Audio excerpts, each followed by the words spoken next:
In the silence of a section of the city very few people pay attention to.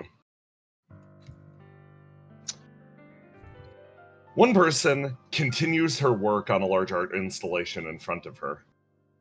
It's a beautiful shape that she's come to recognize more and more, the more times she has made contact with the other side.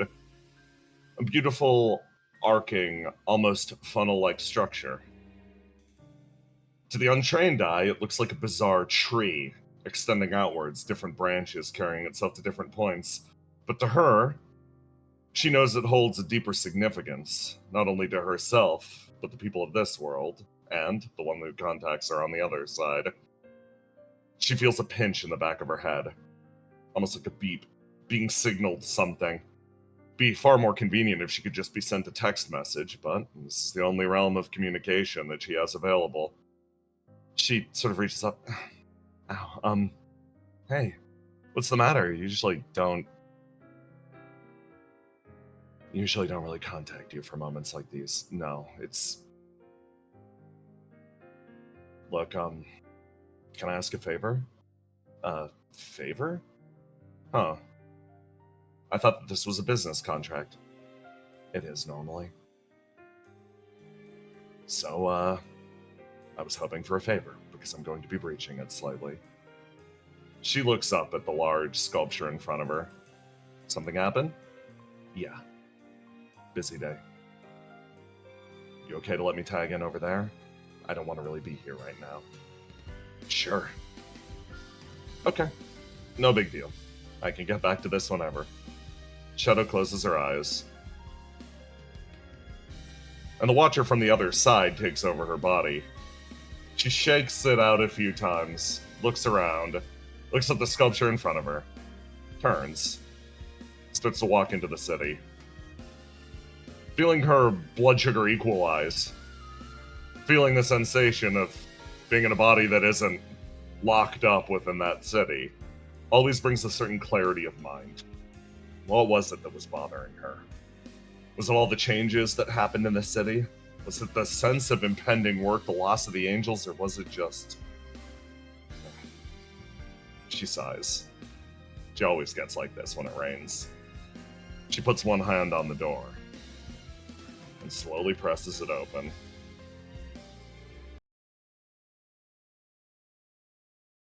Elsewhere, though, later in the day, it's around the same time in the day, things are quite lively around Snowforge. Robin, you have spent the last pretty much hour or two after your party with a guy next to you, doing everything that you can to pack up everything in the Snowforge. Snowdrifter rushes past, almost bumping you out of the way. We gotta move! Move! Okay. I'm moving as fast as my body will take me. Yeah, no, we're tired, man. Listen, according to the boss, the snow's not gonna last for much longer, so if we want something made, we gotta do it right now. Now get over here! He makes his way over. And Robin, give me a roll to die, roll to do for a general helpfulness. Okay.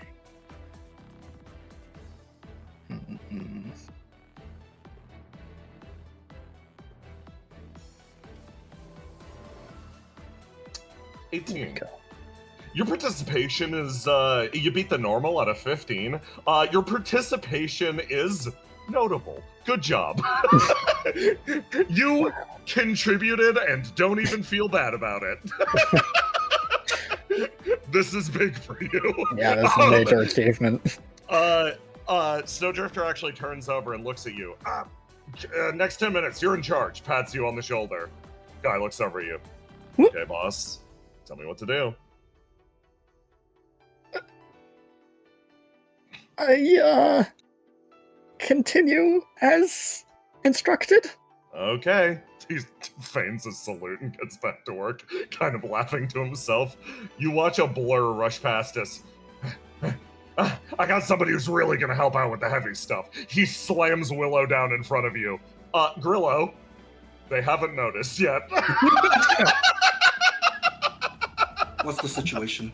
Well, we're moving a lot of heavy shit, so we could use you to lift and carry a lot of stuff that's too heavy for us. Can Grillo lift heavy shit? Is that something she can do? Grillo is as strong as she is a bit stronger than a normal person. She fell off of Willow's incredibly rigorous training regimen, and as a result has focused more on, like, you know, stealth, espionage, etc. He gestures his head over to a large, partially constructed motor, like it isn't a big deal. Grillo, this will be incredibly difficult for you. Okay. This should be easy with someone like Willow here. Grillo takes a step forward and puts a hand on the thing. Can you guys help me out here? I damaged my arm on the previous mission. Oh shit, yeah, no big deal. You hear a pause and actually a hiss of wind through people's mouths as they turn around, and you hear a thump, thump, thump. Something large actually enters the area. You turn and you see a massive fucking demon moving towards you. They all pause and turn and actually back up slightly. Snowdrifter looks over, looks down at you guys. One of your friends? Over to Willow. No, I don't think I know you very well at all. But I can hold that box for you. Somebody told me to do it. Yeah, absolutely. Snowdrifter makes his way backwards. Yeah, no big deal. Everybody looks at each other. May I ask your name? Me? Well, I can't give you my official name, but what everybody's been calling me is the Demon Love. Ah, I see. So you're one of Basil's? Well, I don't belong to anybody. I belong to everyone. I'm actually here to get to know you. Of course. It's nice to meet you. Guy scratches the back of his neck. Yeah, that sounds more or less correct. Yeah, okay. Let's not. You, I already know. She points to Robin. But you, I'm not so familiar. Me? I'm Will-O-Wisp. Right, okay. She takes the box. You all pick up the box and you start to actually carry it together as a squad. And Grillo, as you go, you definitely look over, and for a split second you see you see something where, hold on, the eyes of death are upon you. Willow walks a little bit fast. Yeah. And Nelly just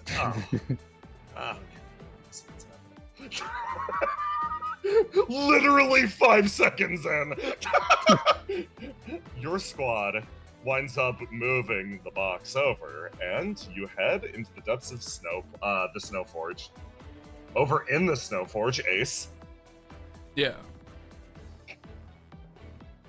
You're dealing with a slightly different reality. So. Yeah. So. Yeah. Rust is looking a little thin right now, huh? It's just Argos. Who cares? I mean, it's not just Argos. Riddle sort of quietly says over to the side, we lost a bunch of people to the other side. A bunch of Zargos. Treble stayed behind. She thinks, is it Grillo or Willow? Which is it? Grillo with her. She sort of like looks over. Hayes. Yeah. I think most of Point Team just disintegrated. He like thinks about it. Basil's gone. Argos is gone. And there's not many people to begin with, so. I guess, admittedly, but like you're not worried? Not even a little bit? I'm more pissed off. Okay. You see this group of people make their way forwards, drop the box off, thunk, it touches down in the middle. The big engine touches down as all these guys are like, whoa, okay, let's get to moving this. So Drift, you're like, here you go, boss. Delivered as required. Riddle's like, hey, you all, Willow, here, come here, Robin, you too. Riddle looks over at Love. Love, huh? Okay, yeah, all you guys, get over here. Yes, ma'am. They sort of Floats over. form up. I love it because you're all fumbling over each other, and you also steamroll Seagazer. She is under there somewhere.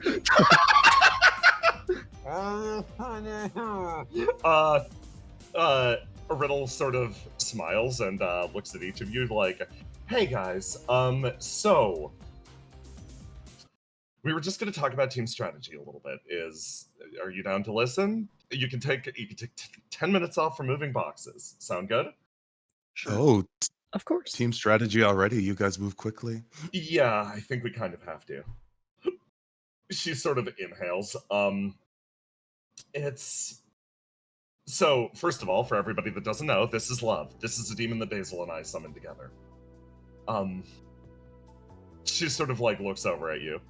I assume that this functionally means that Basil sent you to help us before she did what she was doing up at Geist.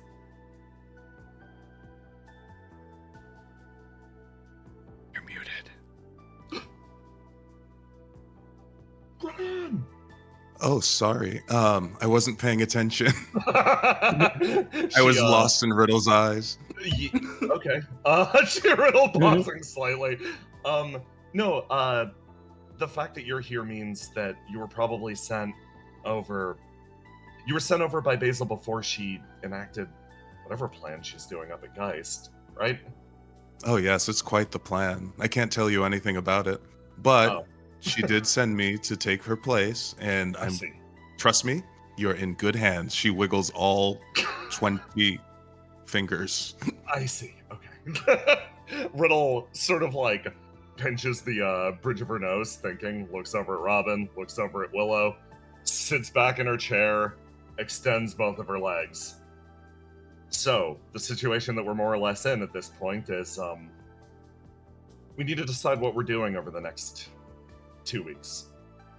There's probably going to be another god coming, and without Argos, we've lost our capacity to detect apocalypse seeds. So, without trouble, Theo is our best bet. Everybody looks over at Theo, who sits down. Instead, I think what we need to do is place any amount of faith in our people on the other side. We need to prepare for the eventuality that a god might appear, but ultimately, she shakes her head. As far as getting clever goes, I think we need to hope that Argos can find a solution to stymie the apocalypse seeds on that end. I think trying to pick them out of people at this point will be less productive. Yeah. And a waste of time. Pretty much. That seems to be the general theme, right? You're lacking in resources to prevent the apocalypse seeds when they get over here. She nods. So everybody's scattered to make sure that you got the resources you need. She sort of inhales. Yeah, I guess that's the case. She says, looking over as one man actually shoulders his way into the encampment. He stomps his way up, clearly visibly upset. Hey, started talking to Exulances about this stuff.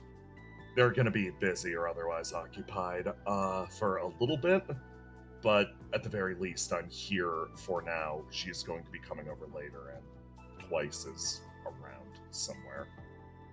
He actually, like, looks over at Love. Danger's currently up on the Lunar Gate, throwing in, he thinks of a more generous way to put this, having a bad time. They're otherwise occupied at the moment. Dekka slides his way into the area in front of you and then leans over to you, Ace. So, how about you? Any predictions in that head of yours? Ace sits there and just kind of thinks. No. Nothing. Okay. Nothing. I mean, like, No prognostication, no nothing, no visions of the future? I mean, if I had one, I'd know. Okay. Now that's all you wanted? Seagazer sits. He's like, I want to know if we're fighting another god or if Treble staying over there changed everything already. I mean, currently it's changed something, but we'll see. But also, you can't really rely on the future vision that much. Also, not to brag, Argos is going to be the one that makes the difference over there. Oh, your partner versus mine, huh? Oh my god.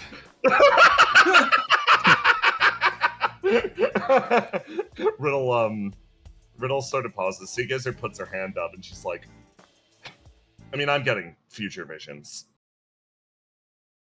God's still coming. Riddle and everyone sort of like looks over at her. They're not super clear or anything. You guys want me to tell you about them? Nobody likes to be surprised here. Okay. Seagazer leans forward. Well, I'm seeing a manifestation of a god way, way up in the sky. Takes on it's like a big aircraft carrier, but it flies. She sort of raises two of her fingers. Don't know why. This one's super vague, but no way around it. You see the manifestation. Times New Roman. Plain white background. 1 week, 2 days, 14 hours, 17 minutes until the arrival of the god of reality. Not my favorite font. You fucker.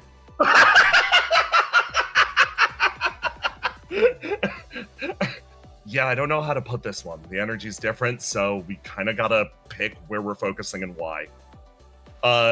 Ace, you have not gotten the faintest indication that this thing is coming for once. Like, literally nothing. Your ESP is not picking up on it. No, it's just coming from her. Riddle sort of sighs. Okay. Well, if that thing's headed our direction, we need to prepare for combat, pretty much. Looks over at you, Ace. God of Flames is offline for now, right? Yeah, it's currently doing its own, maintenance. Okay. We're gonna need to get ready to assemble a fighting force that can work even in the absence of our missing comrades. So, let's get ready for the arrival of a new god. And if this doesn't happen, like Seagazer predicts, we'll change focus to something else. Ideally reconnecting with the other side. Does that sound good? I mean, it's the best plan we have. She nods. Okay, in that case, we're going to need to reconstitute our forces and put together a new point team. She sort of looks at everybody arranged in front of her. I hope that everybody will submit themselves to tryouts and teamwork exercises. We've got to actually put together something that works. Sound good? Oh no, you haven't even seen how good I am at moving crates. Yeah, I think we're gonna need a little bit more than that. That's all right. You feel her eyes sort of drift over the trio of you. For a moment, Robin, it feels like they settle on you for a second. They're expecting so much. That's what I'm gonna do. Just make sure you pair me up with this one. I like the feeling she emanates. I've trained with this one before, so I'm comfortable with her. Then we have a team. Okay. My side randomized. That did not. It's not intentional. You three combined, I'm a breakdown. It's too much burn from it. Riddle's expression lights up into a smile. Okay, here's hoping to a newly forged point team. Mike sort of looks over. I mean, yeah, but Willow's looks a little closer. Blink, blink. Then what? Oh, it's fine. I'm good. I'm going over here. Mike sits down next to Seagazer and you feel them gossiping. Deca folds his arms. Excellensis will be keeping an eye on you guys at the bear. I'll be here, okay? He turns and starts to fucking walk away. And before he can dramatically leave the scene, he actually sort of pauses, seeing somebody else run into the area.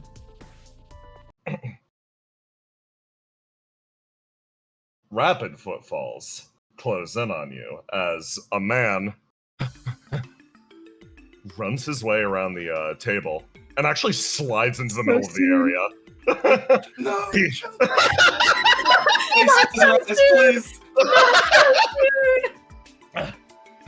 He, breathing heavily, turns and looks at everybody here. Hey, are you the guys in charge of OPIA? Depends. Who's asking? Very will-o-wisp answer.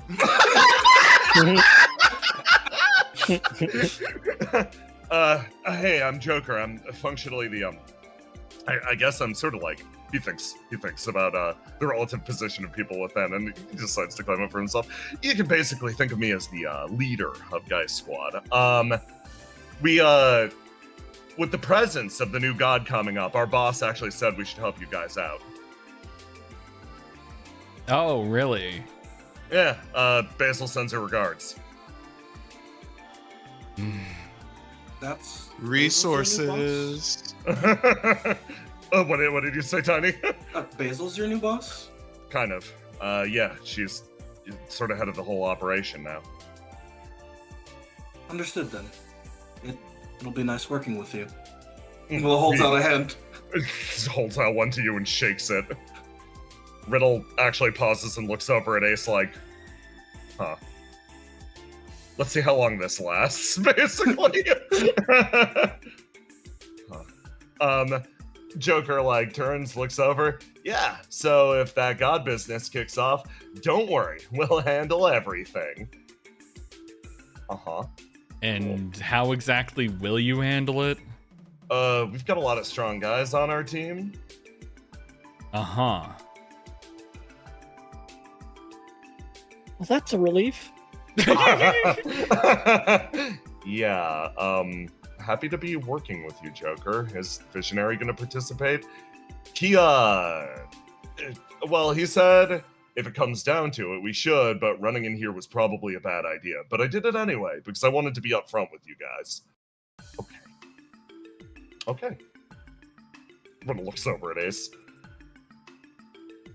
What? So, she sort of gestures with her head.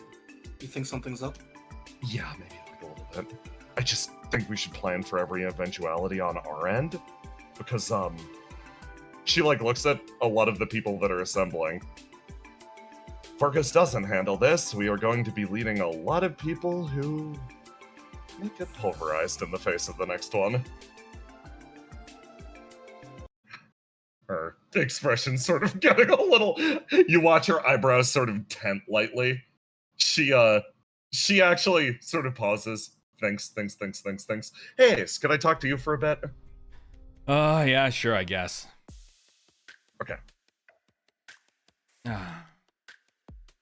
What do you need? She sort of starts to walk. I was hoping to talk to you strategically. Come on. Yeah. Looks at Theo. Theo, who's turning, just watching you guys go. Riddle makes her way a few paces out and away from everyone else. And for all of you, you feel Riddle look over at you guys and then look back over at Ace, and she picks her head up, and they are definitely talking about you as the pair walks away, and the strategy meeting for the next 2 weeks begins. Speaking of that... Robin alone at a lunch table while people talk about her. She's used to it. Bro, we're Classic. cooked. Listen, there's still hope. On the other side of the portal, Argus, you've been walking for quite a while. Eventually, your path took you off the highway. Stability sort of leads you ahead. The air here feels remarkably clear but the longer you spend, it feels like there's almost a passing miasma, long tendrils of something invisible that reach past you, pockets that make you deeply uncomfortable, and then pockets like these, where the silence and the beauty set in, where the death of the world feels like something majestic, like something new was given a chance to grow. Stability sort of reaches out her hand. Okay, we're going to be going through the water up ahead, so you're going to want to be really careful. You don't want to fall and hurt yourself. I take her hand.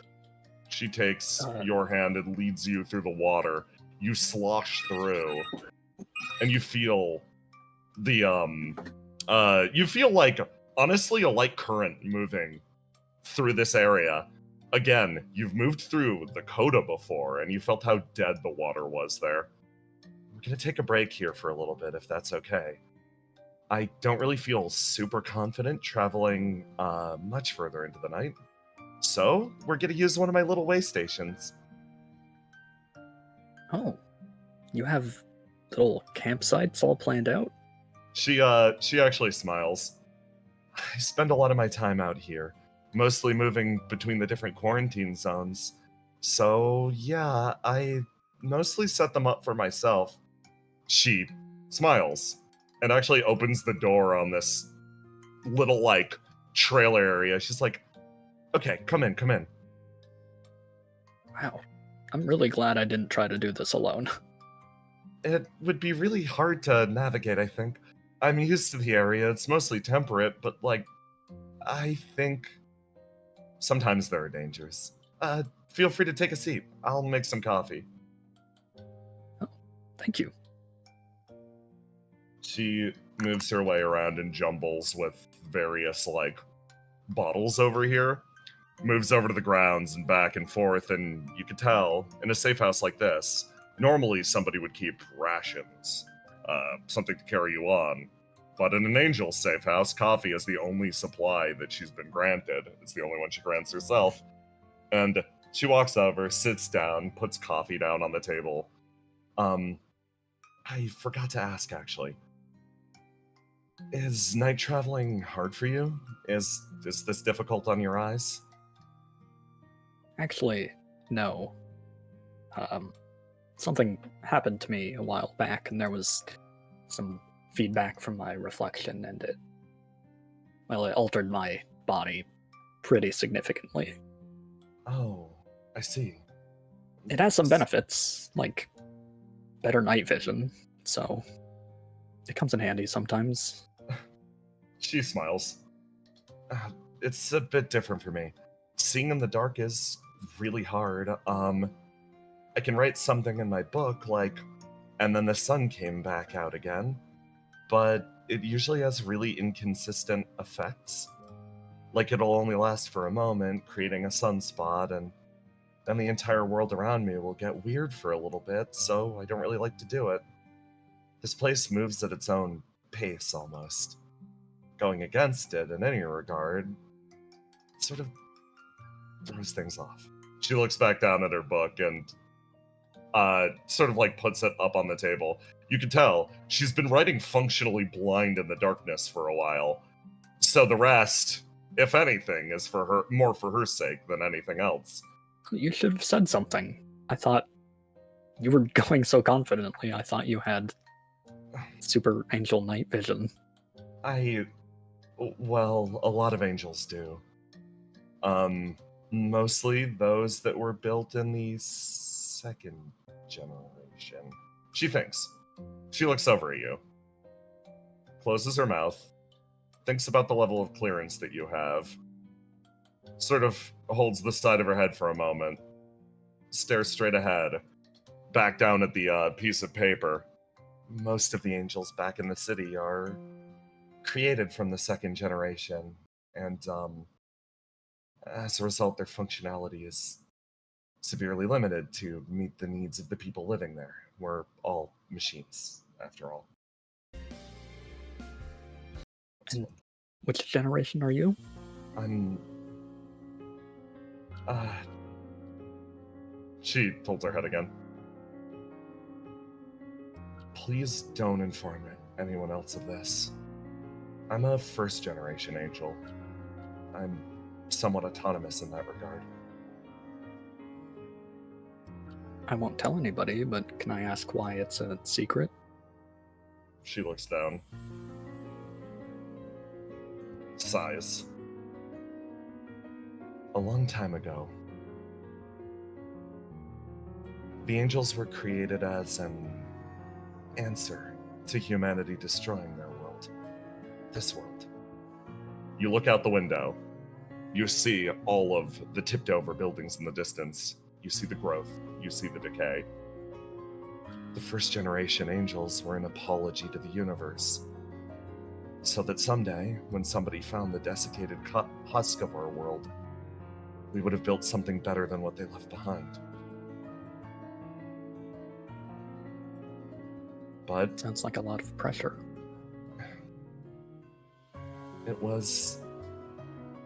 it's rude to say, it was nice.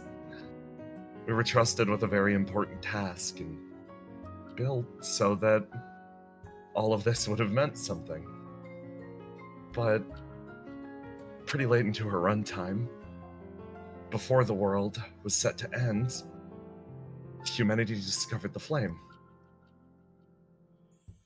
And they stopped dying out. They found a way to last forever. So the next generation of angels, first, our generation lost their purpose. We were supposed to be sentient grave markers of a race that once existed. We were granted control and dominion over all human technology so that we could manage things after their passing. All of their machines would be left to us. But after it became clear that humanity wasn't going away, they constructed the second generation of angels. Those who were focused on specific tasks related to perfecting human life. A lot of my friends were given tasks that were... She looks back down at the coffee. I have a friend back in the city I'm really proud of. He was given a task to manage one of the tormented. He's a poor being that whenever he experiences a negative thought, splits into an evil version of himself that my friend was given the task of disposing of, infinitely killing the same individual forever. So, I think most of the people who came after me, most of the angels that came after me, really got the raw deal. I'm only supposed to remember what the world used to be like. I lost my purpose, but I'd rather have no purpose, or a fruitless one, than live for one that exists only to hurt me. It's okay to have a fruitless purpose, I think. You see her face actually relax. That's what I've believed always. It gives you a chance to decide the reason for yourself, right? Exactly. Or to wait until you find something. To experiment. I mean, I didn't know what I wanted to do for a long time. And I'm still not exactly sure if I'm,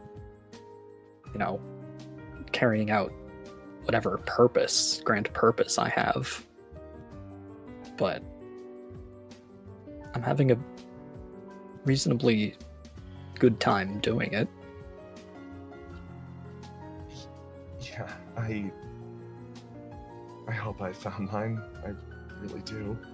You see her look down at her cup of coffee as she says that. And you think about how earnestly she talked about the city, how earnestly she talked about this place that she lived. You get the feeling that this person, truly from the bottom of her heart, is trying to love her world. Like her purpose, her reason for being, is inherently tied to this awful, awful place. And as she says that, something happens. You can almost feel it subconsciously. So when it happens, you're not even that surprised. But for her, she lets out a start as the rain starts to fall. A great torrent touching down on the outside, pattering off of the metal roof. Stability looks out the window. Oh, the rain's falling. I kind of wonder if they're getting that back in the city, too. Oh, right. She makes her way over to the door, sort of opens it up and lets the air truly in. Flows, bringing a cool breath to your long days of travel. She makes her way over to the corner and actually futzes with a small lamp. She hits a button, and all of it comes to life. Boop. She sort of like turns around, big smile on her face, and walks over. I guess it's been a long time coming, but, officially, this is the job that I was asked to do, so welcome to the ruins of Old Earth. And she points off into the distance, somewhere beyond the rain. Welcome to the city called Earth. And elsewhere. The rain started. Actually, you two are out here. We'll get to your scene. You're just two little dots off in the distance as the downpour functionally begins. Over here.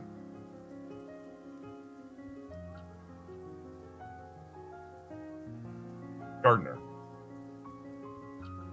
It started to rain. Yeah, is he just coming home, or is he just about to leave? Just made it home after a long day of work talking to innocents. Just Okay. missed the rain. He comes over to the living room, sees the rain out the window, and is like, oh, that's nice. Sits down. You sit down. You look at the rain. Slightest shift. A change. Proof that something in this world still moves. And then a loud, thudding knock rips its way through your apartment. Gardner, like, checks his phone to see if Stability mentioned she was back. Has not mentioned she was back. Is like, there's only like 3 people who that could be. It gets his hopes up ever so slightly that maybe Courier's here. And it's not the other option, which would be awful. Opens the door. You open the door, and you see 2 figures standing in front of you. However, the camera does not trace over there. Instead, it follows light rainfall. As snow shifts its way to rain.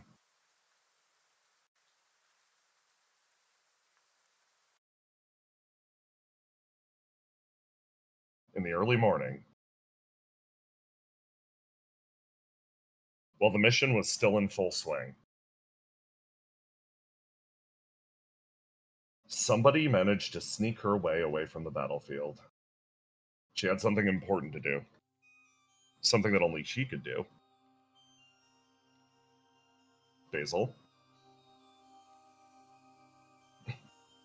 You make your way forwards to the chartered plane that will take you up to Skypoint.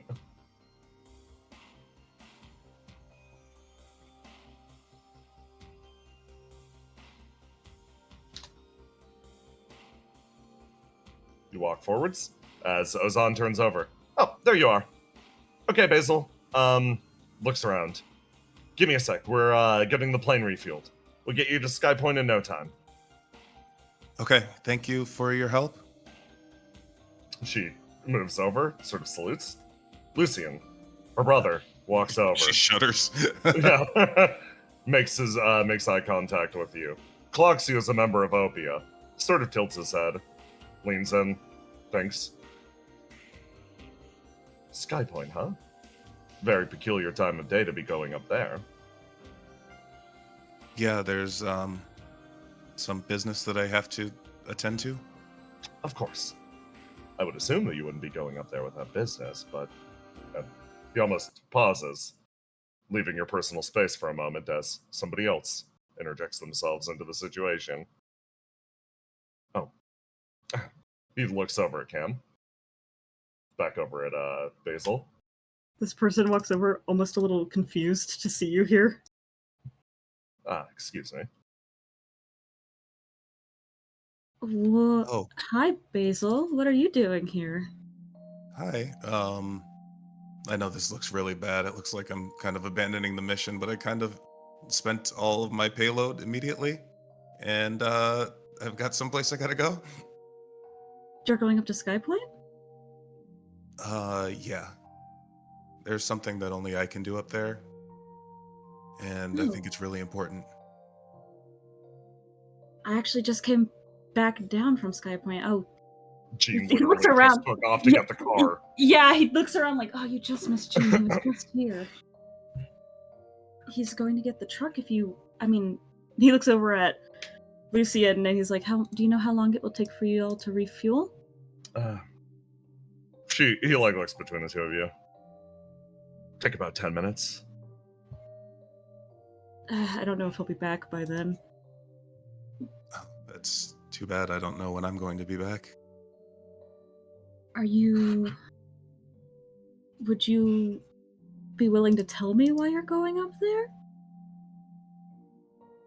I mean, it's pretty obvious, right? Like, I'm on all the billboards everywhere around here. They worship me. And Basil, something hurts. Something hurts. You're saying this and something hurts. It hurts. It hurts. It hurts. It hurts. It hurts so much. You're trying. It's like you're trying to speak past a golf ball in your throat. You don't know why. weird. Lucian gives you some There's- space, seeing this physical reaction, getting back to manning the plane. Yeah, Cam looks a little like concerned. Like, are you okay? Yeah, it's just that the people down here, the people who have to make the decisions that they unfairly have to make, they don't have the means to make those decisions. They don't have the resources. And up there, they do. So if I can redirect some of that this way and make their decision making just a little bit easier, it's worth anything I have to suffer through. There's a pause. There's a pause. I see. He like looks a little bit sad, like he understands exactly why you're doing this just from that statement, and he's like, "Are you sure you want to go up there?" No, but I don't know. If you were in a situation to help the people that you loved, wouldn't you suffer any amount just to help a little bit? There's a long pause. There's a long fucking pause. And he's like, Even if it means that, I don't know, you couldn't see them as much as you'd like?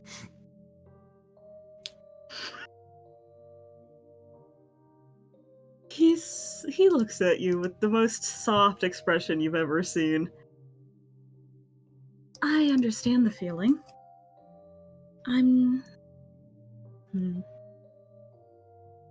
It would be hypocritical of me to try and dissuade you when I'm someone very similar. But I will ask the question that would be important to me. Do you think in the end of all of this, all of the suffering, do you think you will have the chance to be happy if you do this? That's actually a really good question. I guess and maybe it's wrong to say, but my happiness is inextricably linked to the happiness of the people that I care about.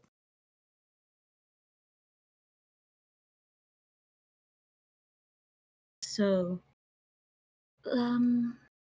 yeah, I get that. It's a very genuine response.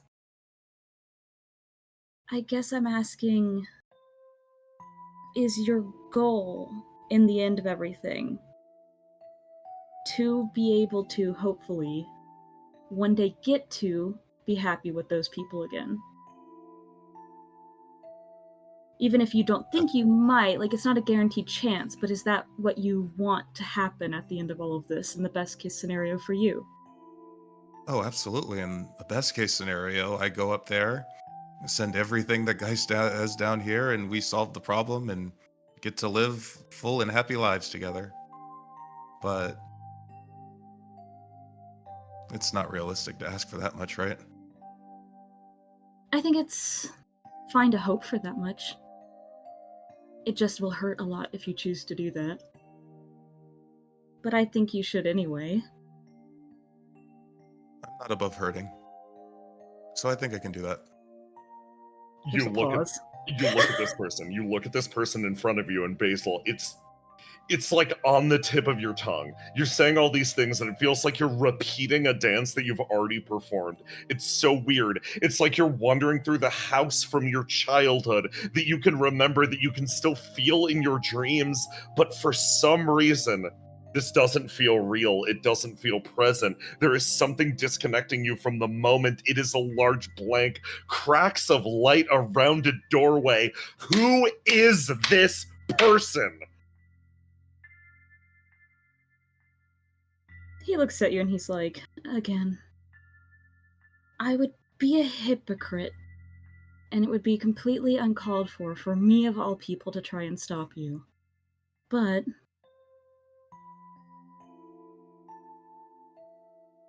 I will say, I wish you didn't have to do this.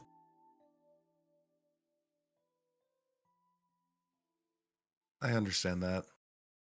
I mean, it's kind of unfortunate circumstances that we're all in right now, right? We can all wish for better things for other people. But I guess the fact that we can still wish means that we still have hope, right? Somebody has to believe that things can be better. Okay, everybody, all aboard! You hear the yell as the engines fire up, causing a layer of frost to convert to water instantaneously behind you. Okay. If you ever decide you don't want to be there anymore, all you have to do is ask. This was a good talk. She reaches out a hand to shake. He shakes I your hand. wish I could have known you better. And then she takes off for the plane. You move towards the plane. And Ken, you sit on the runway and you watch it go. You watch it take off into the sky, into the swirling mists, disappearing into the distance. What expression does he wear?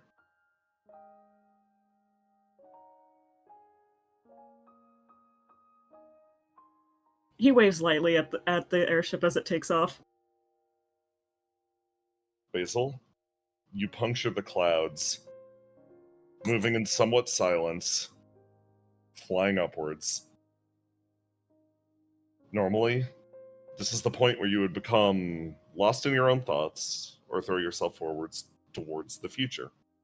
You could engage in the moment, or you could reminisce, but in this moment, something else happens. It uncoils in your mind as those mists move away. The plane hits turbulence and you bounce. And that bounce is all it takes for it all to come loose. Tears start to roll down the side of your face as you start to remember exactly who that person was. A tiny dot moving into the distance as you begin to remember a person who truly loved you from the very moment that you were born into this world.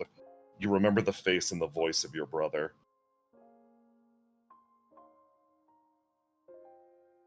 Oh. So that's what it was. The plane provides you a brief few moments of mercy as you fly into the depths of Sky Point, a place wrapped in fog. You make your way forwards. A little... It's a blur. You don't exactly remember getting over here, but you remember your guard moving forwards with you. It's a tight formation. Very little room to escape in any direction. The energy of it is different than what you expected.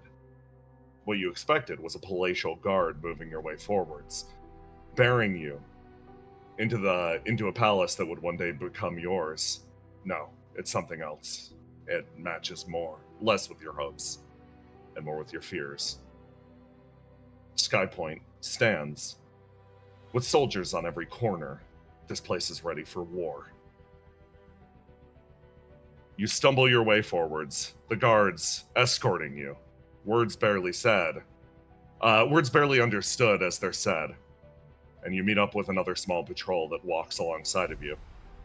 This man is being treated far more roughly, shoved forward from the back, fewer guards and weapons unholstered with him. You're both moving towards the same location. She sees that, and she's going to take off her helmet and step out of line. You sort of step out of line. The guards sort of move with you. And seeing that for a moment, the man actually turns. He stumbles his way forwards, and one of the guards tries to grab him and hold him back. You're Basilisk Kid, right? Yeah. My name is Sable Prince. You find your eyes locked on the ground. His legs sort of twitch, give way. He's forced to the dirt by the guards. I'm a noble from Sky Point. Please. Take me as your consort. Let's go out with me. He holds his hand up from the ground, arm twisting along its back. It's like, fuck off. You know who you're talking to, right? Yes, I will. There's a pause. They look at each other. He is let up off the ground. Shit, this is above my pay grade. Okay, just bring them in together.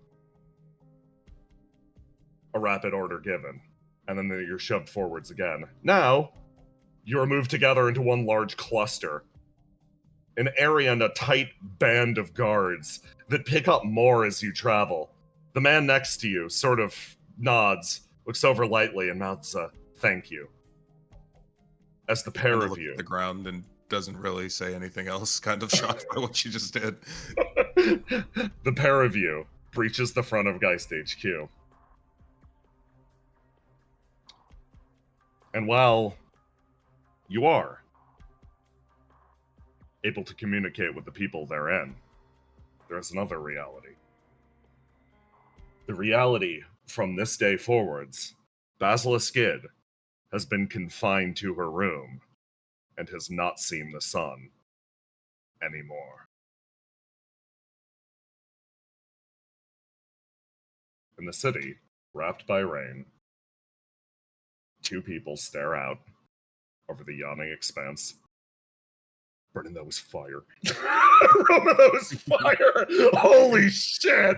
Oh! Thumbs up. Okay. That's non-water. This is a surprise tool that will be useful later.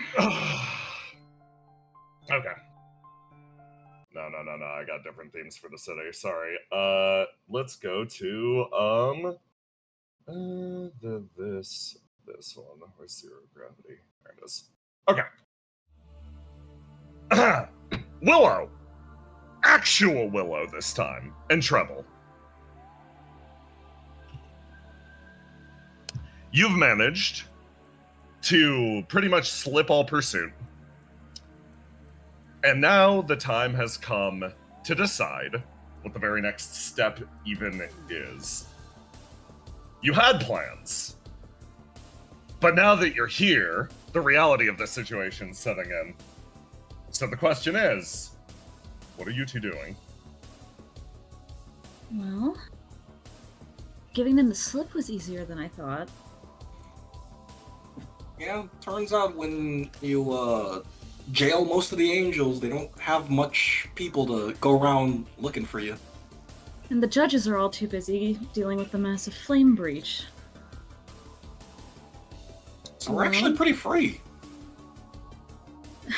I think I know what we should do. Uh, You know how the Geist guys who came with us last second ran in and sacked Company 2? Yeah.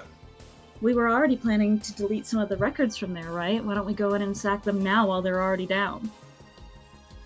Oh, actually, yeah, that's a good idea.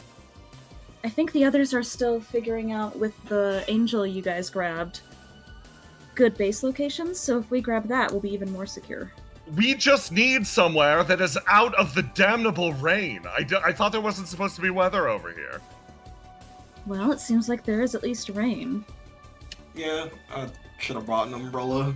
You reach up, touch the side of your head, and Willow, give me a roll to die. Oh, 22, okay. This will not hurt you, but you will still experience it. As you look over at Trouble and Jean, who begin conversing, you grip the side of your head and you look over that wall.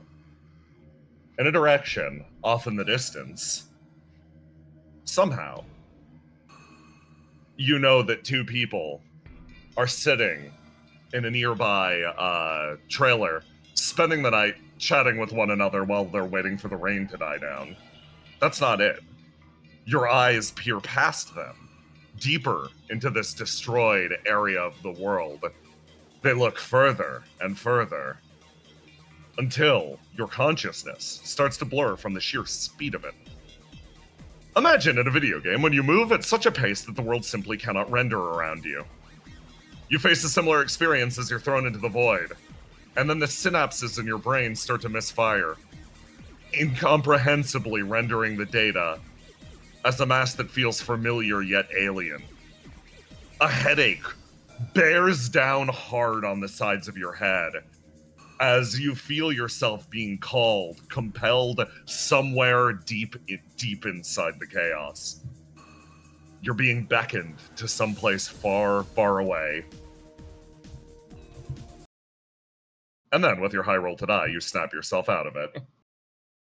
Unconsciously, Willow took a step forward and then stops herself as she snaps back to it. Whoa, Willow, are you okay? Yeah, I just think my ESP just went a little crazy there.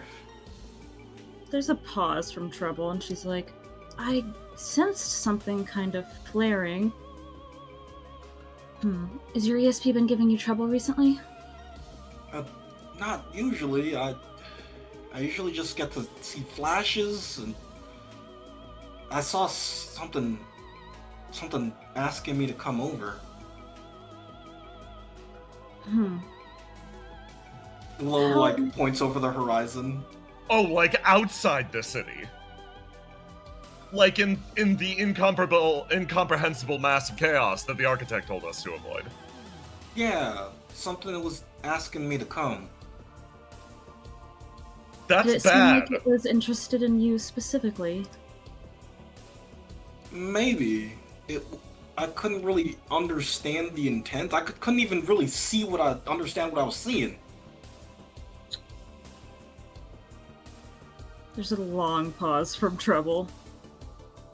Jay, I'm gonna message you because I want to get an understanding of what Treble heard in that second. Oh, here's the best part. Nothing.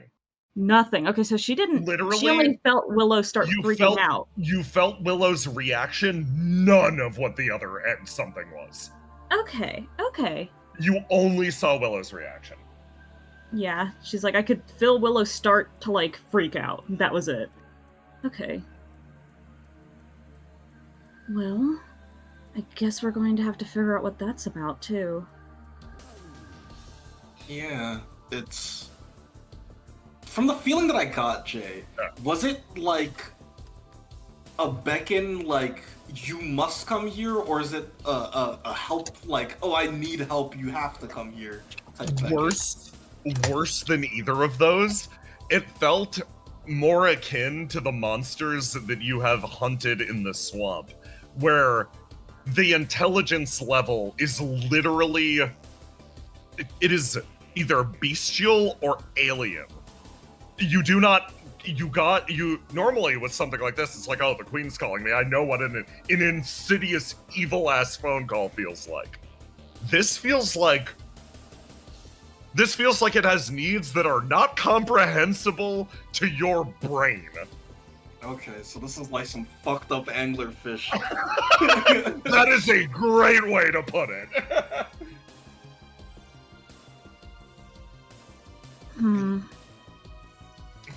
This thing is...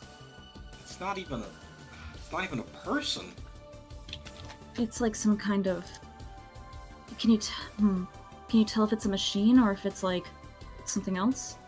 No, machines kind of have reasoning, or at least some sort of intent behind it. This just feels alien, or like an animal. Let's regroup with the others and see if we can find a way to get this to stop flaring for you. I was about to say, this is crucial, obviously. It is fucking cold outside, and I want to stress to everyone, right now, I am here doing this with you all, but absolutely, I could be somewhere else, I could be inside, I could be back home, kissing my boyfriend, or a big smile crosses his face. Back in the past. Oh, right, hold on. No, undelete these guys over here. So, that's it. You want me to come along on your mission? Well, I figured going over to heaven for an extended period of time would be of interest to you. And it's important to you. Yeah, it's important to me. The question is it important to you? Two things. It's important enough to me if it's important. You wouldn't call me for this unless it wasn't. Okay, sure. Yes, fine. I will come along. She smiles. She's like, again, you don't have to, but... It's so rare that you actually ask me for things. It's fine. I owe you one anyway. She smiles. All right, I'll see you there. You're gonna be going in through the portal a bit after everyone else, and I'll send you the location on your comms where you should wait. Sounds good. All right. He turns around and sort of like starts to walk his way over into the distance, thinking on the subject that, of course, perplexes him most. How the fuck is he going to explain this to Cam? And the man in question wanders back from basically like the hot food area back over to Jean. And I assume this is after they left. Yeah. So they went to Skypoint, and then they ran into Basil, and then they came back. And then it's time for this. And now it's now. Okay. Just making sure I got the timeline in my brain. Yes. Okay, here you go. He passes him something to drink. Sorry, I know we literally just got back, but I need to go. Uh-huh. Where are you going? You know how they just finished up Disaster? I'm going to... You to... mean, Drift? Yeah, whatever. I'm going with them. Through the portal. He puts his hands on your shoulder, and you see his arms are shaking. And I'm probably not going to be coming back for a while. Oh. I can't go through the portal. No, and would I want you to? There's a pause. Do you know how long you're going to be over there? No idea. Okay. Kim gets really serious. Okay. Are you sure you have to go? He nods. I don't have to, but I want to. You want to? Okay. If that's what you want, I can wait. obviously, it won't be easy, but I can wait. Actually, that reminds me. I wanted to ask you... There's a pause. He poses this question really casually, with the energy of, hey, by the way, I wanted to ask what you wanted to have for dinner. Like it's something that he just remembered and wanted to ask really quick. And then he pauses for a second, and realizes, wait, shit, how do I actually ask this question without it being super weird? Is there a way to casually ask this? He's like thinking to himself. Like he's not saying anything out loud. He just stopped talking. And then he's now started it's been a minute. What is happening? Overthink in his mind. And he's like, well, you know how...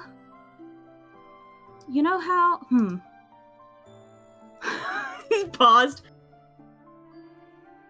You know how... Long pause. What? Oh. I guess?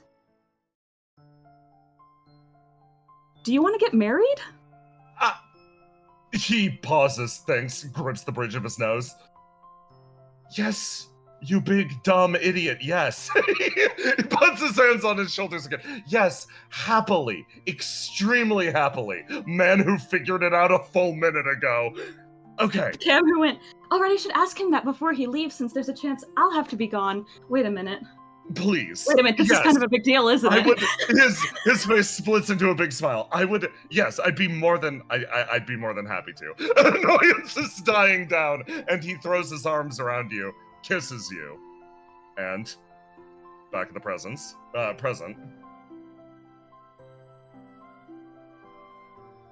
White cube. Okay. White cube. Oh, it's good. We're good. Jean's face, after all of this, just shifts into the most frustrating little expression you've ever seen. Or I could be kissing my fiancé. Did I mention I'm getting married? Yes, you did. I'm very, very happy for you. Willow, I'm getting married. Congratulations. I haven't been able to brag about it nearly as much as I would have wanted, but at the very least, I want everyone here to know. Oh my god, everything is wonderful, actually. I'm glad you got happier. Yeah, you haven't had to deal with it yet, but he has been doing that nonstop. God.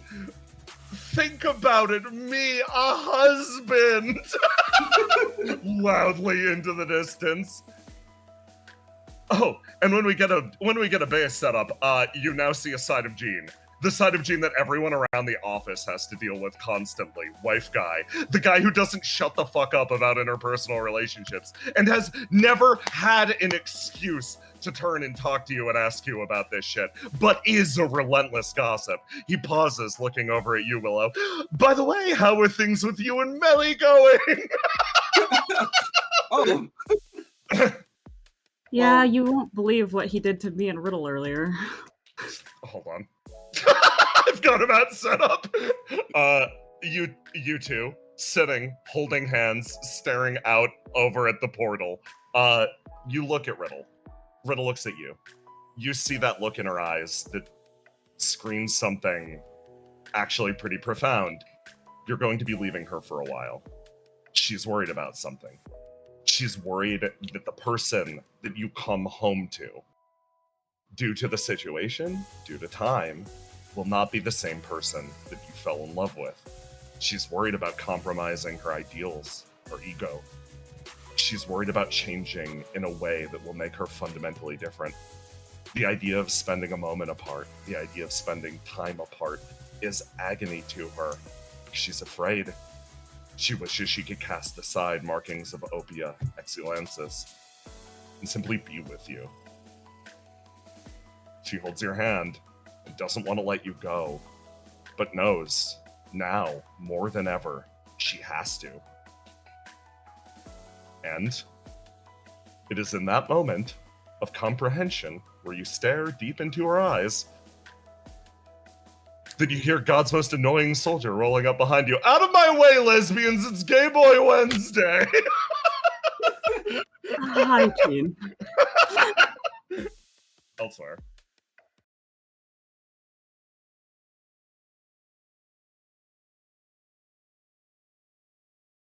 And the sewers beneath the city.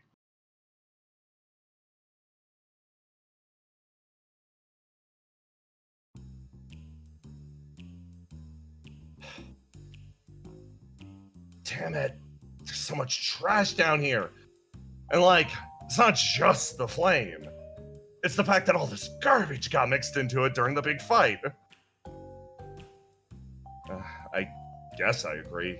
But, like, it's always been full of trash, man. You just don't like going down into the sewers. We have a super dungeon that exists beneath our city. And you're faulting me for not wanting to come down here and get killed. I'm just saying you'd be a little stronger if you actually, like, came down here and ground a little bit. It's not a video game, man! They look at the expanse of flame in front of them. You think there's one in there? One of the angels? It is a pretty big pocket of flame, so like, hey, who knows? Why don't you go dive in? Isn't that risky? Like, I could blow out my servos. Yeah, I could worsen my infection. Hey, pretty boy. Yes? You want to dive in there for an angel? I'll think about it. He makes his way forwards. Sort of crouches. No. You said you'd think about it. I thought about it. I said no. They all gather around the area. Okay, let's just mark this for another one of the angels. Pull out your maps and they look down at it. Hey! Are your apps working? No, they are not. What do you mean? Like, it just froze. Huh, the map data's gone. What do you mean it's gone? It's gone. No map. No map no more. They'll gather around and squint down at their map. Hey, you guys, yes? Do you remember the way out of the sewers? No. Shit. The three remain in silence as, over here, Willow, you and Treble have gotten to work fucking with the different levels of communication. The tower has been mostly torn down at this point, and you move your way through, basically just smashing up different areas, making sure that the map of the city, at least the city's underpinnings, is no longer accessible. Gene overcomes like, okay, I think it's objective secured. Aura's over here scouting out areas, looking for a place to put down roots. We're looking for somewhere that's notable, but not so unnotable that it becomes notable, right? Right. Okay. Do we know where Say is, or is she still just doing whatever she's going to do? Say is an autonomous creature of destruction and should not be counted on in any capacity. I figured we should at least tell her where the base is so she can set up one of her water coolers there. Trust me, she probably knows. Okay. I hope she's careful. I don't want her to walk into any spooky CEOs. I've watched her fit her way into a... Listen, she fits anywhere her whiskers fit. She'll be fine. Yeah, that's true. Alright. We're mostly done over here. We've deleted most of the map data, so since we have the angel that built the city, we should be the only ones that know how to move around in that lower area now. Wonderful. Okay, start heading over to the sewers. Yes, I think I found the perfect spot. Oh, don't right. you need one of these? Will says that she's like ripping it out of the wall actively. I'll take it. No. Never do that. No. The one to the right. The one to the right, Willow. Thank you. Okay. Put that one back. Just shove it in. Thank you. You rip it out of the wall and you lift it up over your head and move your way out into the city.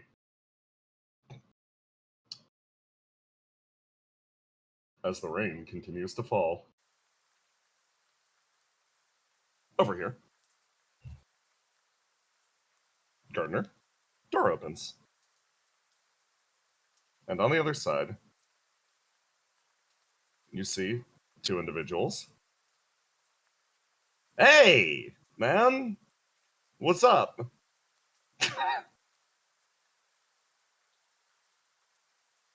You good? Roma, you're muted. Roma, you're muted! He's muted, or I'm muted. He's muted because I'm muted. But he sort of goes, do I know you? Or how can I? There's a pause where he's like, looks at Rekko. Are you one of the angels that they brought back into the city? Do you need something from me? She sort of sighs, reaches her hands up, grips the side of her hood, pulls it down, makes eye contact with you. I was listening to everything that you said to Willow and Ape. I was in the terrarium on her back. A moment of pure horror as he realizes, oh god, somebody heard that. I'm fucking dead. I want to help if I'm able. I was made over in the burning world. I'm a third generation angel.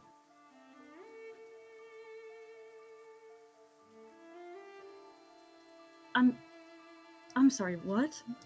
I can explain some of the details later.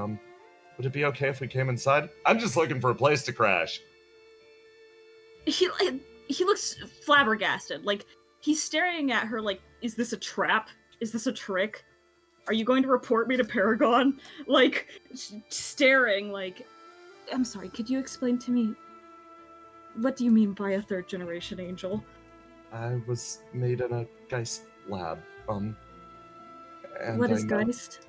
I can go into the details later. Closes the door. She scratches the side of her face. You said that more angels couldn't be created, but that's not really true. I'm here. I'm alive. When did they make you? He sort of like leans down and like grabs her by her shoulders, not like aggressively, just like patting her like she's gonna disappear. A lot of my core programming was designed 50 years ago, but I only gained autonomy really recently. 50 within the last 50 years? She nods. Okay, what's a third gen do? Do you have like a task? She shakes her head no. My name's Rekko, by the way. She holds a hand out. He sort of shakes her hand, like almost like in a daze, and he's like, Rekko, they didn't give you like a qualifier or anything? I've got a longer name. It's Recovery of the Edict of God. Oh. Geist likes naming things like that. No, it makes sense. If you're their attempt to recover the angel. You really were made just 50 years ago? She nods. You hear somebody jangling around in the background. Throwing your cans away! He's not paying attention. He's like eyes locked on Rekko. Like, literally, it's the energy of Jesus just walked in and was like, hi. Yo, what fucking died in your kitchen? He's just staring at Rekko like, have you... Okay, so you were... Have you not spoken to any of the other angels? Nope, you're the first. Because of what I said in that room? She nods. He's like flabbergasted, like... Would it be okay if I stayed for a while? Yeah, of course. Are you... He sort of puts his hand in front of his face for a second, like he's trying to like process this information. He's like clenching his jaw really tightly. Not out of like anger. He's trying so hard not to just become like inconsolable and break down crying. He's trying to continue talking to this person and figure out any amount what the fuck is going on. Like rapidly processing. Okay, so we aren't going extinct anymore then. I don't know. I was hoping we could figure that out together. She smiles, and the rain starts to fall. time ticking forwards. How she wound up in this situation, however, slightly different story. I want to stay. Really? 8 sort of stares down at her. What that guy said really had an impact on you, huh? Okay. And if it's possible, don't tell anyone about it, okay? Just say I fell off your back. It's gonna be a bad look for me. I think it'll be fine. I don't think Visionary or Mantis would take it too well if I decided to stay over here and, you saw how worried they got about me when I got sick, right? Yeah. 8 scratches the back of her head. Okay, sure, fine. Just, how about this? If somebody stays over here, I'll let you stay. If nobody does, I will come back to this alleyway, and I will stuff you back inside the terrarium, okay? Okay, yeah, if somebody reliable stays. Yeah, if somebody reliable stays. 8 turned around, and she rejoined your little number. As the discussion continued, she sat there quietly, and she heard the news that Argos was staying. A reaction and a smug sense of satisfaction spread across her face. 8 looked so proud of herself. And then a realization sort of ticked in, given a little more time. Trouble would also be staying, and potentially Grillo, or Willow, or whichever one it was, would be staying also. 8 began to panic. Hey, aren't we losing a lot of people? She started to freak out a little bit. Then she thought back to the roster. Aura, Jean, others. Other people have snuck away from the group. Hey, aren't these numbers looking kind of bad? The moment before she could make a decision on whether or not she would pull Rekko back, the portal closed, placing 8 now in this situation. I can't believe we left Sam. I can't believe Sam didn't make it back to I can't believe extracted we time. fucking left Sam. I should have gone and gotten him. I can't believe this. I I'm wasn't so paying attention. I behind. was so stressed out about them seeing you and me, and I just didn't even. Mhm. Yeah, that's crazy. Anyway, I also left Rekko. Bye. Wait. Reach What? hand on shoulder. Yeah, anyway, I dropped her. You dropped her? Yeah, I dropped her. That's my bad, honestly. But hey, she's over there with Sam. I should go.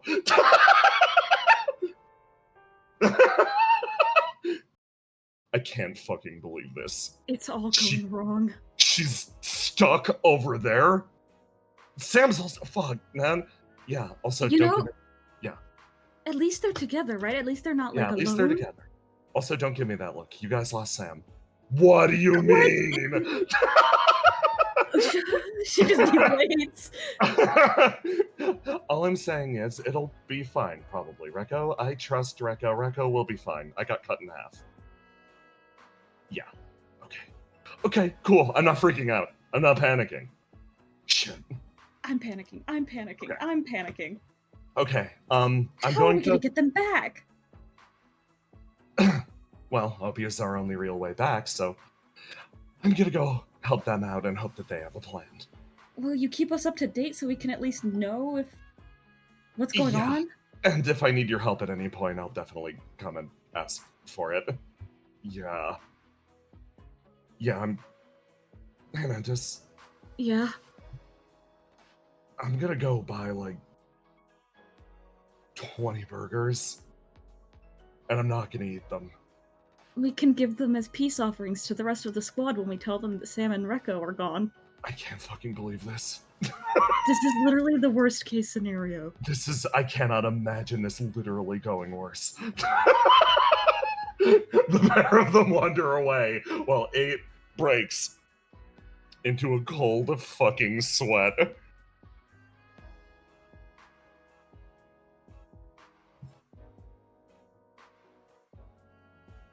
Ace. Well, I mean, Riddle, get the fuck out of here.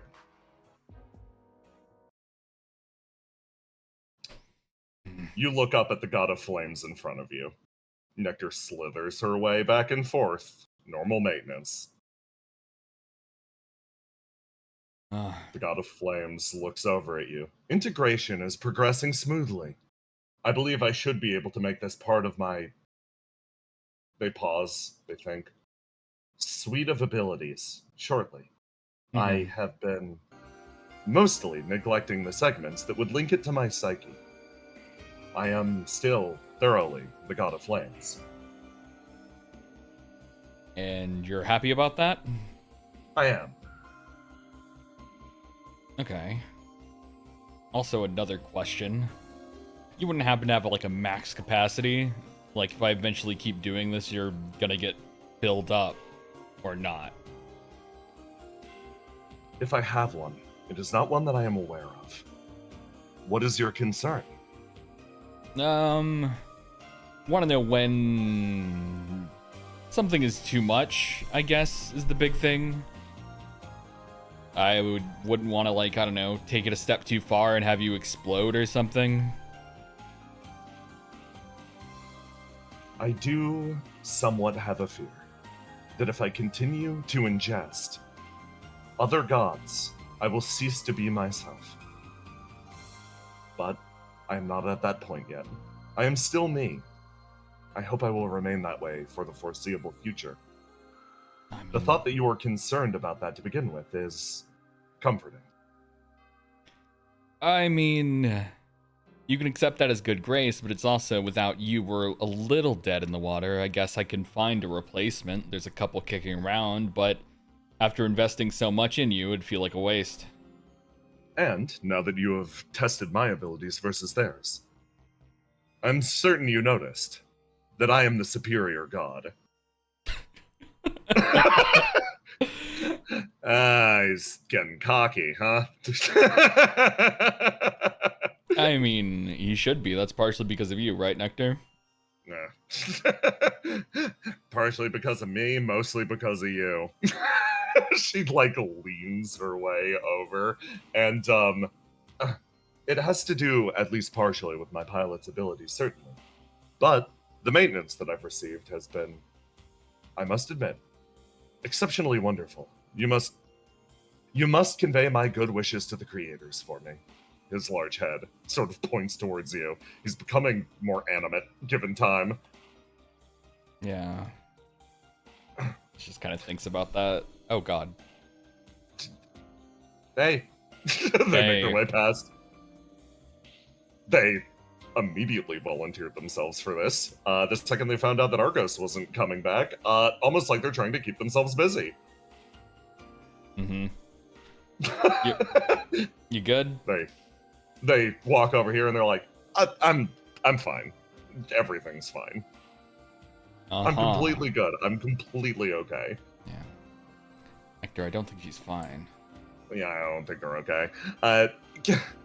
They lean on the railing. Arcos has been gone for like, what, half a day at this point?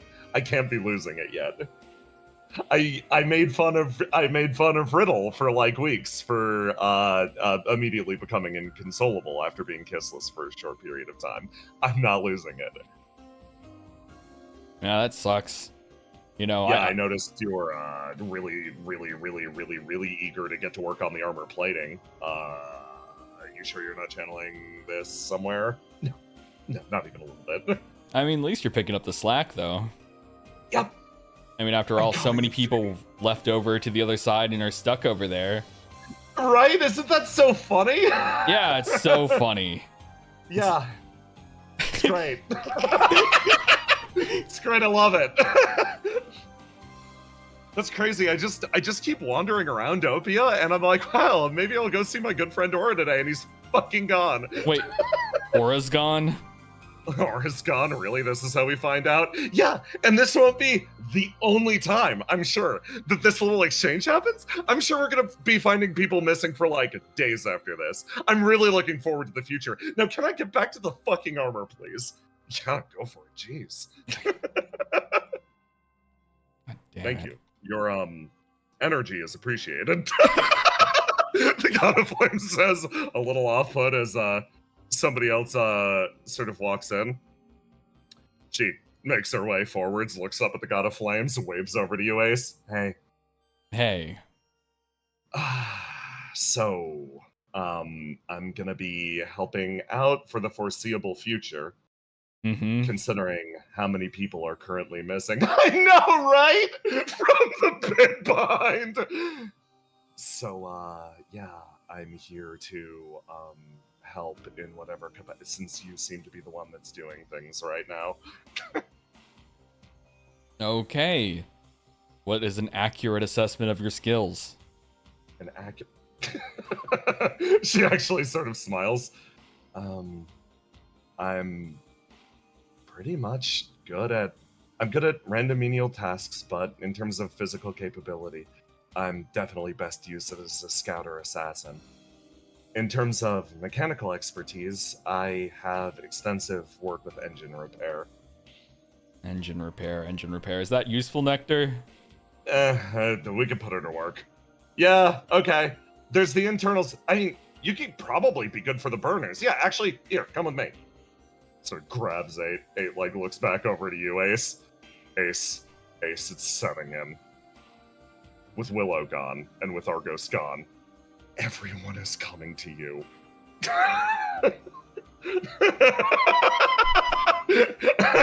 You feel all of OPIA start to orbit around you. The fact that Cash showed up, 8 showed up, everyone's trying to get your attention. It's really setting in. Ace walks forward and just kind of leans on the railing, looking at the god, and he thinks about a moment a long time ago, back when they raided that Geist factory to free Colt. He thinks about when Ascalon walked up to him and said, "Good job, leader." And Ace said, in his head, "I don't want to fucking deal with that shit," and passed it on to Argos. And now Argos and then the second person he could pass it off to, Willow, are both gone. And he's just left here, annoyed. You stare straight ahead, you catch your breath, and you decide to go for some air up above at the top of the platform. Ace, you're going to join the scene part of the way in as Riddle stands at the top, big smile across her face, looking out at the now recently closed portal, trying desperately to convince herself that all of this was a good idea. She sort of like turns one thing over in her head. Her expression falls and she's like, I can't believe I didn't tell Argos. She sort of like bounces on her feet.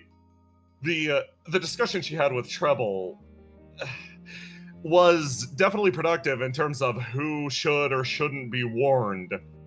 But she sort of rocks back and forth on the balls of her feet. She didn't tell Argos because literally she forgot. She was too busy. It's been so long since she was able to kiss her girlfriend. She kind of just did that and completely neglected her responsibilities as a leader. And now Argos is over there and she decides in this moment she is going to cope. It's probably... Okay, the fact that Argos is over there is probably good overall because he'll probably deal with the problem. Probably. This is a good thing. Probably. She thinks about Cast. Okay, maybe it isn't. She sort of turns around and something flares around her arm. A device that exists for the sole purpose of summoning demons. A being comes into existence, almost bidding herself there. Mission complete. Congratulations. She starts to clap. Riddle sits on the ground. Oh, hey. Welcome back. Did I hear that you've been telling people that I've been just summoning you completely unbidden? I mean, it's true, isn't it? I leave the channel open. It's different. You summon yourself. You're the one who decides to come over here. Horizon laughs a little bit. I see. Okay. Well, congratulations on your mission complete. It seems like things have changed over here. Kind of a different energy. Yeah. She looks over the open area in front of her. Trouble's on the other side, trying to secure us help. Basil left, trying to secure us help. Argus is over there trying to... Arcus is over there because I fucked up.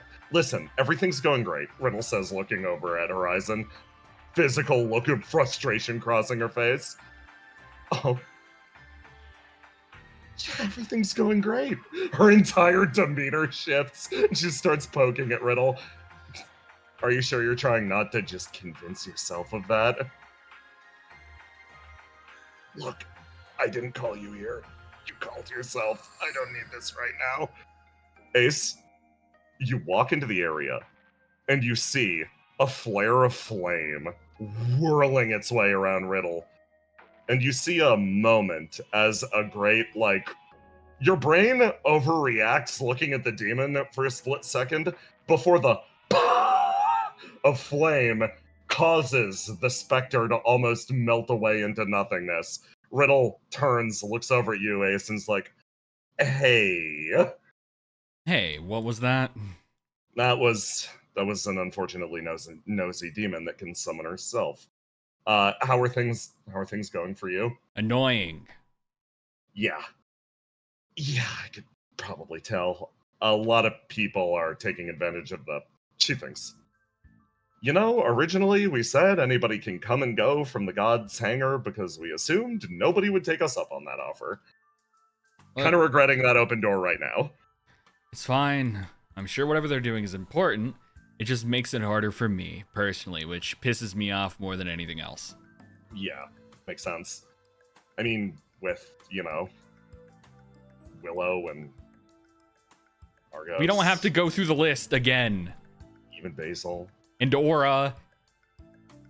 I don't know where Aura is, but he's gone too.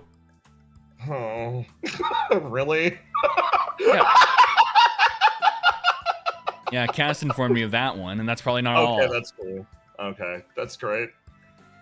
That's fine. I'm sure that's fine. Riddle's entire body sort of shudders. Okay, so how are we gonna...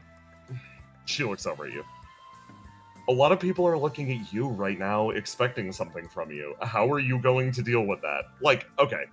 Sorry, I phrased that aggressively because I just found out that Aura's gone. A lot of people are going to look at you and expect a lot. Nothing new. Yeah, but for the first time, you don't have other people here to sort of redirect them onto, unless you're going to throw them at me. And, if you do that, I'll kill you. We can battle to the death right here, right now. I'm down. Winner dies.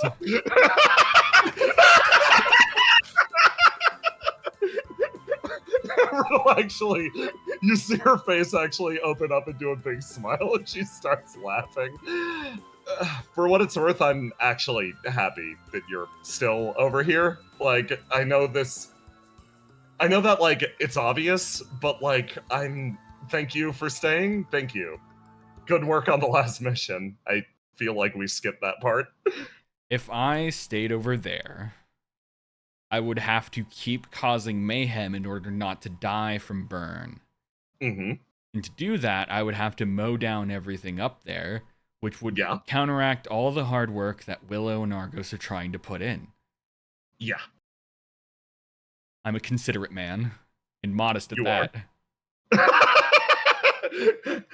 She turns, sort of folds the staff behind her back. You are, and I think, you spare the reality that I think your wife would have killed you. I wouldn't even need to. Yeah. With everything she has planned, if I wasn't here to see it, then she would be sad. It would be a big disappointment. It's a rare moment that I actually feel like I get to say this about somebody like List, but she's been working really hard behind the scenes on all of that Skypoint nonsense. Always has. Yeah. But the part that she won't say out loud is I think she'd be pretty disappointed if her favorite people weren't here to look at her and go, oh, you evil mastermind, good work. Pretty much. And with all the people left in OPIA, you want to know my plan? What's that? I'm going to run forward, and if they can't keep up, that's their own problem. Yeah, I sort of figured that would be the case. We've got to readapt our strategy to that mentality, I guess, but nothing new. She shrugs. Yeah. You know what I kind of realized? What? If we really can count on Argos here, if another apocalypse seed doesn't show up, you know what this is gonna be, right? This is gonna be the first battle, truly, within World 12 for the fate of World 12. No gods, no outsiders, no nothing. I mean, I guess other than the outsiders we're putting to work on the battle line. This is genuinely a battle for the future of our world. Yeah. Just sadly, there are people who are wasting their lives trying to make that a little bit more peaceful. She smiles. So, without them at the helm, are you going to show them your way of doing things? I think after everything Willow and Argus has done recently, the people of this world have gotten a little bit of kindness from me. And I will continue to give them that kindness for a little bit longer, because without them to balance me out, things will go bad. But I can't promise that I'll last that long. But in the end, I doubt our enemies will stay still long enough for me to not have the, I don't know, moral plausibility to smite them. She actually sort of makes eye contact with you. That is not the answer that I was expecting. She takes her staff, which again, clutched across the base of her back, and sort of pokes you in the ribs once with it. You're actively making the decision to try to be kind in the absence of Argos and Willow. That's... I'm so sorry. No wonder you're cranky. And the keyword is try. Mm-hmm. Look, I'll keep a tally of how much I do, and then when I feel like I'm justified in going crazy, I'm gonna go crazy. Okay, so our goal is going to be to get Argos and Willow back before that meter fills. Your goal is going to be to get Argos and Willow back before that meter fills. I'm not doing shit. Oh no, I think you will, because if you go absolutely apeshit up on Skypoint, your wife will make it your problem. I won't go that ape shit. On Skypoint. She makes her way forwards. Well, it looks like mutually we're both taking the most difficult path for ourselves respectively, so, good luck to both of us. Good luck to me. Yeah, good luck to you, mostly. You're probably going to be at the head of point team, which means, to some extent, it's going to be your say. She hops down every single one of the stairs behind you pretty sprightly. But I'll stay in communication.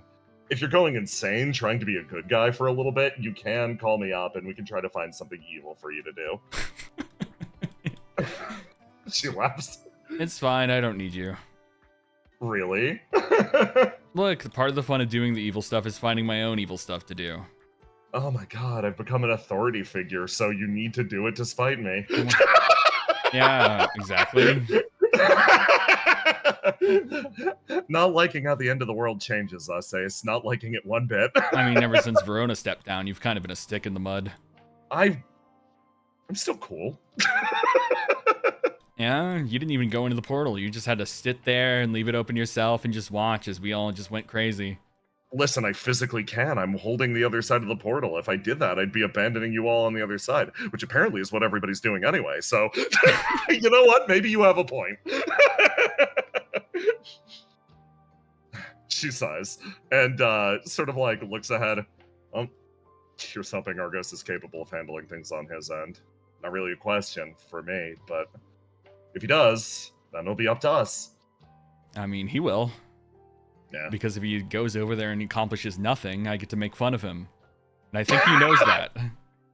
Yeah, I mean, he's not the type of guy that would just sit down, especially when there's a task in front of him. I think it'll be fine. She sort of turns, leans, looks out over the area, and the two of you watch the twisting snowfall extend out in front of you. Speaking of the devil, Argos. Oh, I need to change the current state of this map.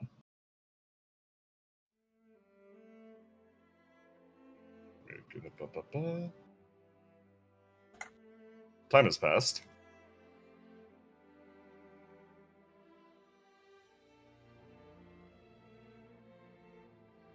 And it's the very next day. You actually wake up in the chair. You deactivated for a little bit. It was nice, actually. You feel like your senses have sort of regenerated. You sort of peek around the edge of the doorway. Okay. And you see somebody sitting at the edge of the water with a fishing pole. It sort of bounces gently across the top of the water as she yanks a fish back, grabs it, smiles, and then makes her way over back into the house. Oh, good morning. Morning. I'm getting breakfast. You're probably hungry, right? You know how I was talking about the this new body that I have? I mean, Yeah. technically I don't really need food anymore. But I like food, so I appreciate you fishing. Oh. She seems to pause, actually. That's actually kind of relief. I don't really need food either, and I have no idea how to prepare this. So she just dumps the fish out and then thinks, wait a second. She pauses, turns, runs back over to the water and throws the fish back. There we go. Much better. Okay, that's good. That means I don't have to look like an idiot cooking. She sort of pats herself down, packs up her fishing rod, sort of turns back over to you. It's a pretty short distance the rest of the way. Do you wanna get going? Sure. She By the way, Hmm? how do you know how to fish? She smiles and then shows you her book again. You see her write down at the end of the sentence. The stream is surprisingly full of tasty fish. Stability catches one with ease. She walks her way over in this direction. A little bit cheaty, but I'm not going to tell anyone. The two of you spend your time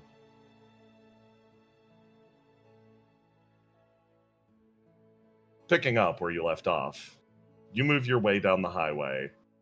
Well, on either side, these areas may look purely natural. You are actually moving between large, tipped over superstructures, buildings that remind you of your own world. You can tell that the city stops at some point. Seems you're headed to the edge of it. Argos takes a minute and he's just kind of looking at stability as they go. She's writing the entire time as she moves, and you notice with the unique flourishes, as she moves, this area, it's hard to pick up on, but the best way to put it is your elite gamer senses are able to pick up on a lot of the what would be in a poorly optimized game like Poppin'. You can tell as you move, stability is writing and embellishing about the world around you to make it more appealing, more beautiful as you move through. And as a result, as you focus on things sort of in the middle distance, the trees glow a little more brightly. Flowers start to spring up. Most of this area is completely unadorned, but as she moves through it, life literally seems to follow her. She stops. Hold on a second. Yeah? She sort of gestures and pulls you over. The gestures behind this rock. What's up? You sit down. And then you start to be able to hear it too. A slight rumble in the distance. Something moving towards you. Boom, boom, boom, boom, boom, boom, boom, boom, boom. An old truck drives down the road. You haven't seen another sign of life this entire time. In this moment, this old car sort of streaks past. Actually, sort of stops right here. Stability is like, stay down, I'll go talk to them. Gonna summon old trusty single-handed savior just in case, because this seems weird. Stability walks her way out, and you see the look of concern crossing her face. It's gotta be somebody from the city, right? Or she said other quarantine zones. There could be other people out here. But navigating without Stability's trusty book, that seems really difficult, if not impossible. The window's rolled down, and you see somebody inside. Her face watching Stability's, and you see Stability's wings actually visibly relax on the top of her head, seeing this person in front of her. Oh, Cantella. She sort of runs over. The woman in the truck looks over. Stability, so good to see you again. Oh, it's not your usual car. Yes. My usual car is somewhere else. She says quietly, calmly. Stability stops and is like, Argus, you're good to come out. Position given away.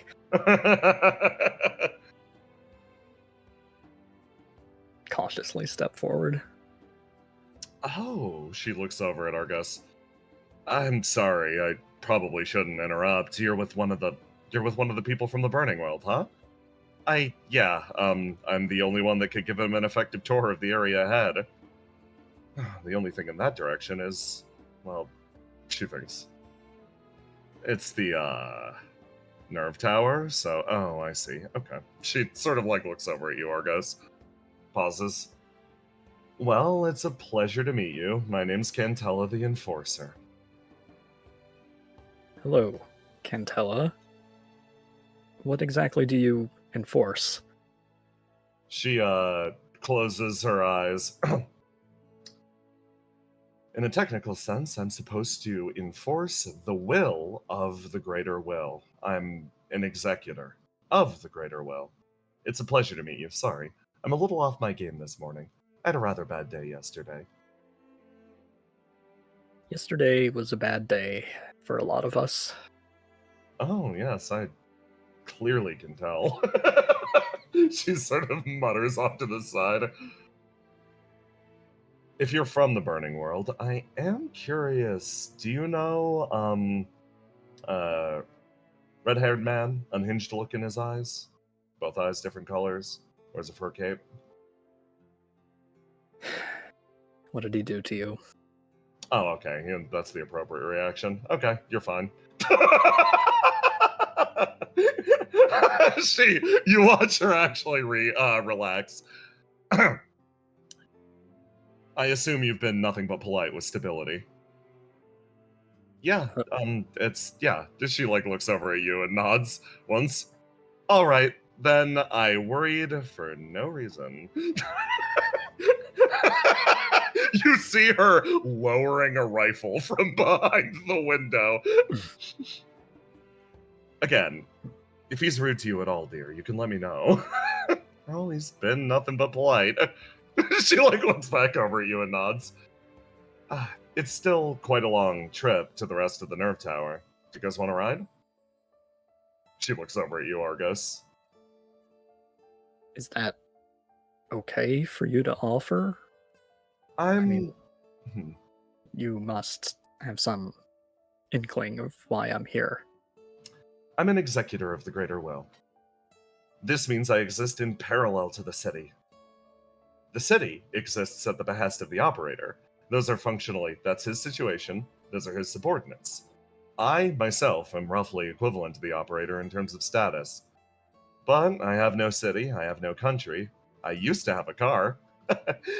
Used to. She says, a smile crossing her an face. Idea of what Ace did.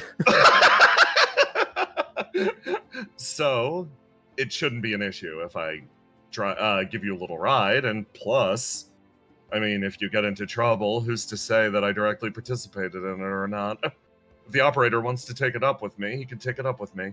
It's been so long since he's gone out of his way to stir up trouble with me. Come on, hop in the back. I look at stability for confirmation. Stability sort of like looks over at you. And actually sort of sighs and gestures with her head over in this direction. Cantella is the main person that comes along with all of the exiled angels. She gestures to herself. Whenever a second generation can't complete its task, they're sent off into the chaos. They're sent off to try to find Elysium. It's the place that all of the first generations were created. It's honestly a common belief amongst all the angels that if we manage to find that place, you won't be doomed. She sort of pauses, and you see another shock of pain through the side of her head. We don't have the capacity to create more angels. We're pretty much only recycling parts from other dead angels. So, every exiled angel, the ones that aren't able to complete their task, go on a pilgrimage to find Elysium. She looks back over at Cantella. She's the executor that comes with us on those. She's really well liked. Okay. Well, if you say that she can be trusted like that, I'll believe you. She smiles and nods and sort of like moves over, jumps underneath the car, jumps up onto the back and holds her hand out for you. Thank you. She pulls you up on board. And thank you for the ride, Cantella. Oh, yes, no problem. For the most part, I just drive between different bubbles of quarantine, and I do whatever I can to help people out there, but for the most part, there are very few problems that I can solve with my unique set of skills, she says, driving away. So, having a chance to provide something as simple as a ride through the wasteland is good enough for me. Stability actually leans over and sort of nudges you. Most of the people get around through the outside using the nerve highways. But for people like myself, I can go pretty much wherever I want. And for people like Cantella, you watch her grip the wheel. There's a simple reality of this world. The chaos is something that very few people can overcome, but if you drive fast enough, it simply can't catch you. The old truck kind of whirs and bounces, but we can take it more casually with two of us in the back, right? Right? Your trio drives its way off into the distance. So many. And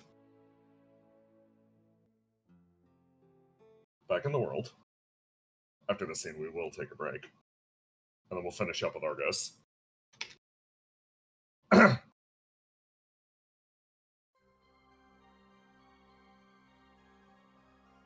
Simultaneous with what's occurring at OPIA, Exulansis is having a meeting. Mask! If you're there. Oh my god, I'm eating a Yes. snack. Okay, You important note. monster. Important I'm done note, your son was just broken up with. Yeah, how's he doing and how long has it been? Terrible! So bad! Been like a day. Yeah, it's been right now for them. It happened basically at midnight. It's like noon at this point. Jesus Christ, so it's been Uh-huh. no time whatsoever. It's been no time whatsoever. Literally, Okay. It is still occurring. Literally all Cal is doing is just he is sitting with his son. He is getting him food and water and just listening if he wants to talk. It has been no time at all. He is just letting his son feel his feelings, and he's being there and like giving him space if he requests it, but if he hasn't requested it, then he's just with him. It's Exulansis is never this chaotic, is the best way to put it. He has been going through this with you guys. You have skipped the crying phase. Where he was just crying. Now he is keeping it together somewhat while Dekka tries to talk, but is clearly constantly looking over at him, also worried as functionally his guardian. Dekka tries to functionally command the meeting. So, that's the situation we're in. Trouble's on the other side. We need to do something. We need to... He opens and closes his hand. OPIA are the only people with a connection to the other side. If we want her back, we're going to go via that route. Graham looks over at Dekka. This is like a... It's trouble, of course. This was part of the plan. Yeah, obviously, she's trying to force our hands into action, and he looks around at the room. Is that gonna work? Does that usually work for you guys? Yes, it does, unfortunately, Tetra says. His expression relaxes. Do you remember World 11? Do you remember when everybody was all eager to jump up and try to help all the dragons? No offense, G. Shut the fuck up, she yells in the background. Listen, all I said is the same thing that I'm going to say here today. Right now, I get it. You want to jump in and help out, but what does this represent? It represents an opportunity. OPIA will probably be able to handle the very next god at the very least. Now, more than ever, is a time to plumb the old world and whatever is cooking in and around the derelict for resources. They do not have the people to spare to defend the shit that they have, which means we can take their shit and make it our shit. Okay? Dekka puts up his hands. We can't do that. Why? He thinks. This is Tetra's literal job, to suggest this course of action every single world, every single time. He needs to be the one that forces at least the perspective of selfishness, but it does not shake the fact that Dekka looks at the man, raised in World 4 as functionally the head of the Inquisition. This is Tetra returning to the old him. Trouble will fucking kill us if we do something like that. You're going to need to offer me something a little more than Trouble will get upset at us. He walks his way over and he sits down. There is a reality, he says, moving his way forwards, that we have not had an opportunity to see the true face of our enemies because of our inherent hostility with OPIA.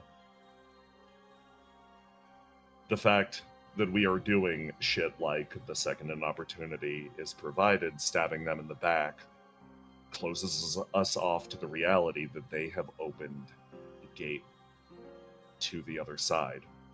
We're only going to have a chance to use that if we actually help them. Does that work, Mr. Pragmatist? He says, looking over at Tetra. Tetra visibly sighs. It's a little bit better, at least. Yes, it is true. This situation is unusual. I'll think about it. It's going to come down to group decision anyway, no matter what. He sits down and relaxes, and Dekka actually exhales, a little relieved. Graham folds his hands and goes, okay. So in that case, looks over at Dekka. You going down to help? Yes. And I'm taking whoever wants to come with me. Yeah, she says, running over. I'll be down there. Runs over to Dekka. I can't believe I'm siding with Dekka against you, Tetra. Tetra, sitting there, shrugs. He's like, you'll get used to it. Trust me. After you've done it 4 or 5 times, this will all become completely normal. I don't like that, she barely says. Yeah, man, that's kind of fucked up. The burning skeleton next to him whispers, can somebody get rid of this thing? It's creeping me out. Graham like, I'm trying. Wow, I think we're rude. haunted now. He waves his hand and disperses the skeleton. as Danger sort of quietly starts to get consonants happening. His emotions are rising up again. He starts to snivel. Graham turns. Graham. Cal immediately detecting the Graham beam. Come on, bud, let's go for a walk. Yeah. Graham looks over at Danger. Danger like, yeah. You guys leave. Graham sort of inhales and exhales visibly. This man, forced to feel all of the emotions of everybody on the Lunar Gate, simply watches him leave and feels to some extent crisis averted, as from somewhere else. Cam, you wondering? Constant, you are also projected into this scene, so I will place a you next to Graham He as can well. do that. He The can power indeed of do that. computers. Constant popping back up like, Graham, don't be mean to my kid, I'll kill you. I wasn't. Why did you assume that? Just gets like the slightest eyebrow adjustment. A world of meaning is conveyed. Decker looks guys. over at Cam. Hey, Cam. You guys figuring out if you're gonna go down and help after Trouble decided to throw a rock into the pond? It's not figuring it out. I'm going down to help. I want to make sure Danger's doing okay first. Oh, What's yeah. going on with Danger? Basil broke up A with him. lot. Basil broke up. Oh. Cam putting 2 and 2 together after seeing Basil and at going up to Sky Point and being like, that I see. He pauses. Oh. Cam actively being like, let me know if there's anything I can do to help. Shuts the fuck up on the news he was about to drop because Cam walking in the same day Danger got broken up with and going, hey guys, guess what? I got engaged. Probably wouldn't do good for him. Kel is actually going to Kel Yeah. fucking his Cam gaze lingers Cam has on not told Cam. you this. He Yeah. has not told you. Cal, before you do anything, Graham catches your eye. You guys literally do this. You're two pogs to each other. What am I getting from Graham? Constant, Cam, come with me a sec. Oh, this should be interesting. Okay. Where'd leave? Cam like, normally Graham would just send everyone else away. No, he's taking you with. You make your way to the Lunar Gate break room. He looks at you, dead in the face. What is it? What's going on? What was that? Oh, well, I don't want to make the situation with Danger worse, so I can wait for a little while. Cam, literally nothing could... Actually, no, I'm not going to tempt fate by saying that. Cam, he is not your job. And he's not even in the room right now. What's up? Okay, if I tell you this, he's mostly looking at Graham when he says this. You can't disregard how much pain Danger is in, okay? If I tell you this. Cal immediately just like, no change in expression, but just a sense of, uh-huh. So I can't disregard the amount of pain that Danger is in specifically because of what you're about to tell me. Yes, we need to take Danger's pain seriously. Okay, and those are two entirely different things that you just said. You will not be personally responsible for me not taking Danger's pain seriously for breaking up with his girlfriend that lasted 2 weeks. Graham isn't your job either. Like, that's fair. Come on, let's sit down. I don't want... Mm-hmm. Okay, I'm trying to figure out how to say this. I don't want... Sitting down, tenting his fingers. I don't want a situation where I show up on maybe what is probably the worst day of Danger's life to date, maybe second worst, and with, hey, today's the best day ever for me. Oh. Best I feel day like that ever. would make him feel really bad. Yeah, so don't make that his problem. Okay, What's so up? you can't bring it up. You can't Uh-huh. bring it up once I tell you, okay? Yes. I'm Is gonna this a wait. keeping it secret thing, or is this a don't bring it up? This is a let's wait until he's had a bit more time to bring it up to him.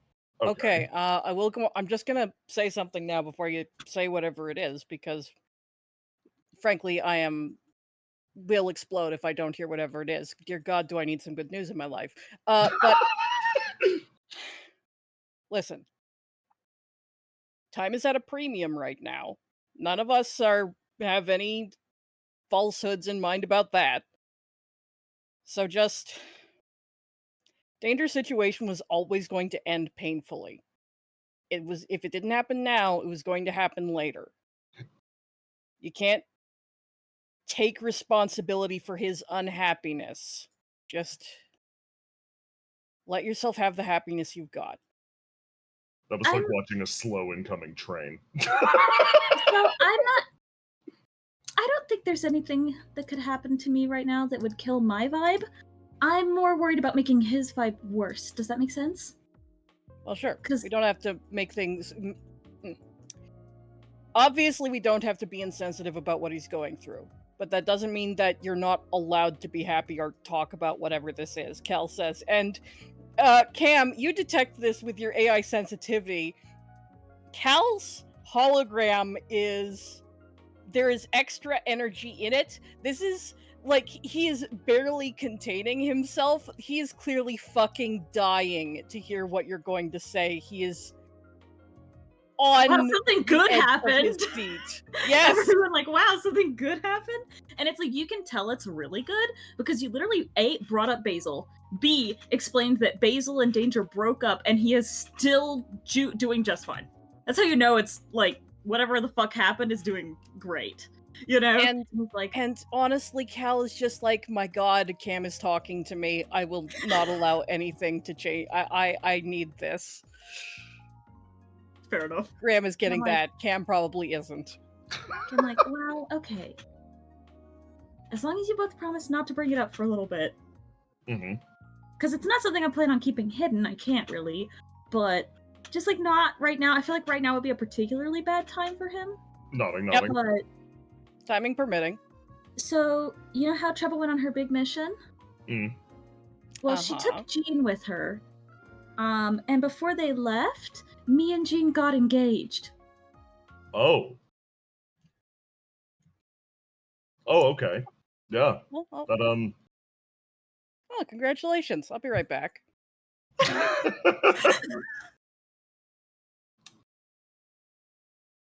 Graham's Approximately. face. Yeah, go for it. Yeah, you go.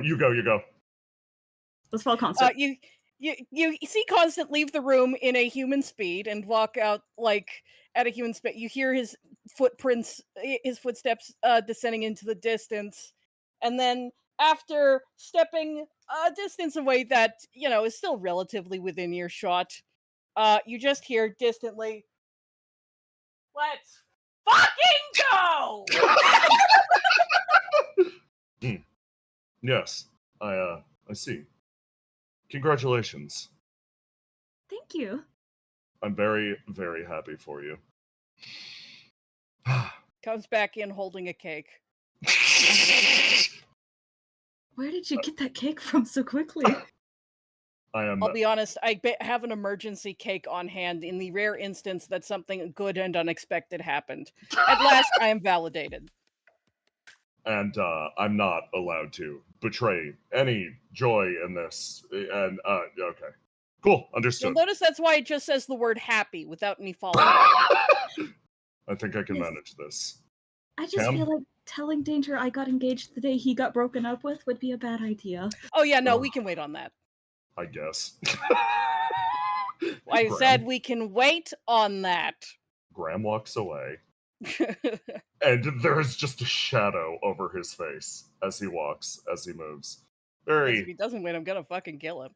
A very serious, weighty expression as the man goes back and quietly sits down at the bonfire. He waits there Time passes, ticks forward. Graham remains focused in on this singular point. People gather around him. He's focused. Danger's describing the relationship, absolutely everything that happened to him. He's nodding along. Uh-huh. Yep. Yeah. Uh-huh. It's crazy. Wow. Damn. Yeah. It's nuts. Mentally speaking, Graham is, however, quietly looping something in the back of his mind. It's a silent thing that exists exclusively for him. Were Treble here to experience this, she would see it too. But instead, Graham only feels a very simple manifestation. Yeah, it's crazy. Uh-huh. Yeah. Wild. And the man remains in this state for the rest of the day. Everybody break! Oh my god. I just imagine the first time they start sitting down and Cal's just like waiting for Graham to like pop and then it's just like, oh, never mind, I guess he's fine. He's somewhere else right now. Wow. Funniest shit ever was when Jay was like, how does Cam react to Gene telling him that he's leaving? And I was like, Cam, in my brain, being the biggest himbo that has ever himboed. He was born to be a himbo, and he was forced to lock in. And he had just this moment where he went, okay, so Gene's leaving. So, arrow pointing at this man who just assumed him and Gene were going to get married, and assumed they were on the same page about this, was like, so do you want to get married when you get back, or do you want to wait to see if World 12 explodes and get married afterwards, if it, like, survives or doesn't or whatever? Do you want to, like, when do you want to get married if you're gonna be gone for a while? I figure I should ask since we might be running out of time. And then he opened his mouth to be like, by the way, when do you want to get married? And then realized in real time he was doing the equivalent of, make sure you're free on Valentine's Day. Why should I be free on Valentine's Day? Because I'm going to confess to you. Why is your face turning red? Because this is practically a confession. Ah, damn it. You know? I'm like, wait a second. By asking this, I'm just now realizing I may or may not be proposing to him. And isn't that kind of a big deal? Shit, wait. Wait, this might be how do I not make this a big deal?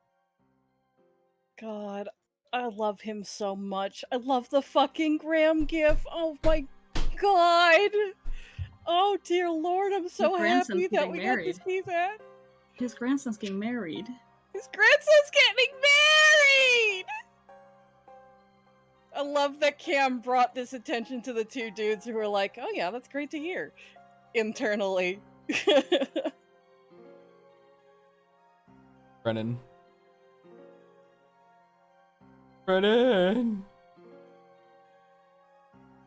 Yeah. They didn't get the hype train high enough. Yeah. Look what you fucking. Yeah, they didn't get the hype train high enough. I'm leaving. Look what you did to that boy. What? I got him married? No, not that one. Oh, that was you. Great job. Honestly.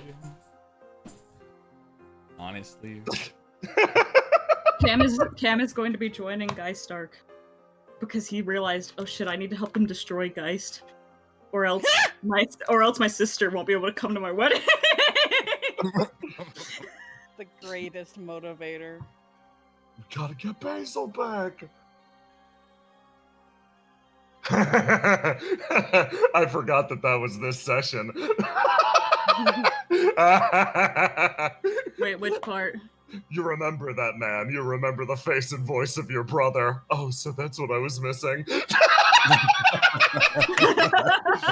Anyway, Cam being like, Gene, we should get married. Anyway, it's the best day of Cam's life. Cam's having a wild one. Oh my god. We both got engaged on this day, so that's good. Yeah. Love is in the air. Welcome back. Love is in the air. I just felt, I was like, Cam, No, this is she's the an most OPIA. I was like, Cam, this is the most anticlimactic way to ask Gene to marry you. And I just sat there and I was like, this is exactly how it would happen, so I must allow it to happen. This was the natural occurrence. I can't interfere. Okay, Jackson.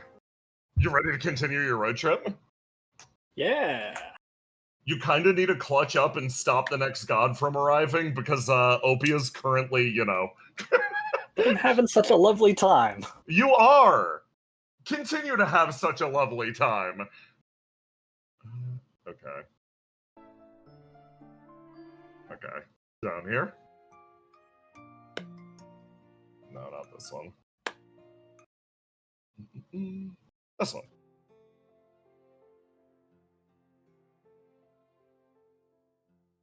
The car continues to bounce its way down the road. Having something that moves at such speed through the ruins radically shortens your journey. You hear Cantella out front actually a little annoyed. Oh no. So annoying. I was supposed to ride. There was a reason that I never borrowed a pickup truck. Because being this high up off the ground and feeling myself driving over everything, it's fun. Stability, she yells over. Stability like, yeah? Would you forgive me if I became a pickup truck freak? If you became some kind of a truck freak? Yeah, sure. You're already obsessed with cars to begin with. I mean, yeah, but they're cars. It's not a pickup truck, it's different. People are into trucks, just have different energy. Argos, Yeah. you missed your significant other. Yeah. I know a truck freak. Right. I look at Stability in her book. I'm like, I have someone I want you to meet someday. She tilts her head. Who's that? My SO cast.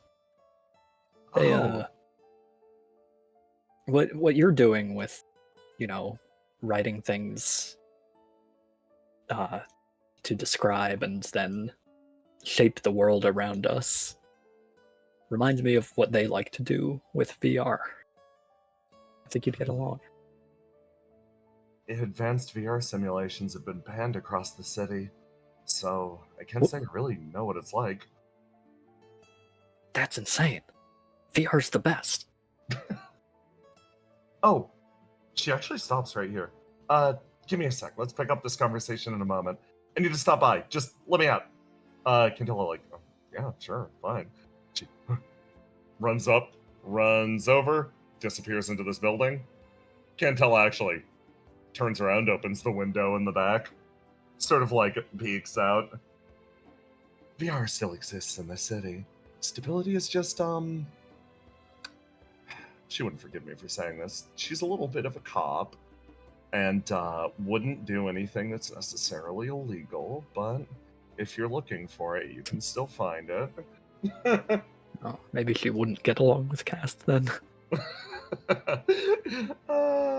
Why? Is your significant other like a criminal?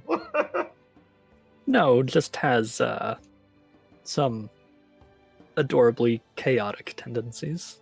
That actually sounds wonderful. It's kind of rare that anybody over here enters into a relationship or anything like that, so most of our romantic experience is based on... She actually looks over. The movies that she writes, or I guess she doesn't write them, directs. She never writes her own stuff. Huh. That's interesting that they'd come from, someone who presumably doesn't know much about that? No! She says delightfully next to you. Right now she's probably checking on her birds. She runs her way back around. They're gone. I had a feeling. Hops back up in the back of the car. What were you checking on there? Last time I was through this area, I tried to, I guess, repopulate the area with birds. So I built a coop up there and left it open, and they're not there anymore, which is probably a good thing. Means they probably found nests elsewhere. Oh, birds are known for flying the coop. Don't tell the operator of the demiurge that I did this. This isn't a good use of resources. Trust me, I would. Yeah, no, sure, you need to be really afraid of that with me. She leans forward and starts the car again. Stability sort of sits down. It just, it feels good to create a type of creature that, I guess the car bounces to life. It exists for no reason?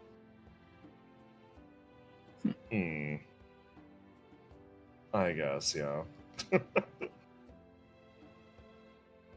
She smiles at you. When I met you, I really did not expect to see this side of you. What kind of impression did I give?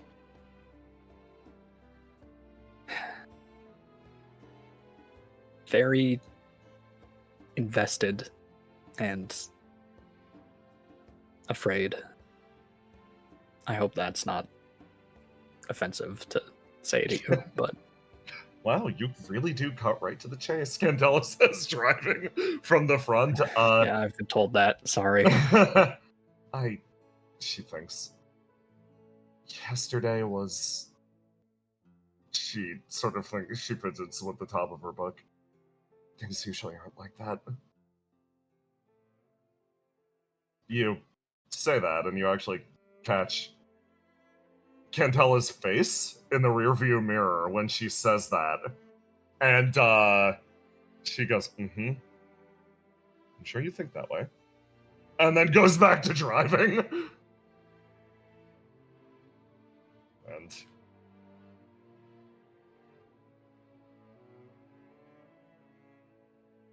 you guys wind up... I don't know why it always spawns you under the truck. No, let them cook. Let them Ran them over. Her like, yes, this is what I was missing from my fight with Ace. The ability to run him over. A truck would be so much better for that. She climbs out. And you look at this large tower in front of you.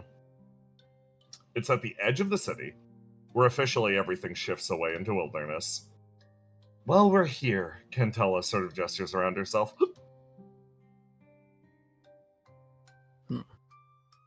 Yeah. I guess I'm supposed to give the next part of the tour now. You see that fear creeping back in.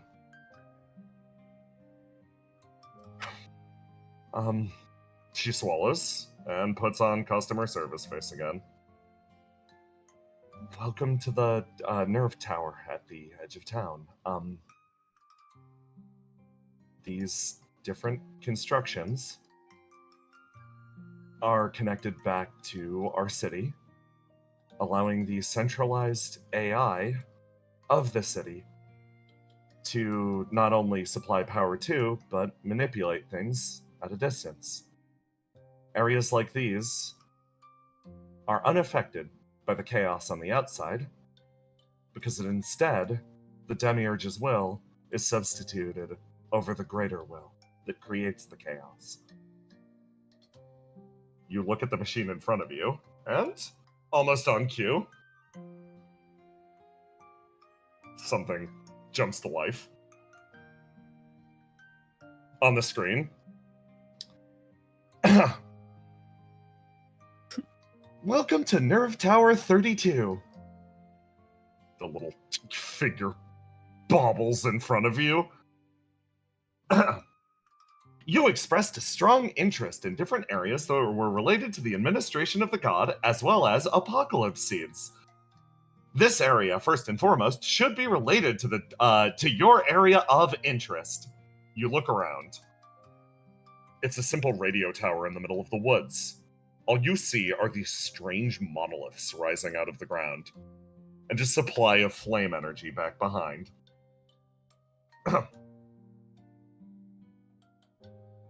Okay. So this isn't where the stuff happens. This is just sort of relays controls.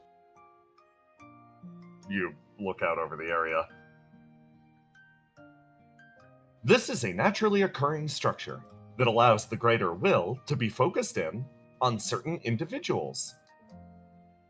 As a result, apocalypse seeds manifest due to this large instrument. They are not grown here, they are grown remotely. This nerve tower allows us to decide, monitor, and also gives us the capacity to direct the apocalypse seed creation process towards specific individuals. However, this instrument is slightly imprecise. It is unable to detect people whose flames do not burn bright enough. Okay. So, when you say they're grown remotely, Yes, is that in this world or the burning world? I'm afraid I'm unable to answer this question. However, you actually see somebody over next to you. There is somebody with authority who coincidentally appears to have gone along with you. You see, oh, me? I'm no good with the science stuff, but I'll do my best to explain, I guess. She sort of sighs. They're grown remotely, inside the bodies of people observed from this station. She points and sort of pulls you forwards. I am an executor of the Greater Will, so I know how it works a little bit more in depth than most people. It's seeing you via structures like these. That's the best way to put it. And in seeing you, it is changing you fundamentally. I've got to think of a good way to do this. Hey, you two, looking between Stability and Argos. Can I give you a little bit of homework? Sure, I guess. All right. What's your goal here, Argos? To save the people of the burning worlds without having to sacrifice the people of this world. A good enough goal. So, alright. Demiurge, yes. When you explain to Argos what this tower is, think of it as one of my nerve endings. I am an exceptionally large consciousness that is spread over not only the city, but the outlining area, and other areas as well. My word is made manifest. Demiurge is a term used for a man-made god. That is the closest thing that my existence is to. Thusly, I am the Demiurge. However, there are hefty limitations on what I can and can't do. This facility is something that I use to direct the subconscious greater will, a being that does not know where to direct its own attention, to perform the ends of those living in the city.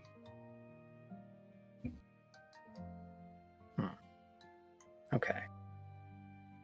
So the greater will seems like the method by which this is accomplished, and the city is who's deciding where to point that energy. I have been constructed to hijack the greater will's abilities for our ends. That is what this tower does. Can you describe the greater will a bit and what other functions it serves? Yes, of course. As this is part of our old history, you notice Stability gripping the side of her head. A long time ago, when humanity was set to die out, a discovery was made in the depths of space. They discovered, imprisoned in an endless sea of flames, something. The flame itself was considered the exterior of its cell. It is believed, on the far edge of the universe, humans finally found evidence of God. Cantella sort of grows silent, places her back to the wall, sort of slowly sighs. However, unwilling to truly break into that prison, humanity stole segments of that being's cage bars. That is the flame that you know now. An endless fuel source that will burn eternally, meant to imprison something far greater. There's a classic principle, however. If you understand a prison so perfectly fit to a being, would it not become a mold? Using the flame, humanity constructed its own greater will. A man-made god that superseded and exceeded the abilities of not only the flame, but any risks that were ever posed to Old Earth.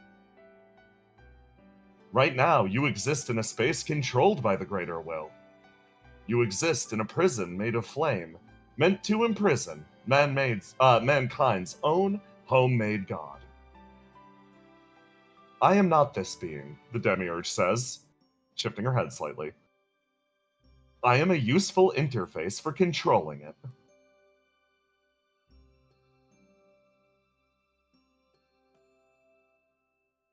Earlier, Stability, you said that the chaos was the result of the greater will's doing. She nods. Is that beyond the city's and the demiurge's control? Is that what it's naturally like? She starts to cry. You watch her genuinely start to break down in front of you. Sorry if that's... Everybody looks over. Cantella, Cantella out of sight. Glad you prodded that one. I've wanted to ask forever. She starts to cry and shake her head. Long time ago, there were people all over the world, and the flames started to consume them and replace them with exact duplicates of themselves. It was terrifying. It spread like a plague. We didn't know who would turn. Anyone infected, unless it was stopped, would just change. It'd be the same, but different.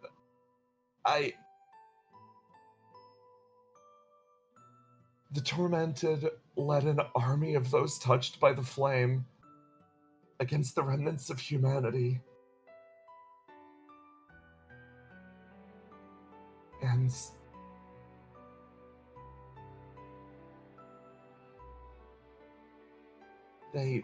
she doesn't know how to put it.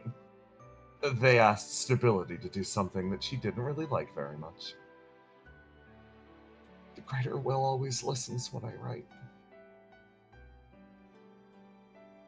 I don't know why, but they actually, when I put something down, it'll listen to it. So, when the world was getting all messed up, they asked me to write this world into existence. She gestures around. They asked me to write a world into existence that was swallowed up by the greater will. A place where they'd be safe from the encroaching flame. They asked me to give them a place to hide.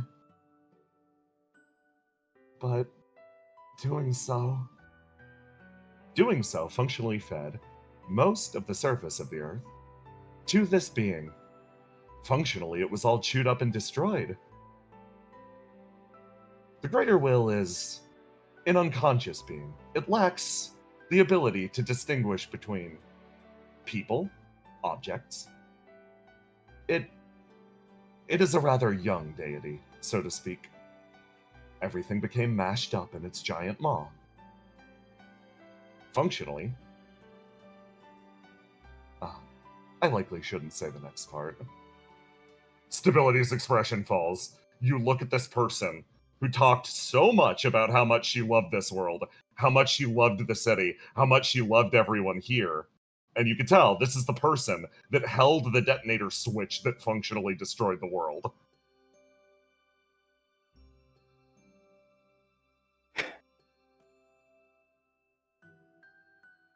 That...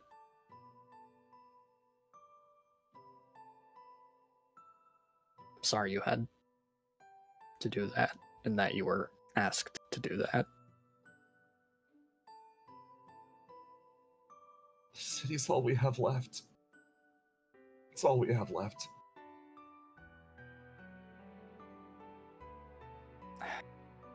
There's still pockets out there, she gestures. There are pockets of the world that still exist. I don't know why they exist, but I check on them pretty regularly to make sure that they're still operational.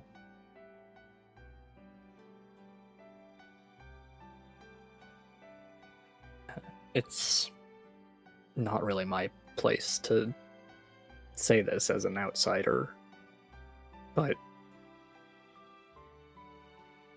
you can have something else besides the city.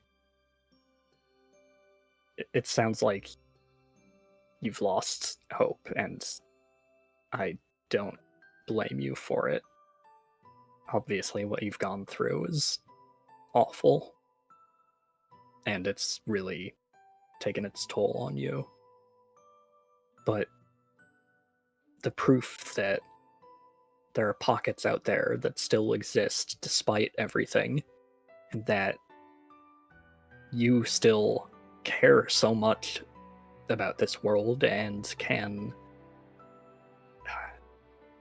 rewrite things where you go to be as beautiful as you remember it. You shouldn't discount those things. And those tiny things are really important. Stability listens, and is just honestly gonna fucking curl into a ball and cry for a bit. It seems like she actually hears what you said. I, like, awkwardly pat her shoulder. Cantel actually sighs and looks back over at the demiurge. Of course, she's only telling you part of the truth. I'm physically incapable of sharing the entire truth, thank you very much. The demiurge says a little snippily. She sort of, Cantella moves her way over, gestures with her head over to the little cat creature. It's not just this world's subconsciousness that she's linked into. She's linked into yours as well. Me or my world? Your world? I think your subconsciousness is fully within your own realm unless you're somehow hooked into the fabric of the world to begin with. There's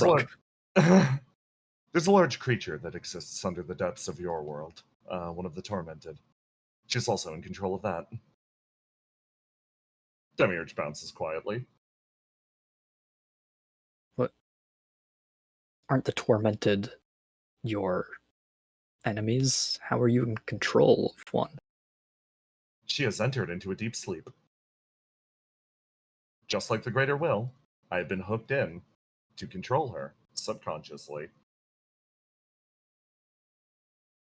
Are you authorized to give me the name of this tormented? I believe so, yes. Her name is Freedom. She is a large chitinous bug. I see. Oh boy. You think about the thing at the center of the ice field. You feel a grotesque sensation drawing out of the back of your mouth.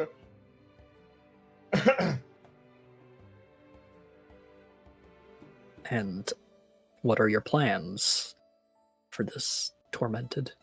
I have no plans of my own. Okay. What are you'll get from the collective unconscious plans then?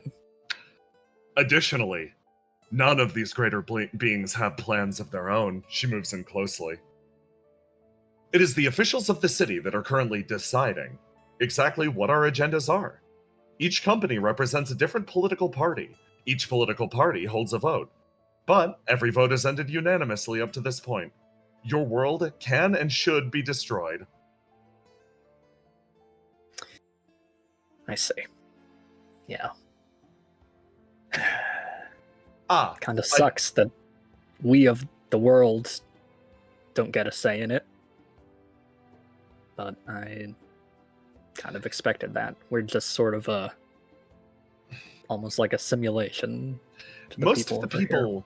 most of the people in the city view you as construction workers, building for them their ideal paradise on freedom's back. You see the state that the world is in here. This is quite literally unlivable. The burning world, for many of the political parties, is considered a far more appealing alternative. As a result, the different parties disagree on exactly when and why we should occupy your world. But not once have they agreed that your world is even worthy of occupation to begin with. Usually discussions of whether or not your world was, and I quote, too wet. Okay. And so when they don't like how our construction is going, Demolition begins. Thusly, the gods are created and sent your way. 11 times. Oh, far more than that. This process has been repeated countlessly through the ages. The Burning World and your cycles have just proven to be the most recent iteration in a very, very, very, very exceptionally long process, of which I have been bound to and facilitated throughout the ages. She smiles.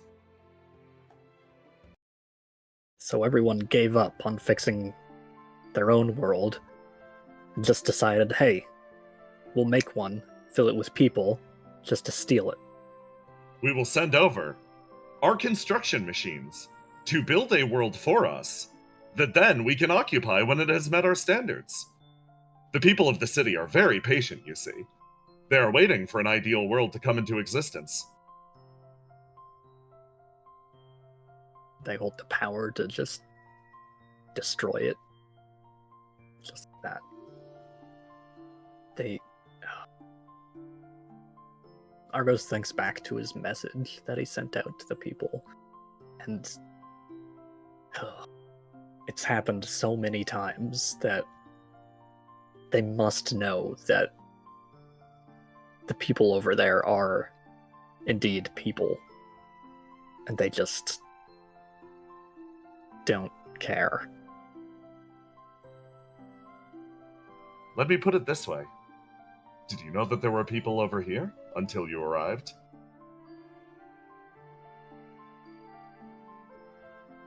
Didn't even know this place existed until very recently. This is because your clearance level was considered low. The tier system that was created by one of the companies is very, very effective at enforcing that. You could consider Tiers of that, information. yes, most of the individuals in this city could be considered low tier. You guys really have a stranglehold on every aspect of our lives in the burning world. Even when we figure stuff out, it's just something you also control. The very flow of information is determined by what this world allows. That is the fun thing about limitation. That is the exciting part of a prison. By constructing walls, you define what is and is not, those that have and those that have not. If you create certain thoughts and lines of processes that are banned information, you can guide people towards conclusions that you wish to control, whether or not they agree with the banned information or not. There was only ever one road to walk. we've been walking it this entire time, thinking that we were fighting fate. God. You say that, and you actually, the one that actually speaks up is Stability next to you. I don't think it's pointless, though. She speaks up, actually pulls herself up. What you showed everybody here is stuff that nobody knew. Nobody here had any idea. Everybody, all the mass, they've been told that again and again, if you misbehave, if you do something bad, you're going to get sent over to the installation. You turned around and showed that that place wasn't half bad to begin with. It has to mean something, right? Even if it's banned information, it still, I don't know. I want to believe it meant something.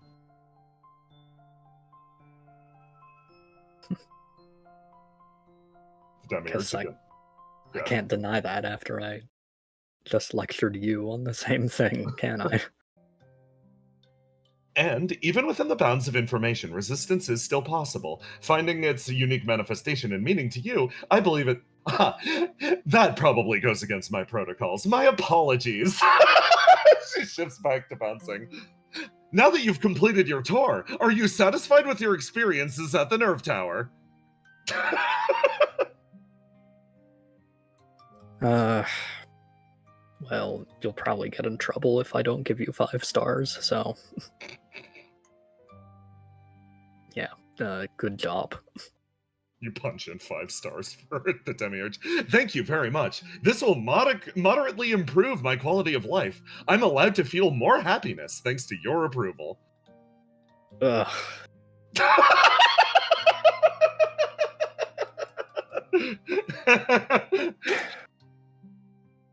I've got to be honest. I really hate this world and what the people are doing.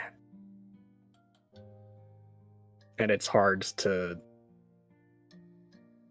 try and rise above that to any meaningful degree. I've dealt with fucked up shit like this in games. And it's just a game. Even though they do their best to manipulate you into really caring, you can always just turn it off. And I've been pretty good about carrying that aloofness or control into real situations, but god damn, this is making it hard. Demiurge continues to bounce quietly. I believe you came here with an objective. Yeah. And I don't want my disappointment to get in the way of that. You move your way over. And Kentella actually places herself over.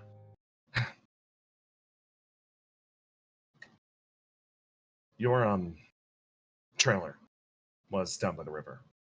Right, Stability? Yeah, it was. Why? What's the matter? I'm gonna go get it for you all. She sort of looks over. I don't think you should destroy this tower. Do whatever you can to sever its connections. Looks back over to the Demiurge. This is a section of your brain, correct? Yes! She sort of sighs. This tiny being is trying to bait you or goad you into getting upset enough that you rip down this tower. Why? She looks back over at you.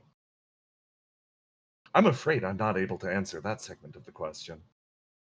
Regardless, you were looking at a heavily lobotomized being. Cantella sort of speaks up. If you're willing to do me a favor, at the very least, take some time. Don't burn out the nerve. Do something different rather than slashing and destroying, okay?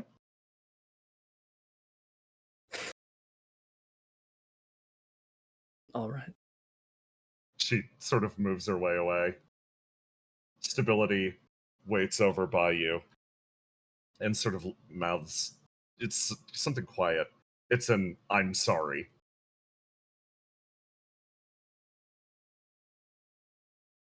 Me too. You look up at the tower in front of you and hear the rumble of a distant motor.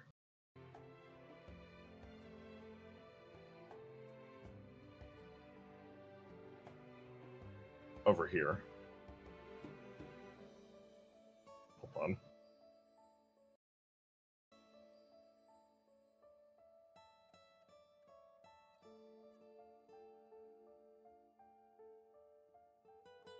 Argos! Yeah.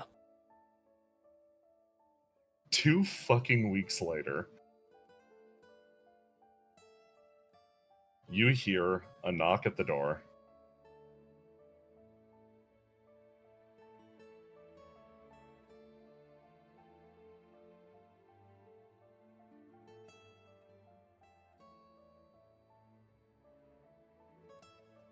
Let me grab you.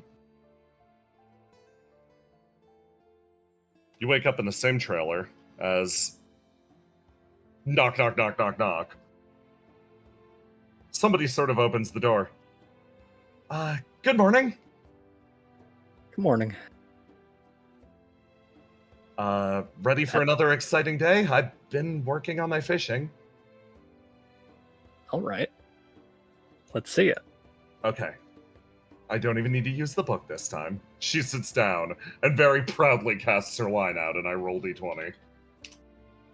17! She very easily catches a fish, and you see a brilliant smile sort of cross her face.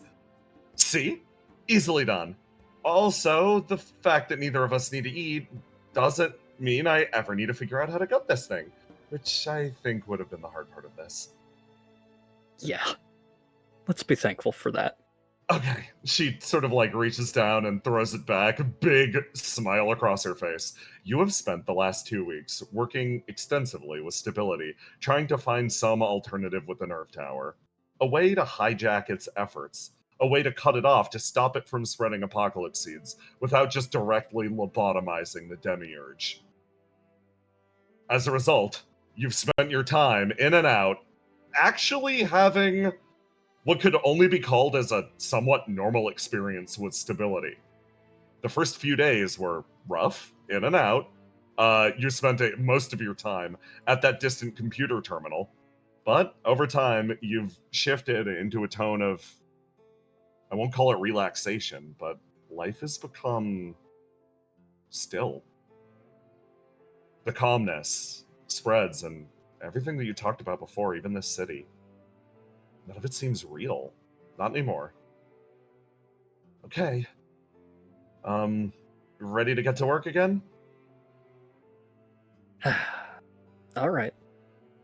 I mean, my ass is sore from that chair. Somehow, this body has retained that ability. Sensation? But, yeah. One of the nice things about being an angel is the fact that most pain is optional. So we sort of get a display on whether or not there would be ass pain, and then we get to decide if we're going to commit to it or not. That sounds useful, but not to tell you how to live your life, but maybe invest in a bed in that thing. She sort of like looks over. Right, yeah. I've been sleeping a little more lately. It's not bad, actually. Yeah, I used to do a lot of it. The pair of you make your way back to the nerve tower. Cantella's been to and from the site every once in a while. And the entire time, the demiurge actually seemed upset with you at first, that you're just like, this would be significantly easier if you'd simply burnt down the nerve tower. And you're like, nah. Kept working. Yeah. For a while, Argos kind of wanted to blow up the city and everyone in it.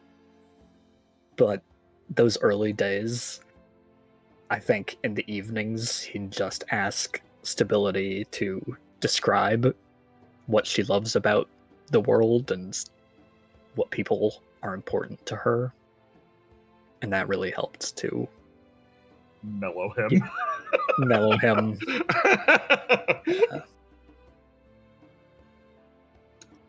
The Okay, Demiurge. Welcome back. Are you certain you will not destroy the nerve tower?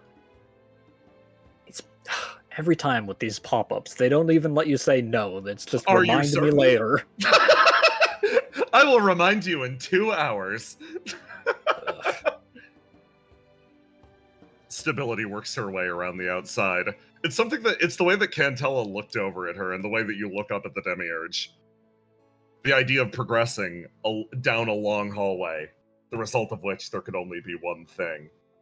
It might be a simple act of resistance, but you can tell at the very least, what you're doing right now is not what is expected of you from those that control information.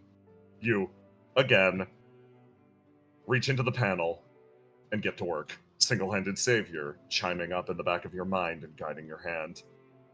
Your palms very easily and cleanly move over the surface of the tower. Process complete. I am no longer detecting anything from the surrounding area, and restoration of the tower will be deemed impossible. Okay, and how do you feel, or how are your system diagnostics? I have retained the section of my mind that is related to the tower. I will admit, I perhaps had other interests related to this area. The destruction of the tower would have damaged a section of my mainframe, which, she thinks, may have made my life slightly easier. Now I am forced to continue to comprehend horribly the tasks as they occur. My brain remains as intact as it was the day that you found me. If you're asking how I feel about this, to some extent, I wish to play you trumpets, but I will play you sarcastic trumpet.mp3. Does that sound nice? Go for it. Hooray! Congratulations! You did it! Congratulations on liberating the nerve tower! Hooray! Hooray! Hooray! It loops in the background.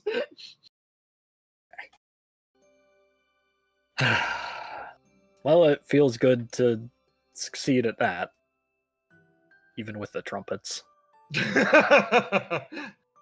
Being able to send further apocalypse seeds, at least from our side, will be physically impossible, at least for the moment. A second nerve tower will be constructed, and that will take quite some time. A large effort, stability's participation, and a construction crew from the city. This one will need to be demolished and rebuilt, if a new one is to be put in its place.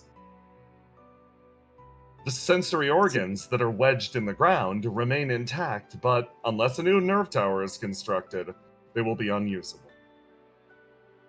I kind of lift my feet when she says sensory organs under the ground, but those large obelisks are functionally watching you, and I can see you through them. yeah, I'm used to dealing with obelisks. So is it really impossible to create a new tower without stability's help? Unless a construction crew is sent along one of the various nerve highways, it would prove to be exceptionally difficult. I suppose Cantella could lead a crew herself, but the process would be complicated. Functionally, this is going to cause a large inconvenience for the city. Well, sucks to them.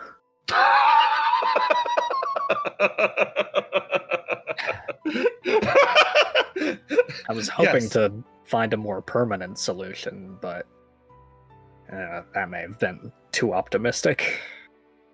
What sort of permanent solution are you seeking? I can perhaps introduce you to an individual that may be able to fulfill such needs. Leave the damn burning world alone?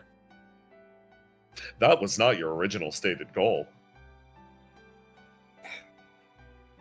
I mean, I guess. Is this your new point of query?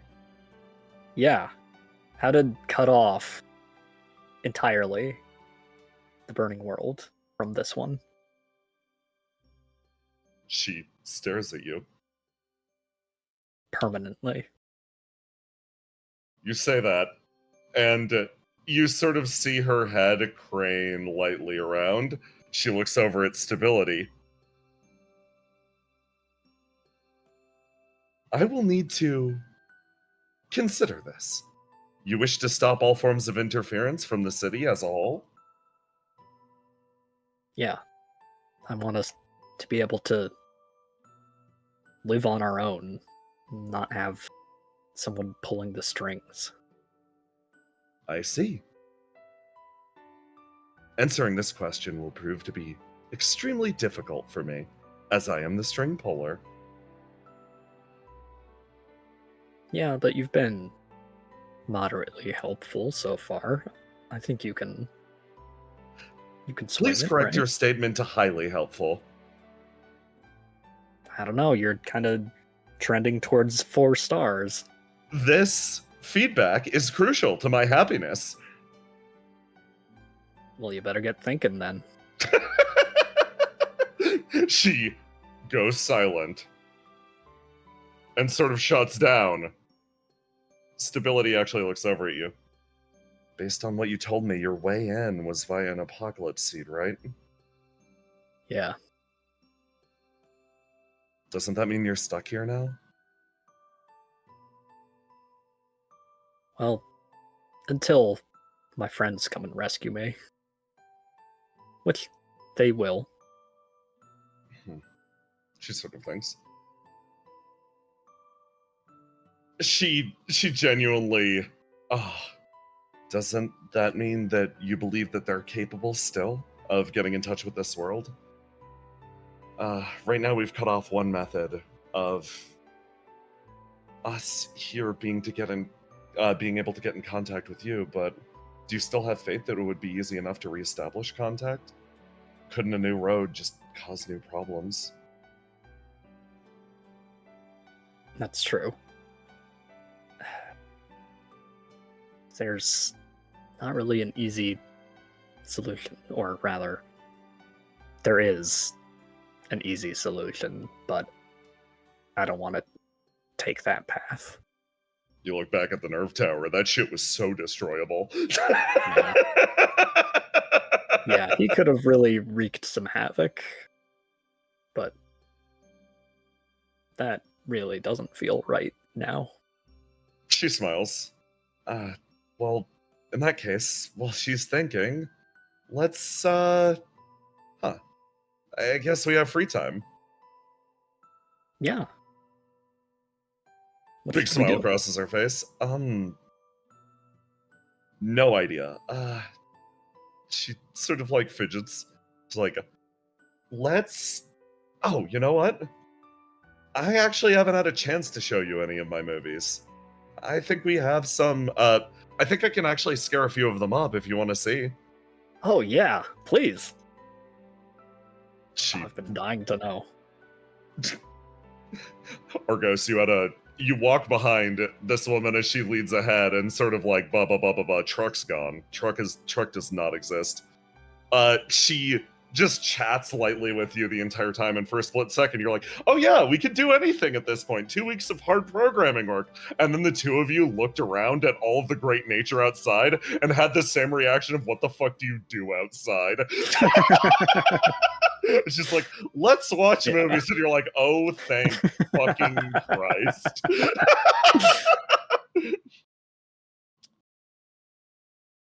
Elsewhere.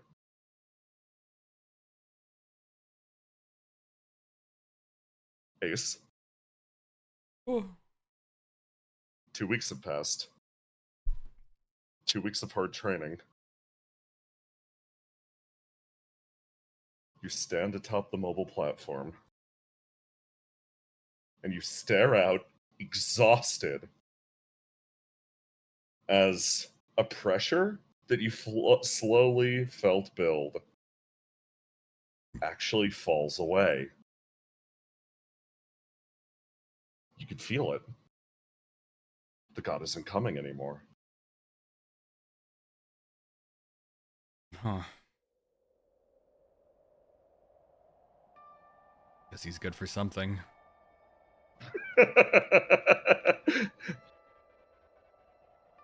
The second that feeling goes out, Seagazer starts to message everyone in the various group chats, all pinging off.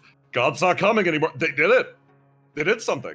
Oh shit, God ain't coming. Okay, guys. And like all the plans off screen, you know, all of that drama and all of that prep up to the arrival of Drift. Yeah, that was definitely happening. That still happened to you guys in the intervening time. But you watch everyone let out a collective sigh of relief as you get the message from Riddle. Okay. Different objective then.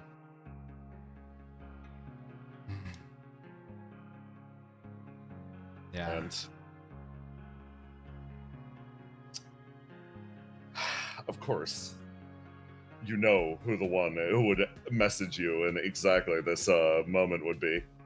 It's a message you've been waiting for a long time, and for most people, this would have a very different connotation, but when it's coming from her, when it's in an opportunity like this, when your entire armed force, dedicated, forged into a single point, suddenly gets the rug pulled out from under them, of course she appears. The eternal opportunist, your dear and beloved wife. Sends a message. Hey Ace, heard you're not going to war.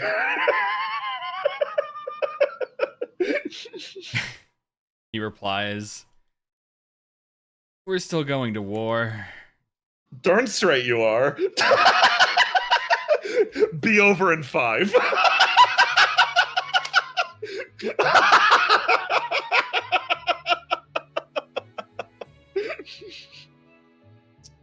Elsewhere.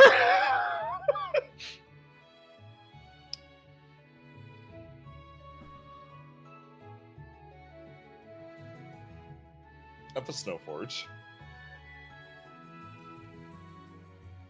I've got to arrange various characters. Give me a sec. Joker, you're not fucking here. I need Robin, Love, I need Grillo, I need all of these characters to assemble. Somebody needs me? Yes.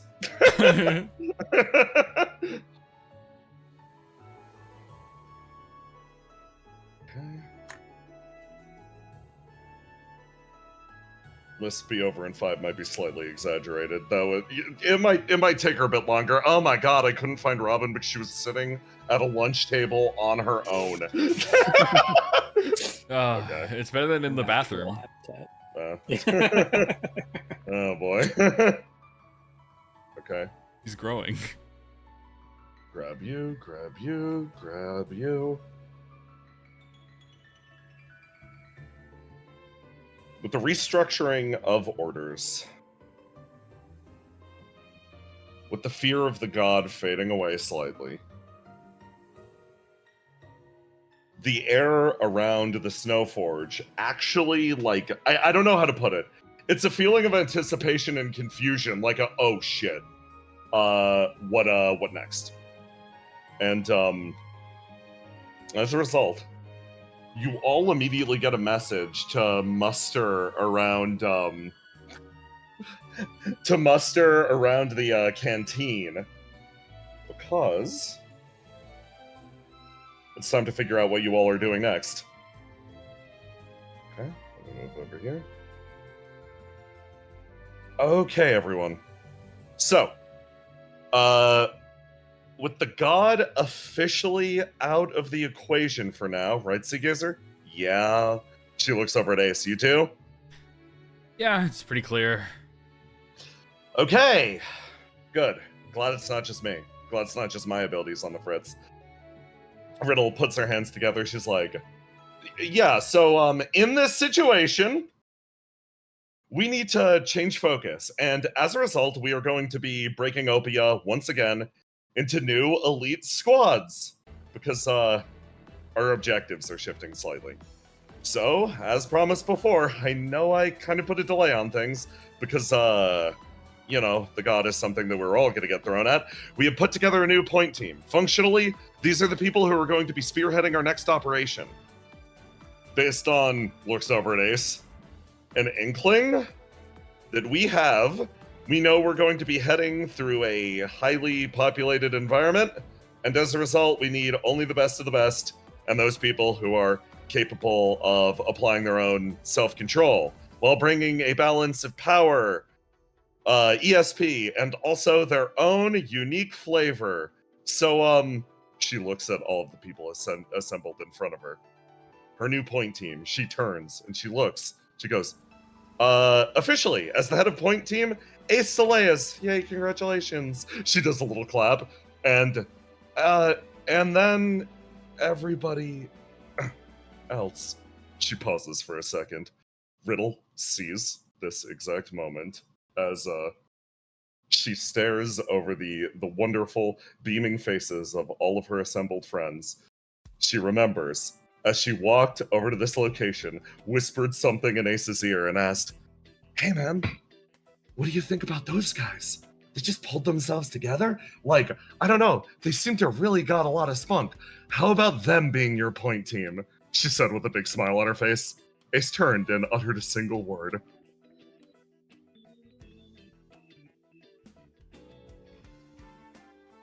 So, you three over there, you officially comprise our brand new support team. She claps. As far as Ace's point team goes, from behind her, walks up two people. Oh, walks in. Rolls. 8. Brings the Queen of Flames in. The proper balance of ability, subtlety, and all of those other things. You didn't say anything about subtlety. Point team from here on is going to be Ace, the Queen of Flames, and Subject 8. She sort of flashes a big smile. Mike raises her hand in the background. Riddle. Yeah? I heard all the personal trainers quit trying to get whip you guys into shape. All but one, she says with a big smile, as if this proves anything. Yeah, eager to work with you guys. She, looks over at everybody here. Riddle's like, additionally, on support team, you guys are going to be joined by, I grab him. Mask! Cal joins, pulls up in your squad. And, hold on, let me grab another character. Roll 20 is at the time of night where it decides to try to fucking die. Cam! And, I grab one more. Where the fuck?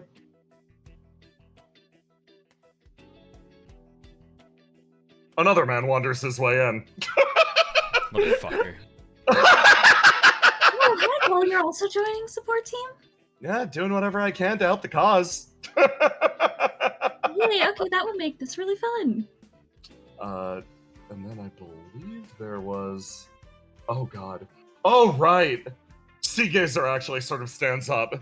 Goodbye, Mike. Goodbye, Seagazer. She walks over. Hey, guys. Part of the Hi, squad. Seagazer. So the basic way that this is going to work, you guys on support team are going to be on standby so that if anybody on point team or shield team needs you at any point, they can ask you to do whatever it is you do, because you all bring so much to the table, she says, trying to be diplomatic. 8. Love Question. raises 2 hands. How is yes, that any you- different from what we were doing until now? Now it's officially speaking, and you're gonna be on standby 24/7. Which Yeah, effectively, we're on call knows? now. I know it isn't. I know that isn't a problem for you, Cal. But yeah, for some of you, I think. Yeah, excuse me All for right, having a some job. of you people sleep. Yeah, excuse me for having a job sometimes that I go to. Also, you're taking my boss from my job. I feel like this is very personally motivated. Seagazer says from in the front. Wait. Seagazer, you can't use that excuse when the bar's been closed for 2 weeks. So we're allowed to use support team for whatever we want. Within Yeah. reason. I think this is perfectly reasonable. I call dibs on Robin and Willow. Oh, she's gonna do something real weird. And She moves over. and you love, you have a question? Oh, yeah, I was simply wondering what happens if point team all leaves again. You guys wouldn't do that to me, right? She says, gesturing over to the queen. Sadly, all the holes that were able to be ran into are filled up by the previous point team members, so there's nowhere else to it's a run. good shame. Listen, we might not be able to work together, but we are united by one thing: revenge. The queen says, "How fucking dare they stay over there and leave us back here?"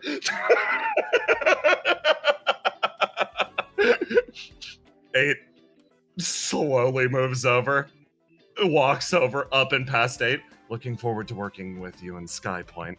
I'm gonna borrow these two for a bit, though, okay? Yeah. Okay. She starts to walk over in this direction. You sure about that one? On support team? Yeah, No, I'm talking about the eared one. Wait, 8? Yeah. Riddle sort of like looks over. I don't know how to say this. She sort of pauses and leans in. I mean, while it's obvious that you and the Queen of Flames abilities are absolutely devastating, she looks around. Mike, Charybdis, and Ascalon are all on shield team. You know, the stable people that we can put around base to make sure that nobody dies. You guys are the right amount of devastating and unhinged to throw at problems. And I genuinely am trusting that promise you made 2 weeks ago that you're going to try to be nice. She says, whispering over, because you know she isn't, gesturing over to the queen. First off, not a promise. Okay. I can break it whenever I want. Okay. It's a self-imposed rule that I'm not holding myself to. Yeah. So if I decide to go crazy, yeah, I'm not disappointing anyone but myself. And I'm okay with that. Yeah, I also don't think I don't think the disappointment would outweigh the sense of relief that you'd feel. Yeah. Ace just kind of looks at Love, who's fucking pounced on Sea Gazer. She's juggling Sea Gazer. At least this one's funny. Cam is clapping. And like, as far as everybody who's remaining, I don't know how to say this. In terms of physical ability, it might actually give you and the Queen of Flames a run for your money. Oh, you did not just say that immediately in front of me.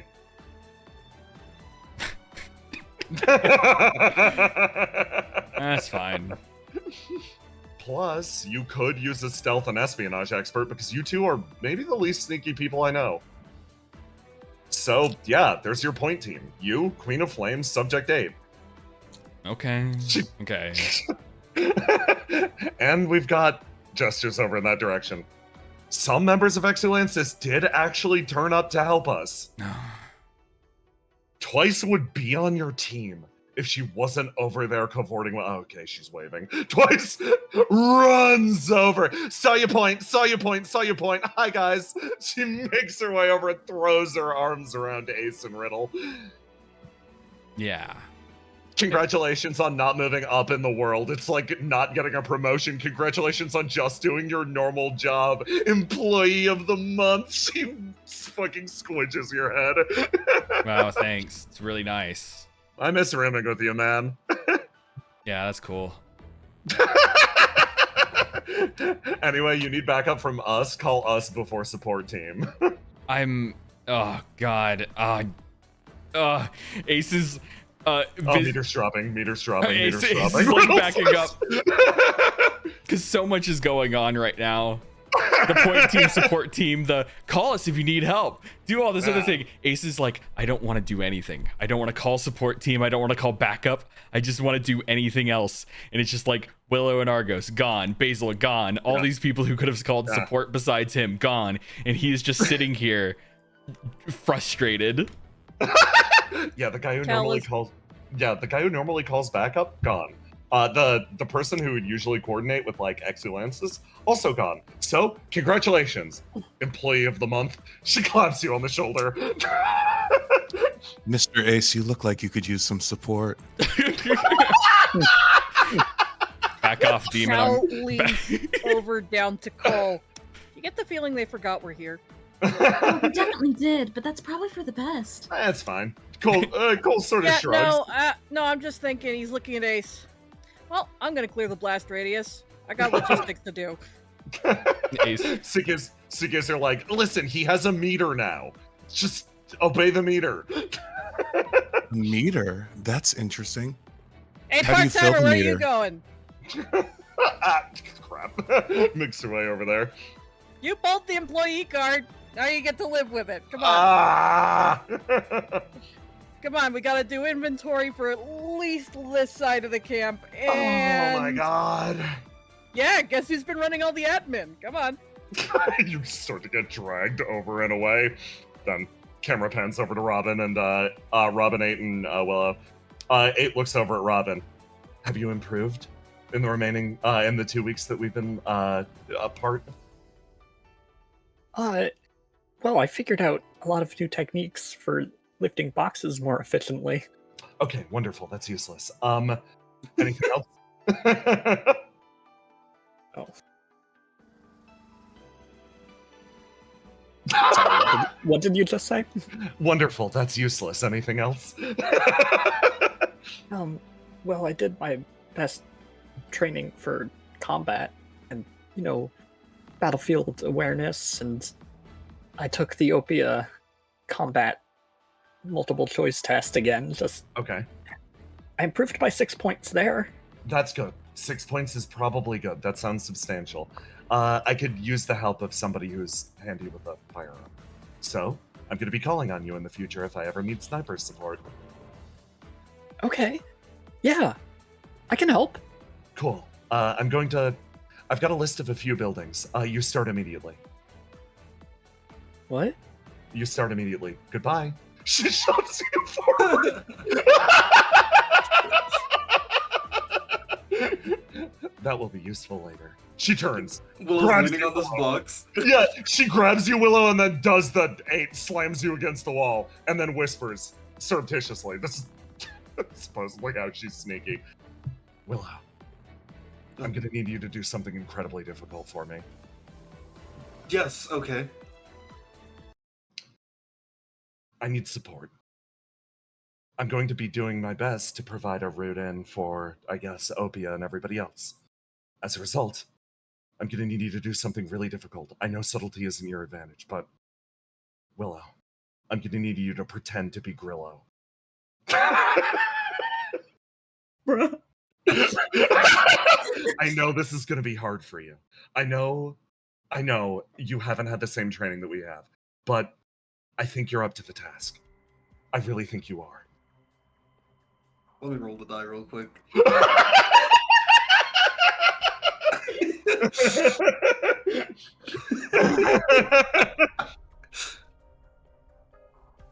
Girl takes a deep breath.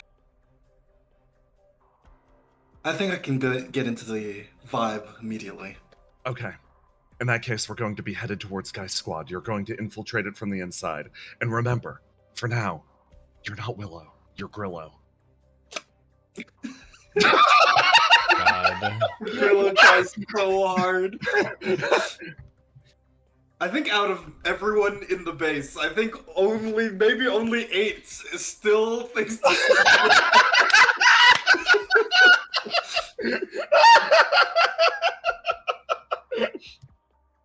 Of course. Awesome. Cool. Okay. She nods, and somebody sort of walks up behind her. She hears footsteps, and Toe swivels around. He just immediately gets up against the wall alongside of you, like, hi, Cam. How's it going? Hey, you two. Is everything okay over here?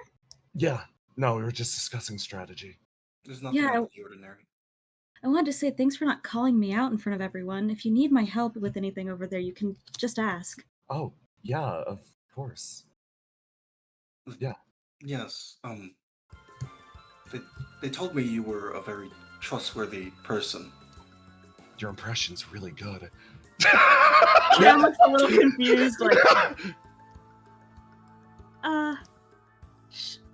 sure, looks at 8 and Willow, like... 8 is nodding. 8 is nodding fervently, like, yes, the subtle inclination and implication that you are, in fact, not Willow.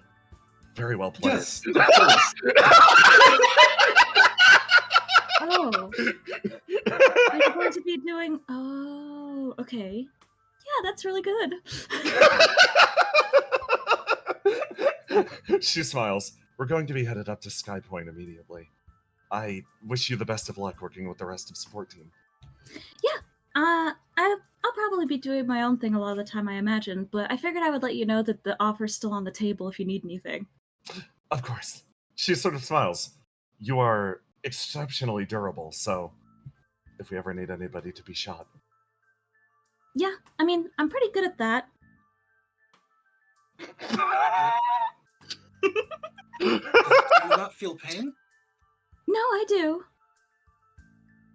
Then I hesitate to put you in the line of fire.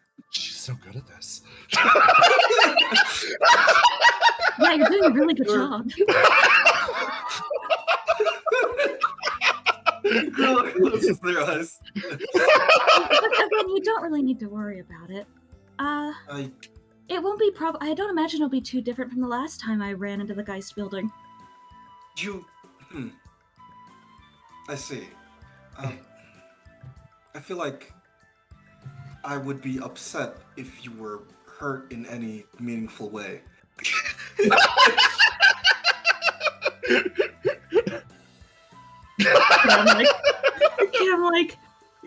Cam is so weak to Willow specifically because she's so nice to him, but he's like, oh, she's trying to phrase it like how Grillo would phrase it. That's so cute. Oh my god, you're so stupid. He's like, I appreciate it. We've got a plane to catch. Good luck, Cam. She says with this big smile. I didn't realize you were so good at espionage. Over to Willow! Yeah, I didn't think she would be that good at it either. See you guys later.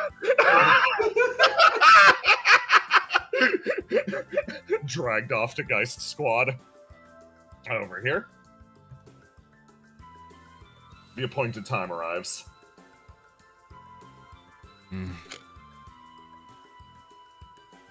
Somebody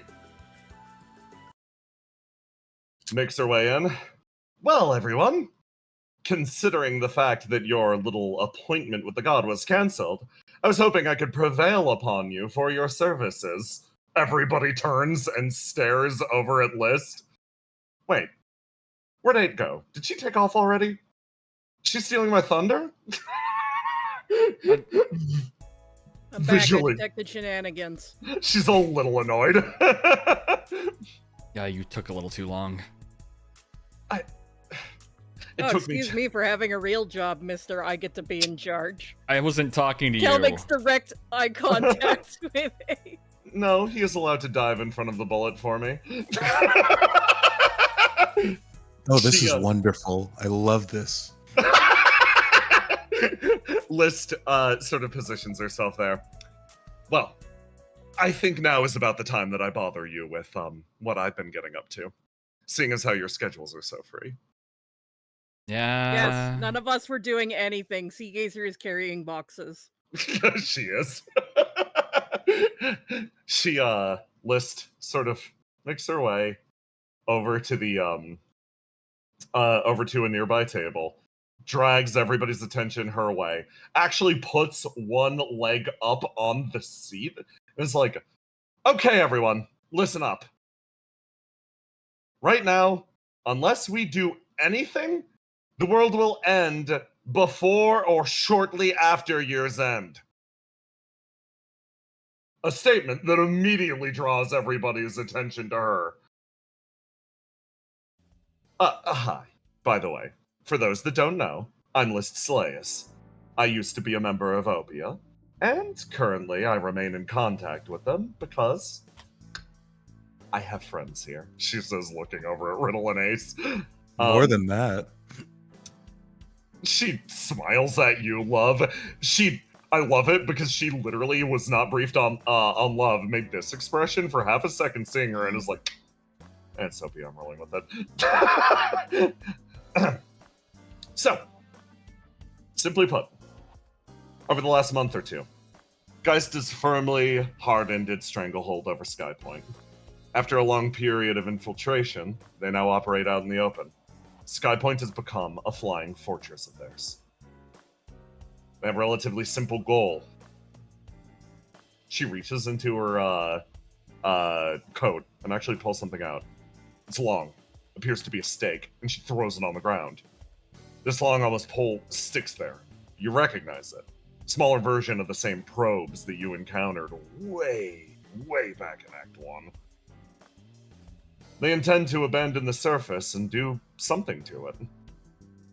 I had my scientists look at this, but we're unable to figure out the exact purpose beyond the fact that it is a flame-siphoning device. Now these are being installed en masse and in large scale all over the burning world. Or, I suppose it's more correct to say, they've been installed here all along. Geist has been constructing flame extraction devices in secret, underneath our very noses. She actually looks over at Cole, who walks up. A long while ago, an electrical engineer was placed on a hit list for discovering disruptions in electrical currents beneath Fuse City. I thought that the crime was disproportionate, or the punishment was disproportionate for the crime, so I took my time looking into it. She, sort of rests her foot down on the stake. Without a doubt, she smiles over at you, Cal, knowing your own participation in it. Geist is going to do something to the surface of our world while they remain nice and untouched in their little flying bastion. Ooh, any guesses? I have a few. Geist, as a megacorporation, has multiple heads, multiple CEOs, and as a result, I assume that they are not monolith, the way that we've understood them up to this point. But I believe they are united by a common factor, abandoning World 12 as a whole. She folds her arms and then actually reaches into her pocket and pulls up her communicator and sends a list of a display over to everybody else. Ace, it blinks in front of your eyes. These are the Geist-made arcs. They are built, themed after their original Geist space pyramid.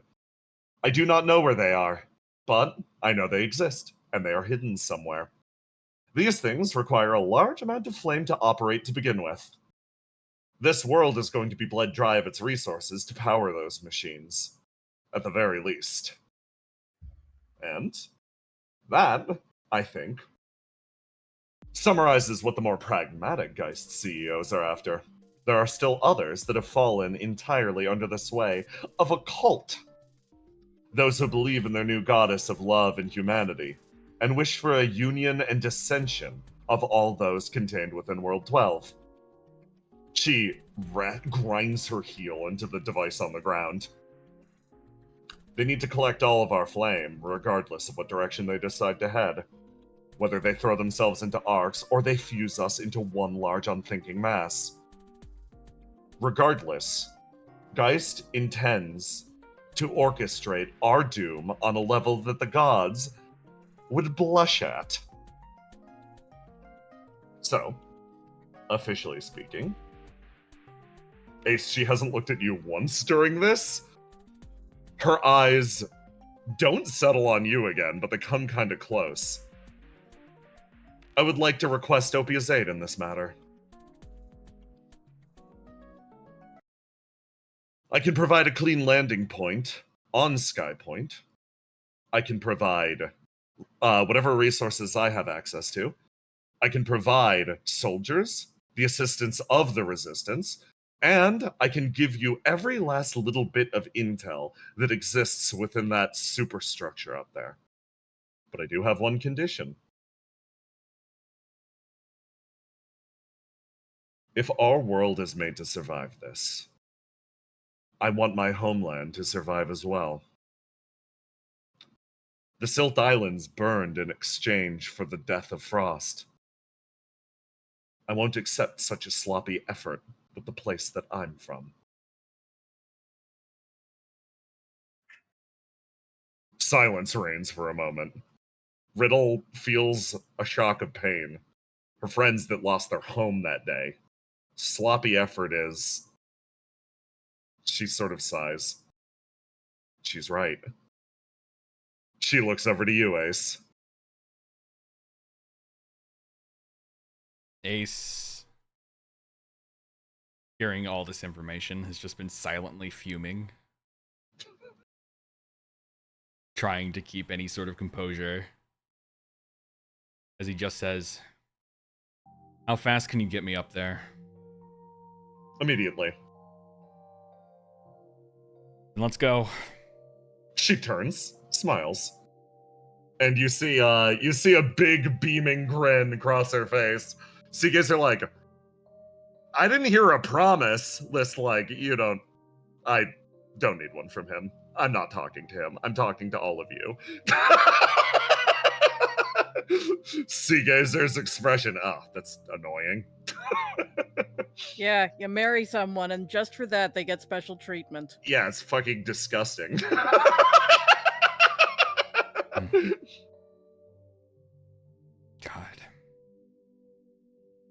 Queen of Flames sort of thinks, are you sure this is the team you want to put together, then, if that's our stipulation? Mm-hmm. Riddle looks over. I'm genuinely counting on you guys. Fine. She pulls herself up alongside you, Ace. Immediately, huh? There's something I have to do. Somebody makes his way forward. Hey. I know I'm not on support team, but, I could think of a way or two that I could be useful. Don't worry. I need you right now. Elsewhere.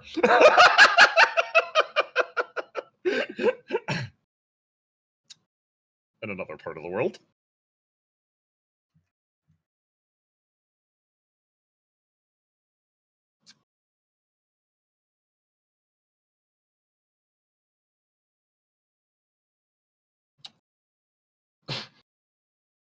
Let me grab this.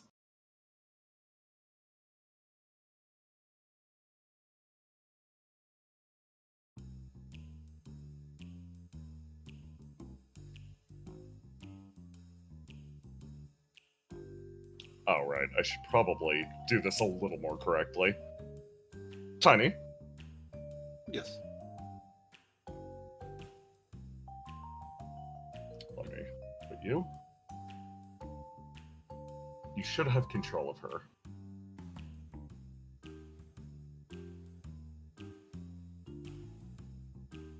Edit. Yeah, all players. There we go. Nice.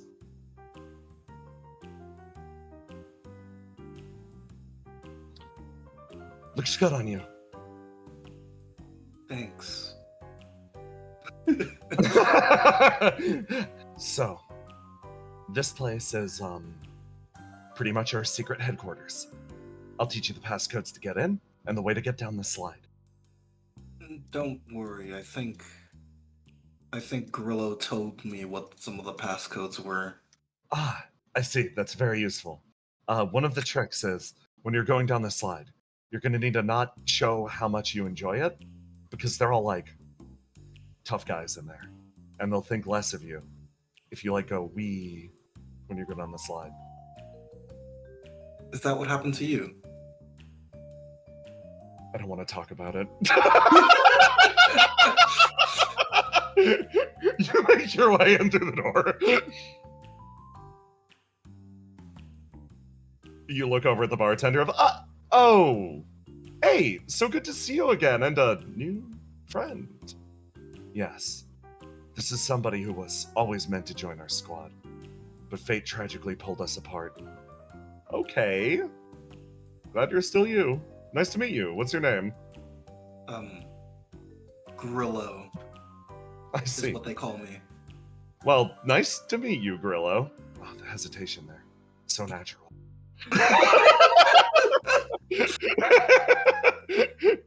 You go down the slide, and you definitely hear as she brings her way down a little. And you slide. Oh, that one ain't here. Rip in peace. You pull your way to the bottom of the slide as two people immediately rush their way over. Hey, You're back. Hey, Hey, Grillo. Yeah, hey, what's up? From here on, I would like Grillo to be able to assist with Guy Squad duties. What do you mean? I would like her to be able to join the team. I'd like you to factor her into the mission plans. You don't get to make calls like this. You're not Gran, and you're not, sure as hell not Mantis or me. Yes. Hello. Yes. Are you sure you want to come back? It would be best that if I come back. There's a pause. Right now, we're focusing pretty heavily on getting all of our guys out of here. Since you're already out, are you sure you want to come back in? It's pretty rough in here right now. I'd like to help. Why didn't I get the same level of consideration when you asked me to go on the bodyguarding job? Because nobody wants to do the bodyguarding job, and we're genuinely grateful that you and Circuit are doing it. Thank you so much. Thank you, thank you, thank you, thank you. That's right. You better grovel at my feet for this. I literally used up all my thank yous on her. Hey, Grillo. Yeah. I can run you through the basics. Come on. These sort of gestures with a said. What have you been up to? I've been trying to help out Willow at OPIA. Oh, I see. So you've been hanging out with Opia? Could you do me a favor?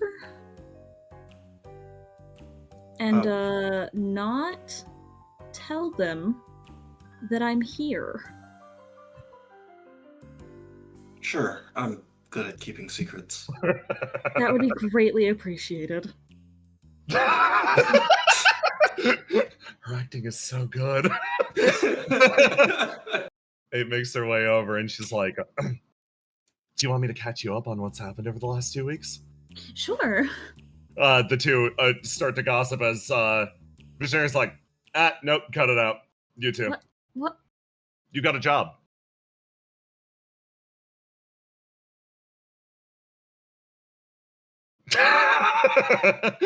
What do you mean?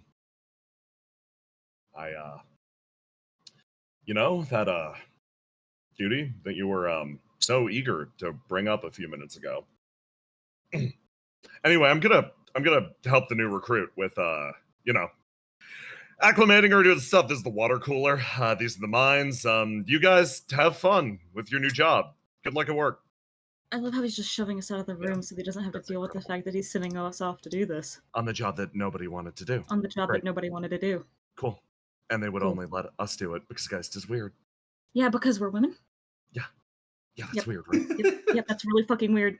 Really fucking weird. Every part of this is weird. Okay. Good luck, you guys, and good luck, Grillo.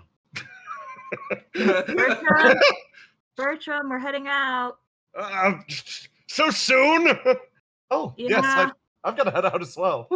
Zealous is like, big things happening around Geist. What about you doing today, Apparently I'm here to oversee some big project. I haven't been filled in on it, which is slightly worrying. Got any more information, even if they haven't told you, that we could know, maybe? Just little hints, perhaps, that we could know? Well, I know it was supposed to happen behind the scenes, but then CEO 5's new favorite hire is making a big stink about it, so Basil's been allowed out of her room to come see. You know the purple guy? Yeah, I know the purple guy. He keeps saying stuff like, oh man, it's so messed up, you just keep her in your room, you should let her out, which is probably, oh, that makes sense. That's why you guys are on bodyguard duty. I get it now. Yeah, because she's actually letting her out. You're her armed guard. That's so delightful. How is Basil? Like, as a person? I don't know.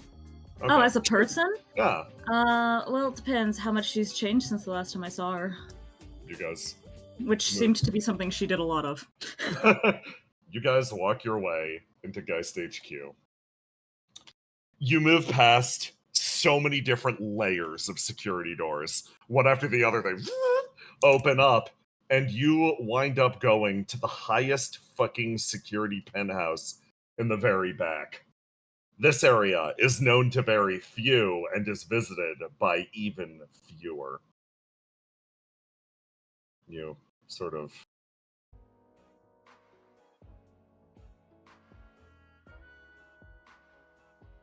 make your way over to the control pad. move forwards. Submit yourself for the fucking retinal scan, the blood scan, the flame scan, all the fucking levels that are required, and 8 takes a step back and gestures with her head over to you, Circuit. They're really gonna take some of my flame for this? Yeah. I'm gonna fucking run out. I'll give you some. Just go. Okay. He leans over. You go through the set of scans and are approved. Maybe Cool. Sater's doing.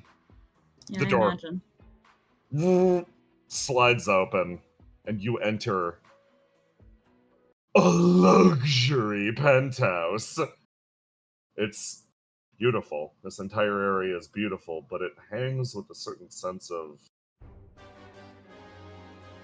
weight. I don't know. Like the air is stagnant. You just see the top of somebody's halo poking over the couch. Basil, you sit with your back to the door.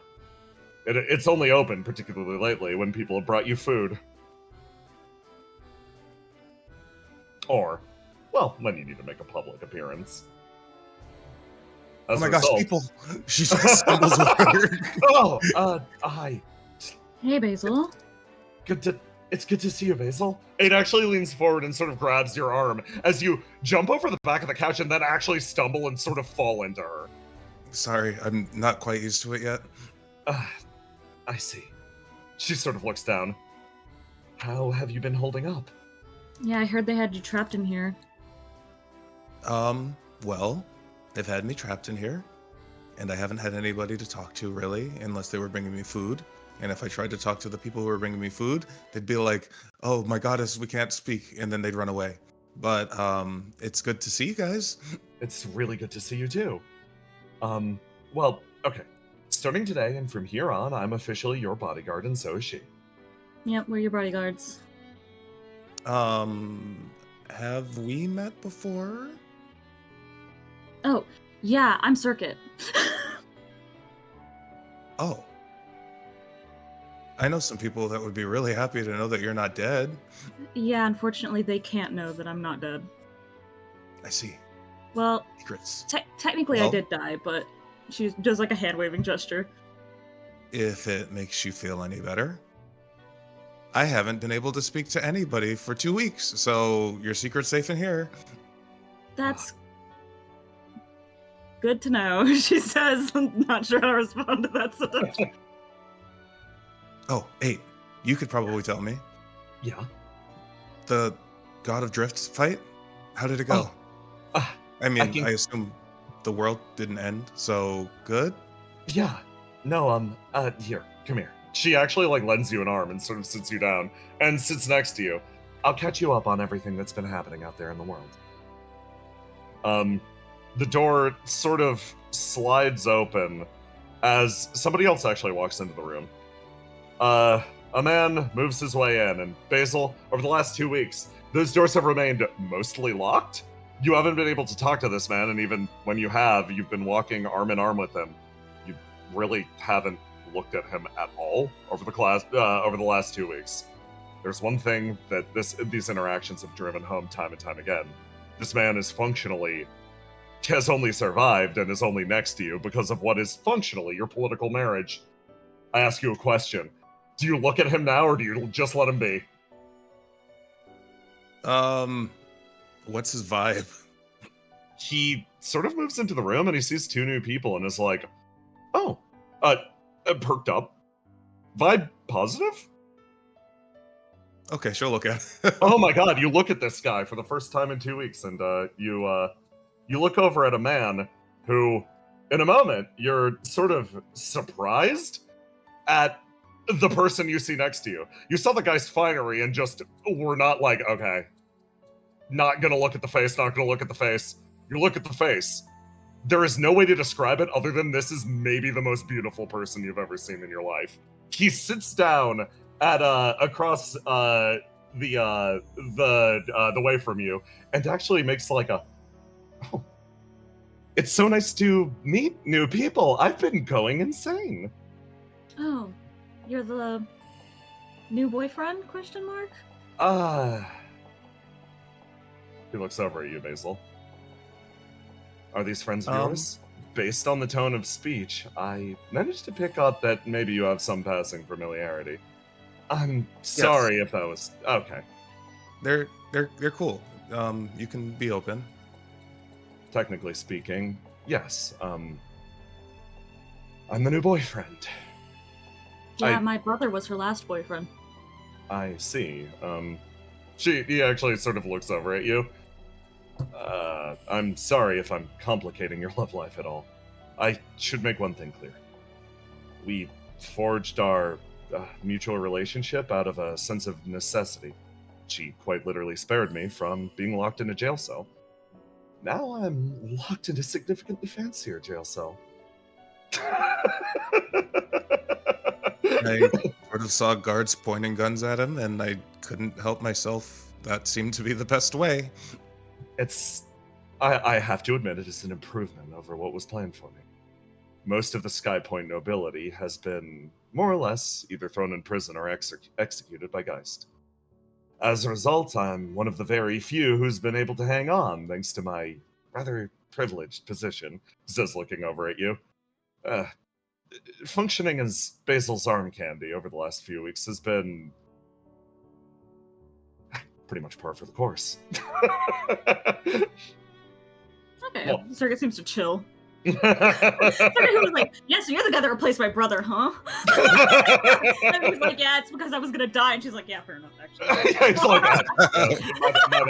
my bad about the interrupting your relationship, if that is what I did.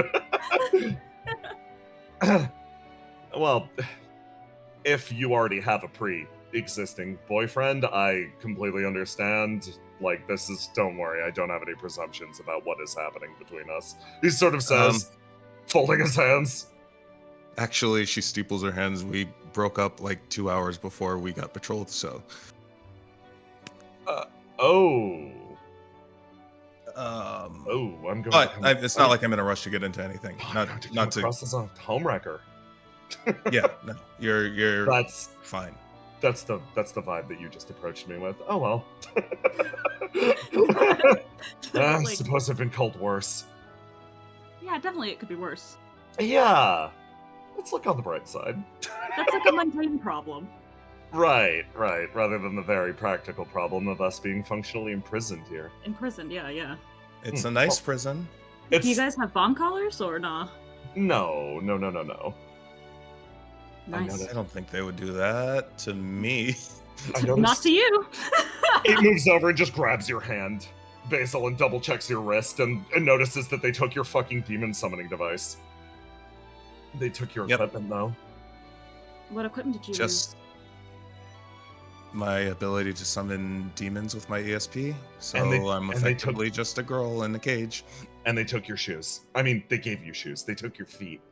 But they gave me shoes. I can't really run. Wait, hold on. Roll it back. We've given Geist a demon summoning device? They took it. I didn't give it to them.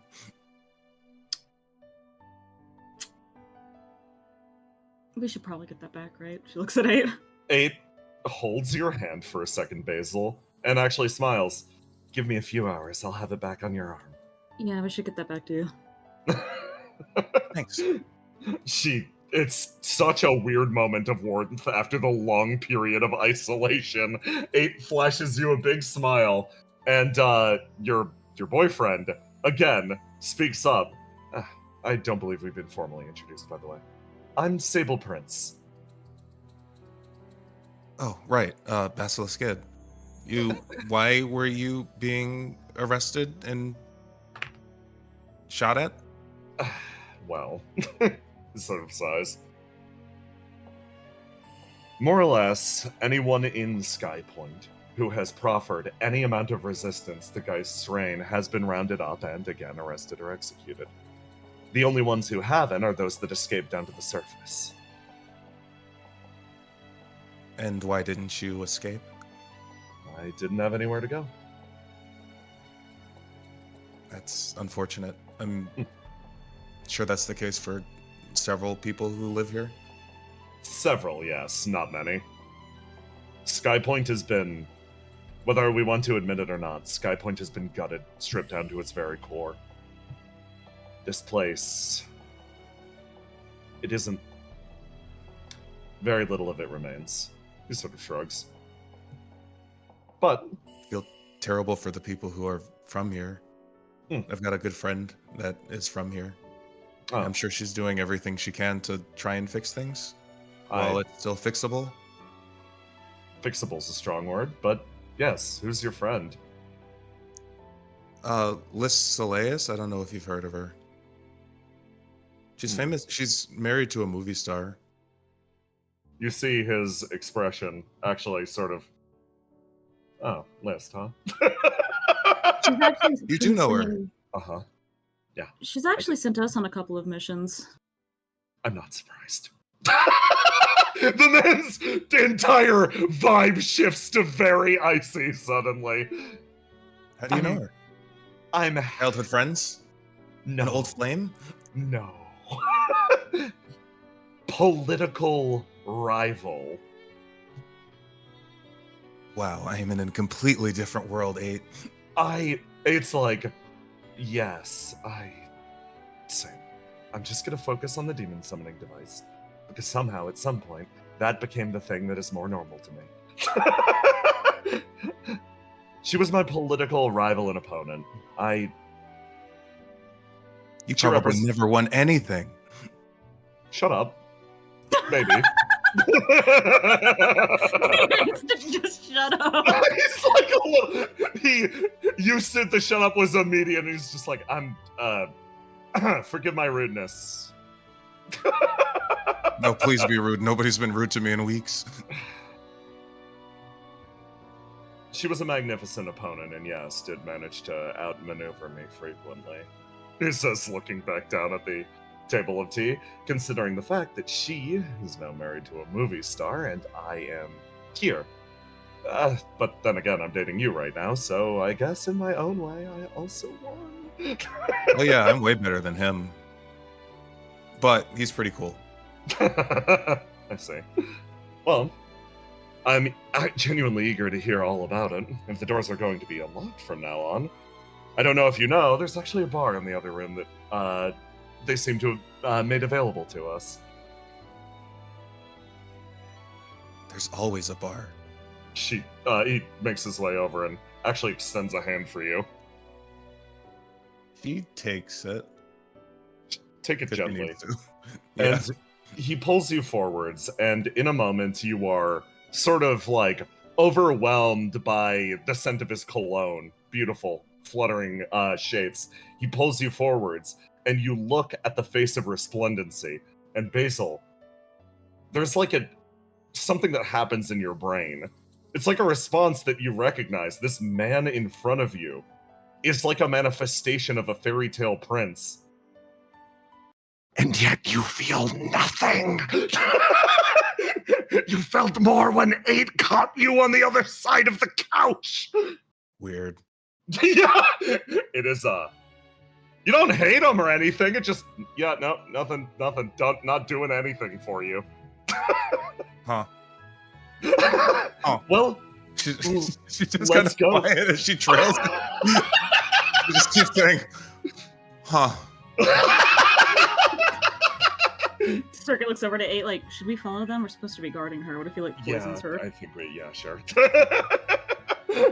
You guys start to move, and then you hear a buzz on both of your communications devices, and you look down. You're like, oh, shit. It looks like we're being called somewhere. It seems that you have an event you need to attend. Yeah, that's a better way to put it. My lord and lady, there's an event you need to attend or whatever. She barely musters. Circuit literally laughs. Oh no, I was really looking forward to drinking alcohol that doesn't make me drunk. Well, I suppose we should get to it then. You watch the man put on his mask, and it adheres instantaneously and deeply. You can tell this man is so experienced with this exact type of shit. It's just like List. Yes. And you all make your way into an office on the far end of the building.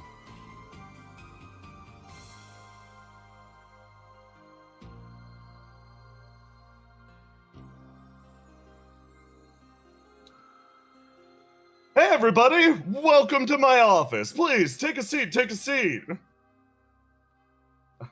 It was gracious of you to invite us here. Yeah, of course, I don't know. My new guy, Mr. Knight, say hi. Hey guys. Wouldn't stop complaining that you guys are just cooped up in your room all the time. So he said you should have a chance to witness the future with your own eyes. Exciting. I'm glad I get to see this beat up car again in a different location. Have I told you the story about this car? Yes. Great. Okay. Well, you guys being here is going to make everything way more convenient because I'm about to take us live. Camera clicks onto CEO 5's face. Hello, World 12, he says with a big smile all over the world. And different devices flare with the man's voice. Please, everybody,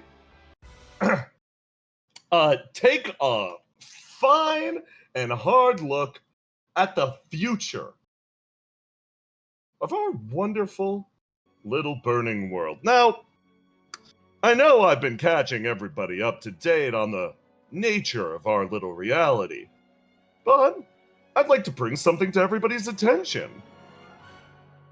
There's a manifestation. A sudden flash of flame on the far side of the world. Ace. You, List, and Riddle get hit with this all at once. Ace, it is an overwhelming, wincing agony that dances to your temples. The airship that you're on, List beside you, rocks once.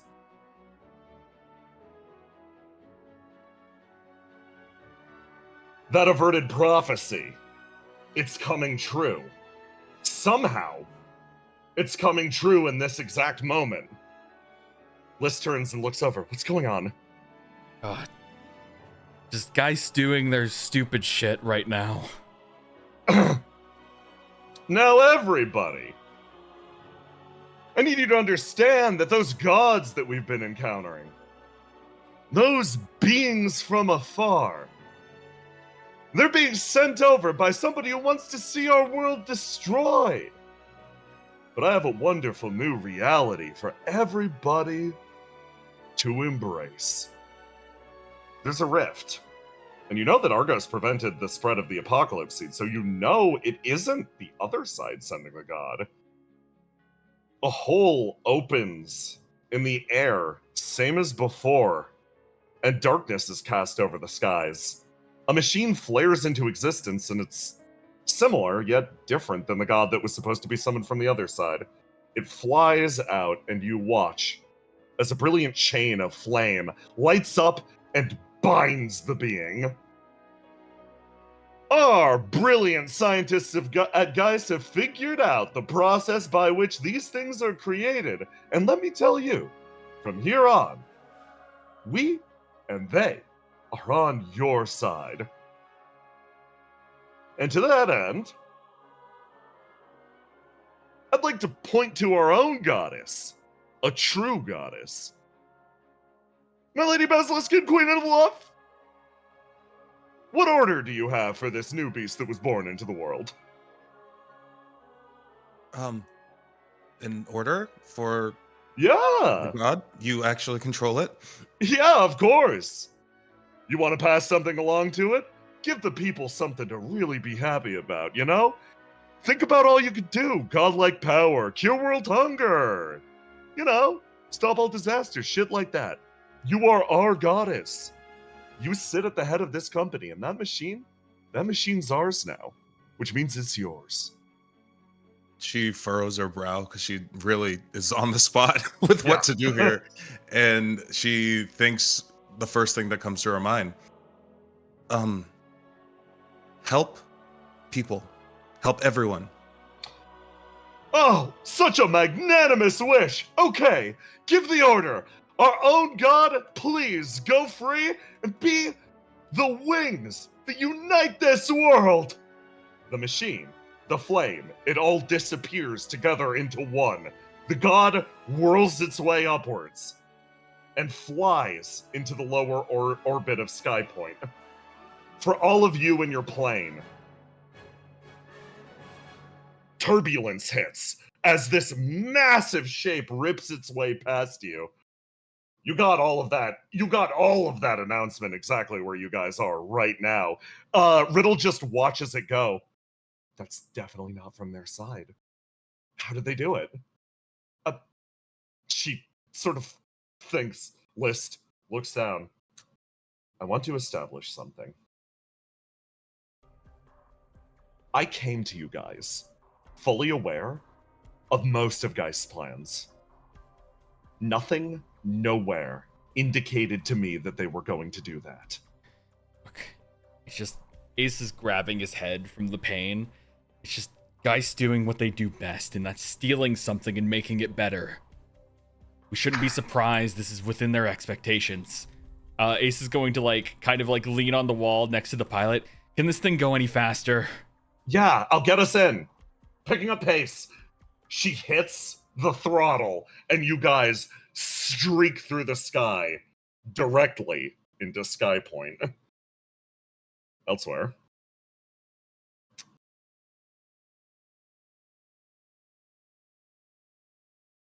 I need to grab a theme.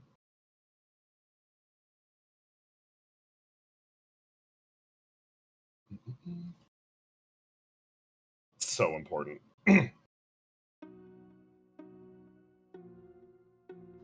A man sits at a desk, double-checking the connection over to the nerve tower. No displays. Nothing matched. Best way to put it is, it's still sending data. The data's all wrong. I don't know exactly how they did it, but it seems that the tower's been scrambled. Were it destroyed, rebuilding it would be easy. Reconfiguring it from its current state, that would be... The word crosses his tongue. Demolition. Extrication. Repurposing the parts. Eliminating parts that are unique and can only exist in a single instance. That would be disgusting on his tongue. Expensive. He says it aloud. Rests back and stares over at the demiurge's inactive simulacrum. The voices of the company heads are all on the phone, brimming to the surface all at once. So you're telling me one of the gods that we were constructing at our facility was functionally hijacked by the other side? You're telling me that everything that we've been working towards over the last few months, ever since the demolition order was given, has been handed over to our wayward workers? Another voice speaks up, different company head. It goes to be expected. Company 2. The head still barely alive in his now ultra-safe coffin, utterly inert, forced to watch everybody ransack his tower. After they interfered with my tower, I figured they would be attempting something like this. The operator speaks up. I would not take credit for this course of events. What? It is not your personal failure that made this manifest, nor is this off schedule or particularly a problem. What the hell do you mean? I lost months of work. The fact that the nerve tower has been dismantled, now that is interesting. The rest, we can lose a god. The rest of the companies have already lost a god each. Well, not all of you. There's a snort on the other end as a few speak up like, I haven't even sent mine over yet! No. The two of you that have. Operator, you should know how much of this is your fault. For now, I'm willing to accept the blame. Because I understand the weight of responsibility. Something that you all clearly do not. That's right, he meditates on it. Right now they're twisting in the wind, but this man isn't sweating. One got hijacked is not a particularly big deal. particularly if it was pulled by the inept individuals of Geist on the other side. They're going to use it for something worthless. But somebody with a deft enough hand to manipulate the nerve tower, that requires either somebody truly brilliant or internal betrayal. He looks over at the Demiurge's inert corpse again. But for now, he would let the other heads of company twist in the wind. After all, they have yet to apologize for the sin of that day. For now, any amount of suffering that they feel is their just desserts. They didn't understand his feelings, and in such, he should pay little heed to theirs.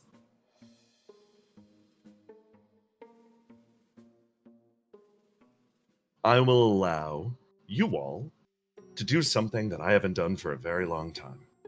Take a break. What? Take a break? Yes. Take some time off. Enjoy yourselves. Go to the movies. Watch a picture. I have things I need to personally attend to. I would like to borrow stability. We need to assess the safety of our factory. When she returns to the city, I will send her your direction, yes. Thank you. Okay, good. How the fuck did they... The phone call ends. The operator stands, turns, looks over at the Demiurge, sighs, and makes his way backwards. He thinks. Pauses. Believes he sees something. Shakes his head. And then moves back to his office.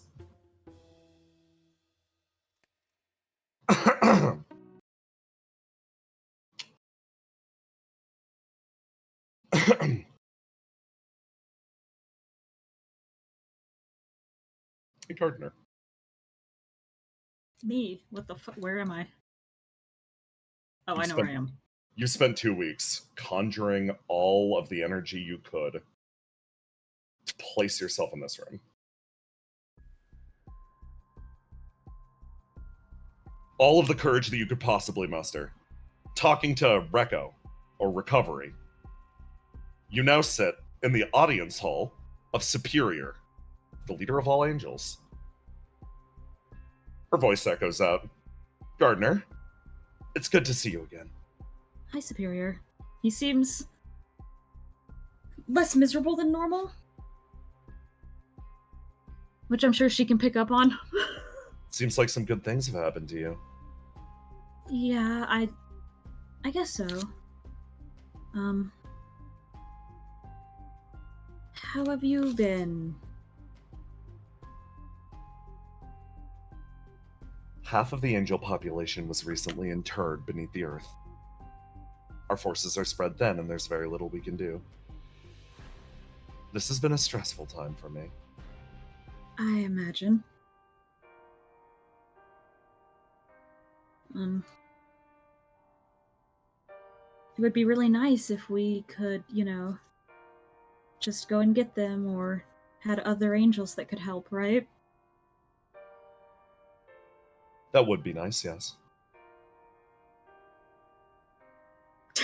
Gardner realizing in real time he is not the fucking person that should have been sent to probe Superior about this, because he is not fucking subtle. And he's like, how do I gently float? Theoretically, what would you do if there was another angel around? He's like, do you need... Is the situation with retrieving everyone below the city progressing well? She goes quiet. It seems we won't be sending a god over to the other side. As such... Okay, that's good. That's good news. We can reallocate angels to the exploit... sorry. I just got some very good news. Oh? We don't need to worry about reprisal for a short period of time. As a result, I can dedicate more angels that were on standby to retrieving our lost comrades. Sorry, you were saying? Wow, that's really great. He's so, sweating. I was just asking, how you would feel if we could just, like, repair all of them when they came back. If we found a way, maybe, to finally make new parts for everyone. How I would feel? I would feel tremendous. That would be wonderful. I already feel great. Tim sweating, like, well, she's already in a good mood. Maybe I should just bring it up now. But he's also like, I have no way of knowing if she's just gonna turn and tell Paragon if I tell her. Oh, the rain started. Oh, it's raining again? Mm. Your phone goes off. He looks down at it. You get a message from Sam, of all people. He sort of, like, flinches. 4 letters. Help. Superior, I think I have to go. I'll come back and finish talking to you about this later. Something urgent just came up. All right. Thank you. It's good to see you, Gardner. I wish you luck on your missions down below. And I wish you luck in your current task. With any luck, you will be able to retire soon. Yeah, thanks. I'll see you later. You run as fast as your legs will carry you. As fast as you possibly can. Back to your apartment. You throw the door open. And you see 3 humans inspecting the area. Hey. Hello. Angel Gardner. Yes? You were recently spotted with some unknown individuals. We, came to check out on that. Oh. I apologize. Was I supposed to report that? No, not necessarily. It's just ever since the massive flame breach, there have been people in this city that are causing problems. We just wanted to make sure that one of them wasn't here holding you hostage. No, I'm not currently being held hostage. I see. All right. Report it back. Thank you for coming to check on me. Of course. If you see anyone, remember, let us know. It seems like the fight isn't going to be resuming soon, so I think the operator might be cracking down on internal security. I see. The door slides shut. Waits for a second. Reminds me of home. Turns around like, were you hiding there the whole time? How did they? They didn't see me. I have no idea how. Oh wait, I should probably be quiet. Yeah, be quiet. Where's Rico? Where's Rico? Did they find Rico? Oh, come on. He throws himself up over here. And this is not accurate. Sam has cleaned your fucking apartment for you. He makes his way over. And sort of like no. A scary lady dropped by, you know, the one with the sniper rifle? Cantella? Yeah. Oh, is she with Cantella? Oh, okay. Yeah. Almost falls over, like, puts his head on the side of the couch, like, oh god, I was really worried about that. Okay, I have good news for you. What's that? They're not gonna be sending another god to your world? How's that good news? That was my ride back. Now my problems can't chase me here. This is good news.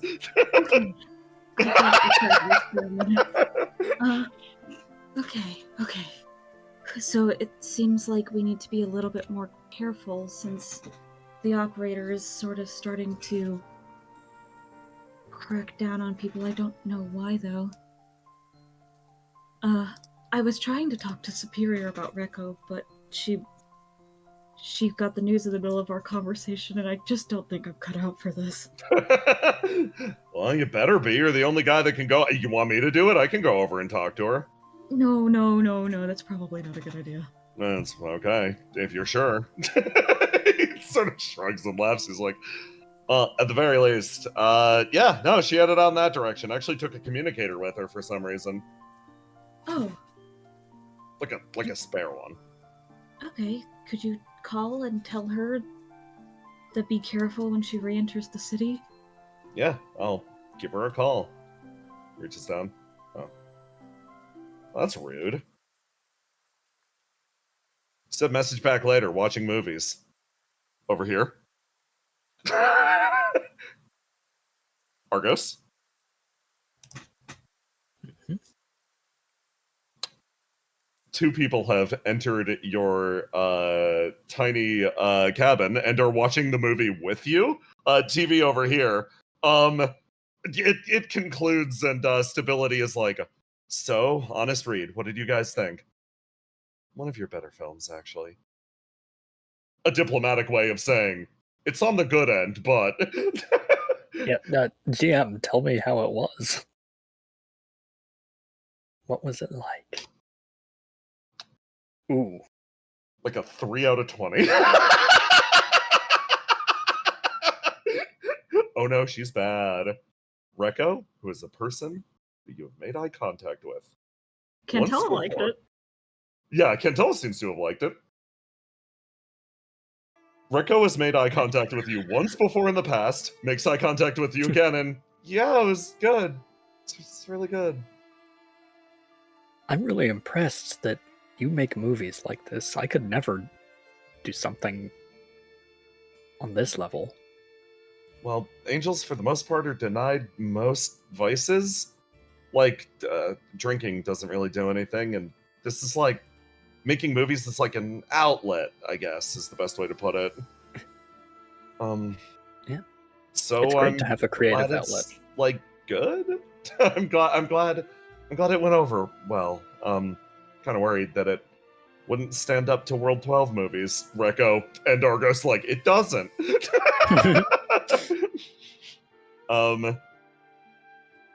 She turns and looks over at Reko. I'm sorry, I don't think I've met you before.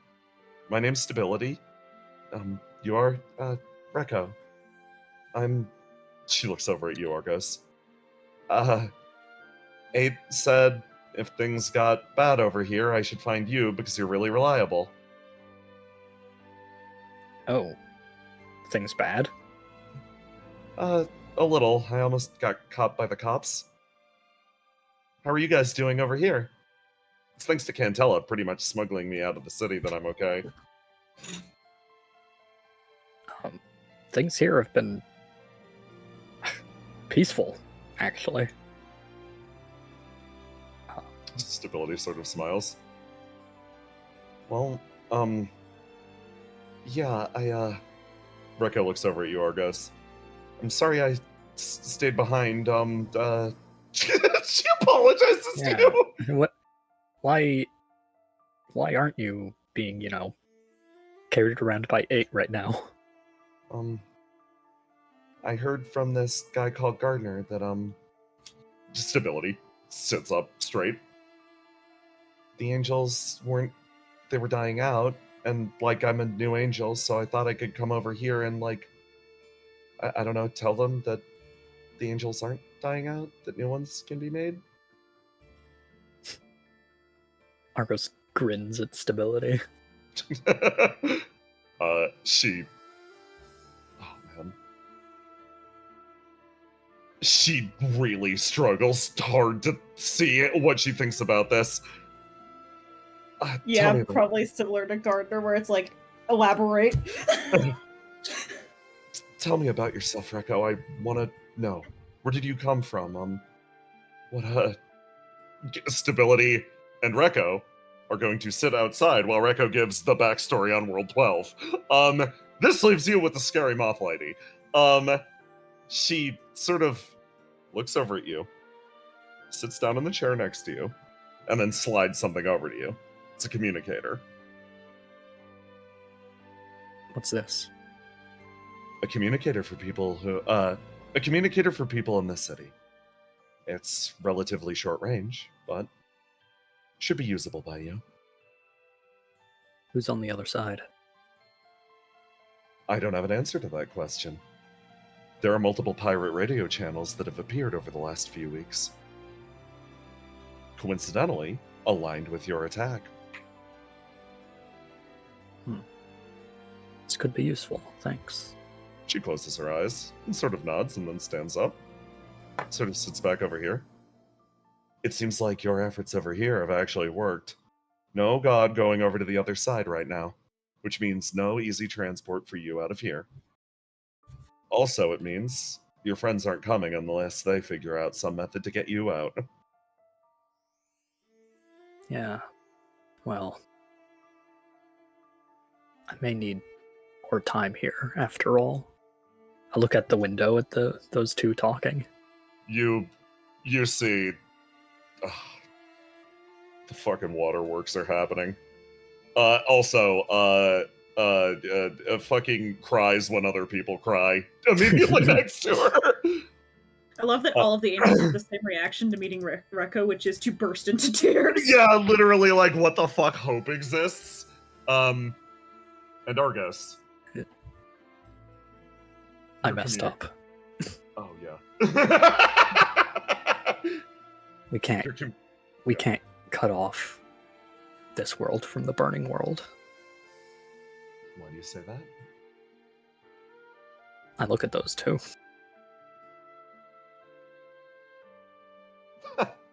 She actually laughs. You know what? I like you. That's a pretty good reason. She looks over at them. I'm a human, or I was originally.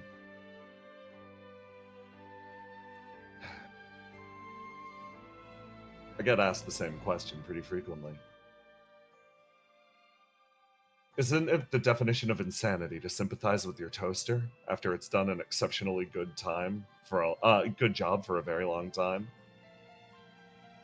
Isn't it insane to prioritize the health and safety of that toaster? She sort of looks over at you.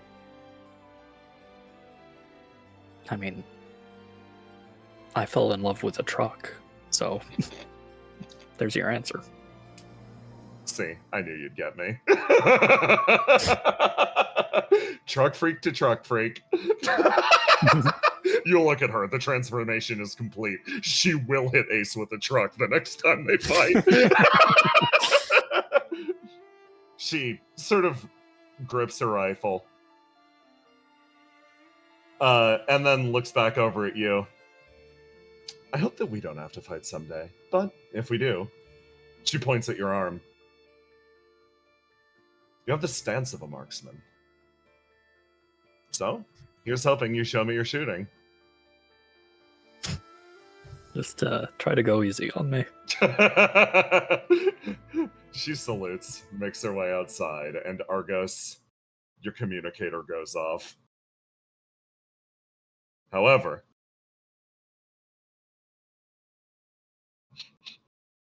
catch up with how that shit is happening. I hate you. Preemptively, I hate Why? you. Why? Why do you hate me? Why do you hate me? Why do you hate me? Fucking no. You know what's about to happen. That's why you hate me. 3 people stand in front of this large machine. So, no map, no hope, no nothing. 2 weeks wandering in the sewers. And where does it find us? To this beauty, Clive says, moving his way forwards. He climbs up the side. Oh, the hatch is locked. Give me a second.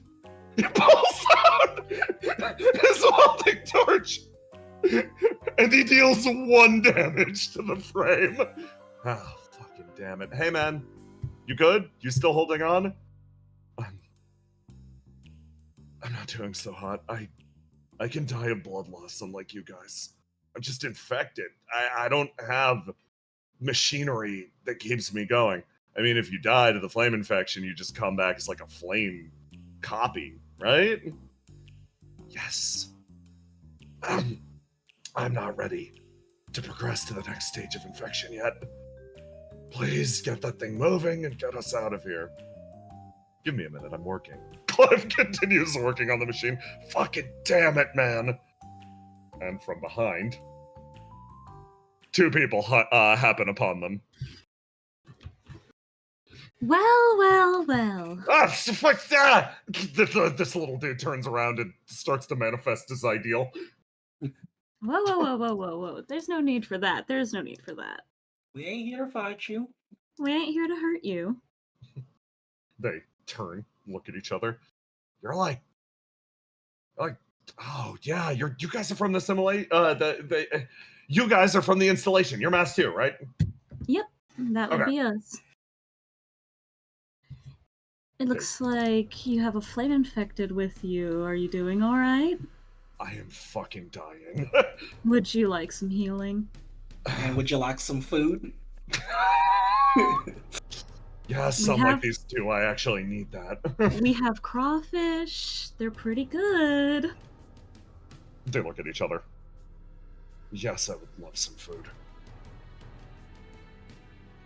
Okay, well, first, let's see. Would you... Here, let me show you what kind of healing I can provide, and you can tell me if this is something you're interested in. She manifests an ESP bubble and, like, mimes healing on Willow. Oh, shit, it's like flame? Yeah, fix my flame parts up. Alright. She's gonna put her hands over and heal this person. And be like, so, based on the way you reacted, it seems like you guys are judges, right? Yeah, which means you're technically our enemy. Yeah, but they kind of left you guys down here to rot, didn't they? Hold on. They didn't send any search parties or nothing. The map disappeared too. That's just That's just evil. It's a shame. It's evil. Yeah, the map did disappear. Okay. What do you guys want? We'll trade for it. We got stuff? Well, what you got? We collected the old things from the old back from when Earth was still like new. We got like artifacts and shit. You want them? We got this old radio. Ooh, a radio. Oh, I need some entertainment. Yeah, let me see it. Also, we found the big guy behind us. This one that's is not, already. This one is not for sale. Well, technically, that's ours to begin with. Clive swings his way around. In that case, do you know how to open it? But Probably depends. get into it. Depends. Why do you want to get in? He looks up at it. He thinks back to the fight. He thinks back to the fact that he could have been obliterated from existence at any point, were he just slightly more inconvenient. I wish to have this level of power. Oh, you want to pilot it? He nods. You got some spunk. Well, I wouldn't mind letting you in there if you want to come work with us, but you'd Done. have to promise to work with us. Yeah. Okay, well, that was easy. And she can hear the song of his heart. She knows Yes. his ass is not fucking lying. He is instantly in. He just wants to drive it back. He bungee cords his way down, and you do manage to actually lead him back to your facility. He makes his way forwards, and sort of as you go, you do gossip with the two in the back. Do me a favor, take it kind of easy on Clive. What do you mean? Easy how? Like, most of us we just go by, like, something guy. I mean, that guy's infected, so we just call him Infected Guy. I have a name.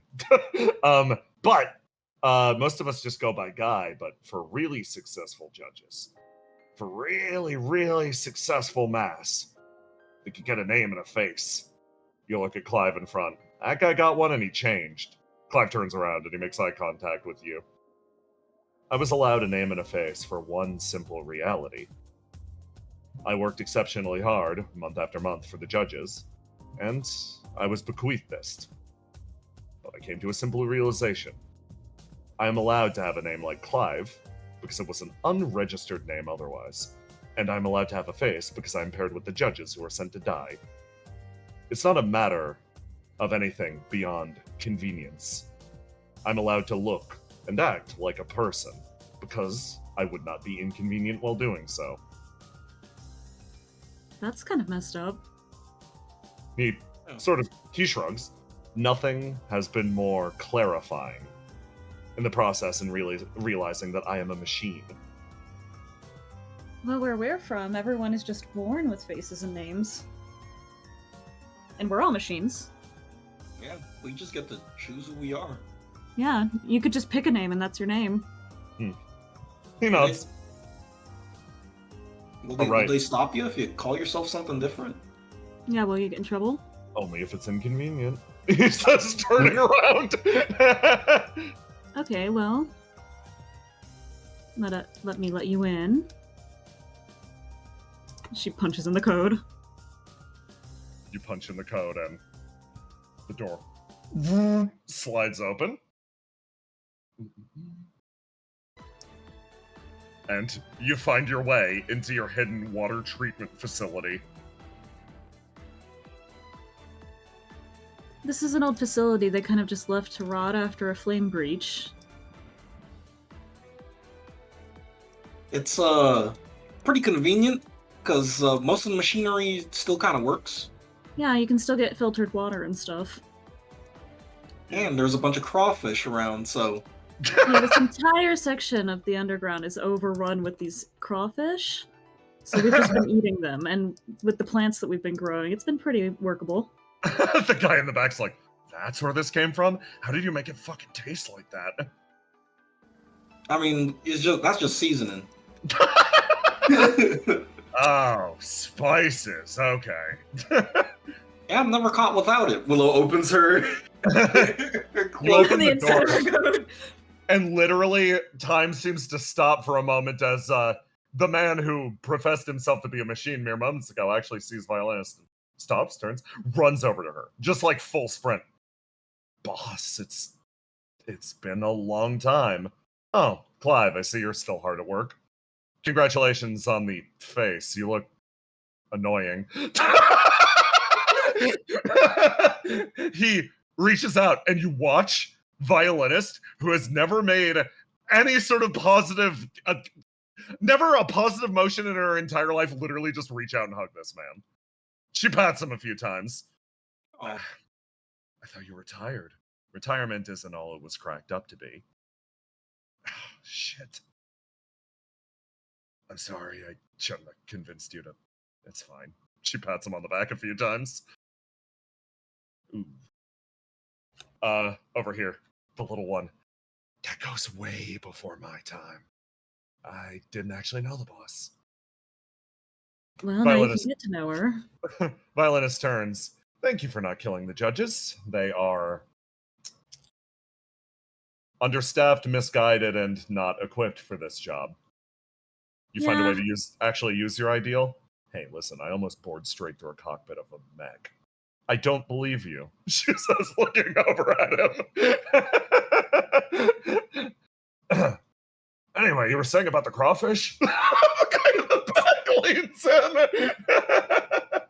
There Got a lot should of be food options. Yeah, if you go upstairs and go through the door right at, not the door on the right, but the door straight forward up the stairs, there's a kitchen and there should be some stuff in there. Oh, okay, yeah. And you got The other spices there. The other way. Okay. That way. That way. Runs off in this direction. You're gonna want to probably keep an eye on him, somebody. I got it. Aura Thank you, makes his Aura. way over. Yeah, no problem. You know, I wouldn't let you do something like this alone. She smiles. Moves his way over here.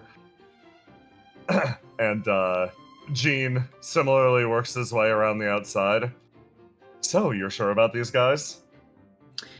Yeah, it doesn't seem like they're lying. The incentive was pretty good since they were lost down here anyway. And they seem like pretty interesting people already. They're not hard to bribe either, Violinist says, looking over at each of you. The standard for living for judges is so low, the crawfish is genuinely enough. Ma'am, I can literally hear you. I know. If the crawfishes aren't enough, there's other things we could offer, but I'm not sure if you're going to be interested. Trouble you're hearing. Yeah?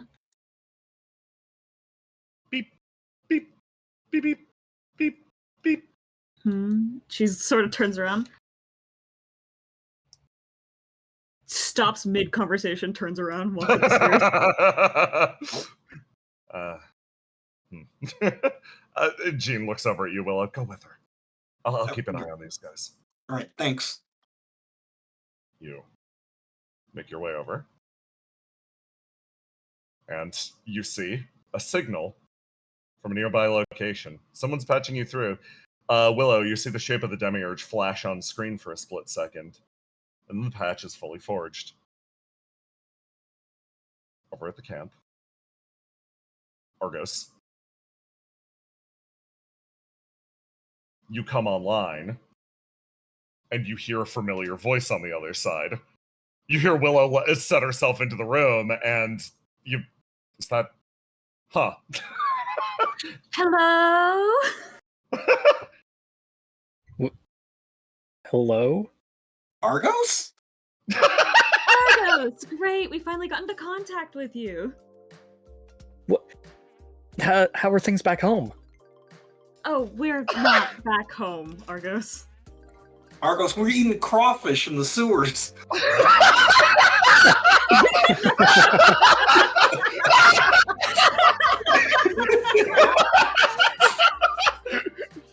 When you call it the sewers, it makes it sound worse than it is. We're in a water filtration plant, so you don't have to worry about it being gross. I'm on a black screen, by the way. Hold on.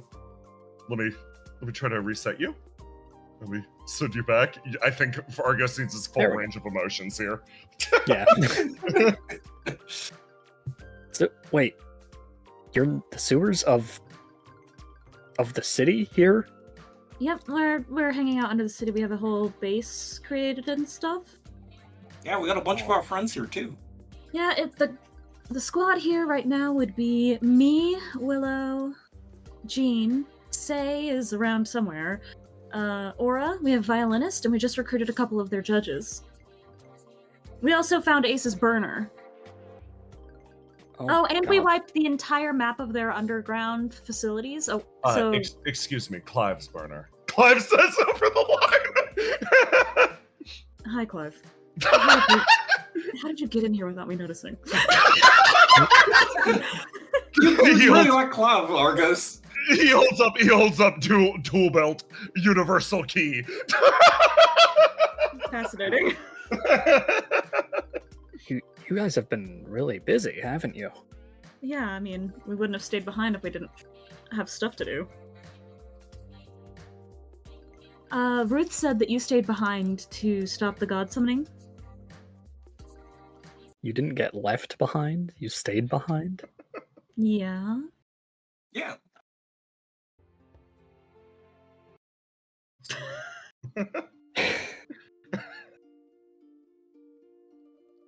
This was your plan? There's a pause. Trouble like, hey, Argos. Yes, Treble? Riddle did not explain what was happening to you, did she? She did not. Nor did you. I don't have an expression for Trouble making the face like you ate a lemon. That's the face she makes. I stayed behind here because there was no one else to carry out the mission objectives. Trouble making a face like she ate a lemon. Well, I'm sorry. Sweating.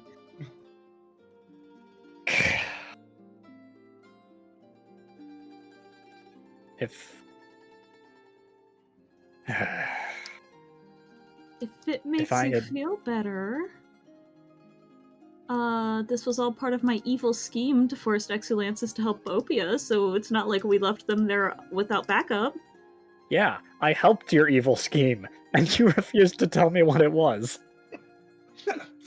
Well, that's all on us now. We gotta move forward, right? I could have been at home with everyone. Okay? I'm sorry. This is hardly the worst thing to happen recently. I would be more angry if my time had been, honestly, less pleasant, but we're past it.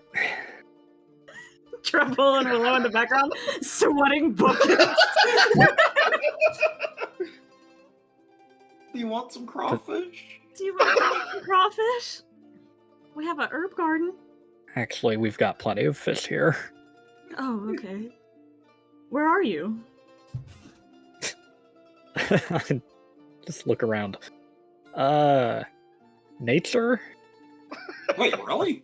I don't like the way you said that. I'm out by the nerve center of the whole operation, and just actually recently got done sabotaging it. So there are no more apocalypse seeds heading over. Which is good, because apparently everyone is over here and they wouldn't be able to defend against it very well. No, they would. I did this so that Excellences would help them, so it's not like you would be... Look, we helped World 11 beat like a bajillion of them, so it's not like a little bit nobody. She says grumble, grumble, grumble. Hey, I said Brillo over there. Trust that's me. So no one's losing hope. Okay. But that does Certainly mean... a scheme you guys have been up to. Well, listen. I accounted for this. Me and Riddle, we decided if within the next 2 weeks, or I guess it would have been already 2 weeks, so she's probably already swapped over to prioritizing retrieval, other than over beating the god. Okay, that's good. That was part of our preparation. For that.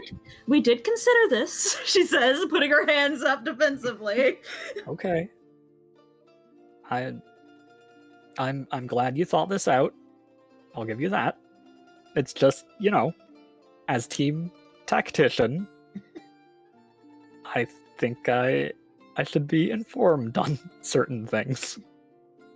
Alright, I'll tell you next time. Okay, thank you. I'm just gonna be honest, I didn't think anyone would let Willow stay. If we told them that we were taking Willow. Yeah, it'd kind of be out of the question, which is why I kind of snuck my way in. That's a fair assessment. But, I would have had a problem with it at first, but I might have helped you. You did help me. Uh, Don't have Treble's big, watery, pleading eyes. She's like, but you did help me, Argos. You're so reliable and cool. Okay, well, I guess the next thing to do would be meet up, right? Yeah, do you want to come and regroup with us? Or are you going to stay out there in the chaos or whatever they call it and cause more problems? I thought you said you was in nature. Well, I'm with someone who brings a lot of order to the chaos, so... But I think we're done with what we have to do out here. Okay. I can give you the coordinates to one of our drop points, and we can go over and meet you when you get back into the city. Okay. Good. Just try and keep in communications. Oh yeah. It's I'm glad you're here. She smiles like, see, it was a great idea. Yeah, and push when it. you get over there, when you get over here, I do need your help for a plan I got going, but I need a tactician. Wait, which Mhm. plan? The one of actually breaking the guy out. Oh, yeah. We do need help actually breaking Innocence out. You We're know still what? trying to figure out how to actually manage that, but with you, it would be so much easier. Yeah. And you said what the plan is, so I'm in. Well, we have lots of plans. I can go over all of them with you if you want. It'll be we'll have time while I ride over. Tribble looking at Willow, not saying anything, but looking at Willow next to her in the comms room and like kind of whispering, like, see, he calmed down. We're safe. We're good. We're not in danger. You hang up the comms, and then you notice that there's still somebody on the line. Somebody sort of staring. You feel her before any voices come out of that face. So she's like, "I hope that communication was everything that you could have hoped for." Yeah. Good Don't worry, I job. patched it through myself. Thank you. Very Of kind of course. you. And, none of this will be getting back to, it won't be ending up in any reports or logs, right? Wonderful. Of course not. This is, believe it or not, your level of privilege and special clearance allows me to slide by report it without registering a single report related to you. That is fantastic. You know what else is fantastic? I happen to have overheard your little conversation. The door opens, somebody walks back in. I think I may be able to suggest an alternative for you and as many of your friends as you wish. You currently don't have a Alternative. way home, correct? Yeah. Well, I know somebody that can take you. There's Really? sort of a silence.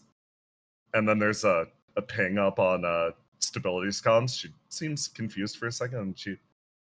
Wait, me? Yeah, of course. I think it would be extremely beneficial for both you and Argos were you to help him return to his own world. You see her expression genuinely actually shift. Panic starting to spread. You know what you're asking of me, right? I think it would be extremely beneficial for you and Argos if you helped him return to his world. You see her look over at you. She swallows hard, sort of struggling with the with whatever was just asked of her. I don't know if I could do that. I think it would be extremely beneficial. The Mute. qualms click. Yeah. What's wrong? She looks over at you. I could get you back over there. I could get you back soon. All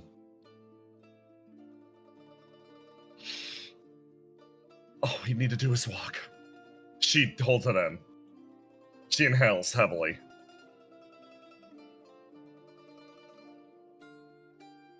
And she points out the window to the north.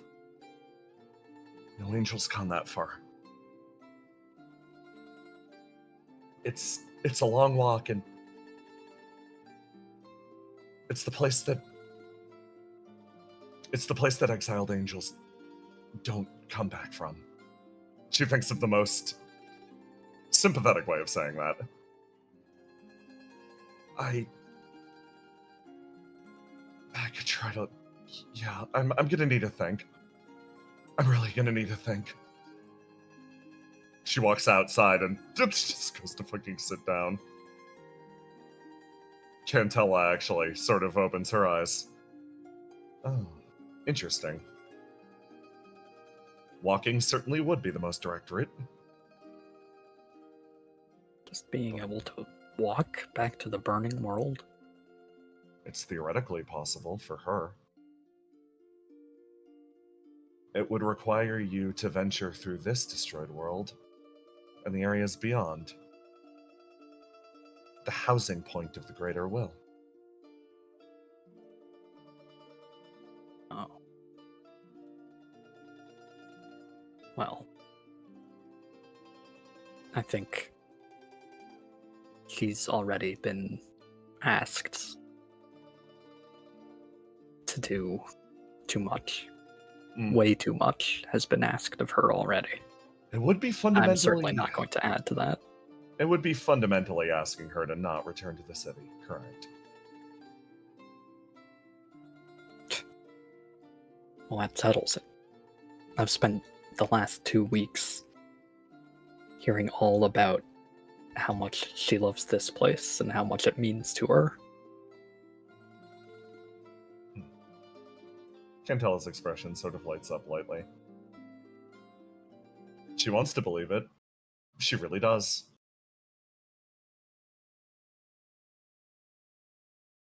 You look at the shape of the person standing on the shore, looking out and over. That's a person who knows that something is deeply wrong with the place that she lives.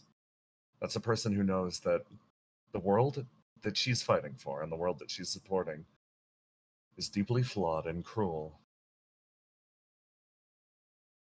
That's a person who tries to hide in sweet memories for the sake of denial. Her expression falls.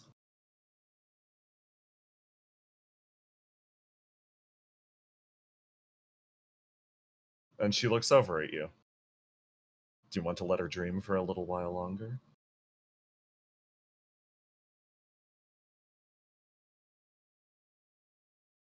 Dream what? That this place is okay? She sort of smiles. Yes. I suppose so. I don't think that's dream. I think that's attainable.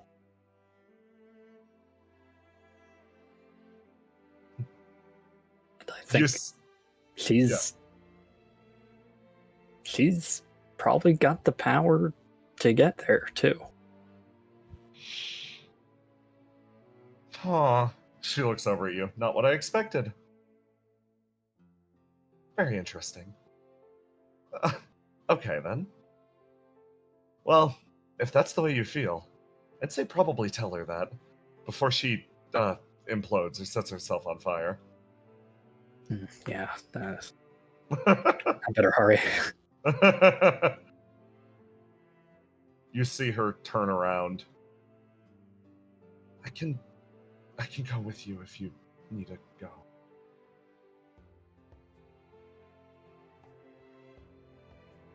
I don't need to go. There's other ways. I love my home, but you love yours. Yeah, I really do. Okay. She breathes a little more heavily, letting some of that tension off. Okay.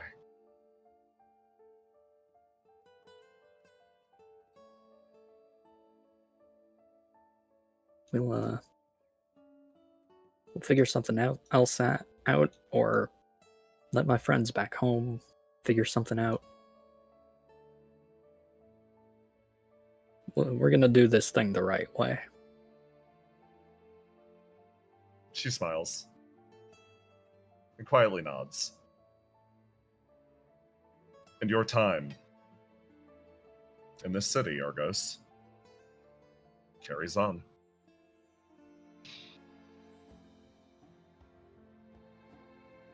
Willow in trouble? Yeah. We are moving into the final scenes of the session, or final bits. The two of you find yourselves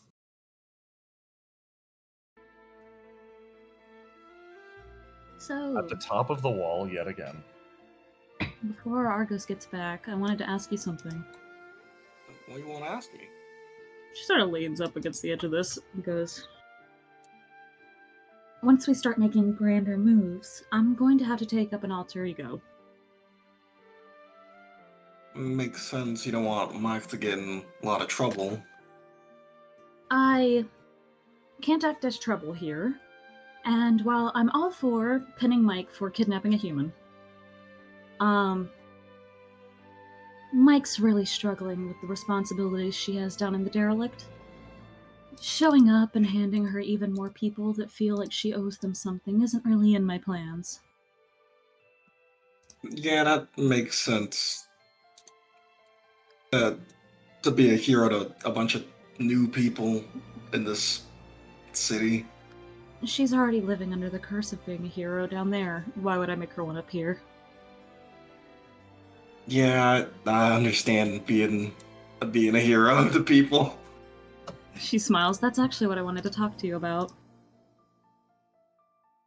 While I am making this alter ego to create a hero for people to look at and think is nice and shiny and a person they can look up to or whatever, I did realize something. What? You have to do that a lot in World 12, right? Yeah. I It's have to do that all the time in World 12. It's a feeling I'm really familiar with. In World 3, I had to do something similar. Willow, if you could, do you think you would take the chance to just be yourself again? What do you mean? But, like, how I was before OPIA? Well, she sort of leans her back up against this and crosses her arms and looks at you like, there's a reality. When you become somebody other people need to survive, you stop being yourself. When you become a hero, you stop being a person. Are you the same girl you were when you walked into Station 0? Or 1, or whatever you guys called it? Not really. There's a sense... First I was kind of, like, obsessed with being super strong to impress my friends. Then it was being super strong to save my friends. Then it was being super strong to save the world, and it just keeps snowballing. Eventually there's a point that you hit where you, in order to survive, have to become an image of yourself and not be actually who you are anymore. And that person that you were, you have to lock them up deep in your heart so that they don't get hurt by what's happening. Because other people need that image of who you are to survive. They can't keep going without it. Yeah, I definitely understand that. So, I guess what I'm asking is, if you had the chance, would you let that girl back out of her cage? Do you think you could survive it? Willow thinks. Hold on.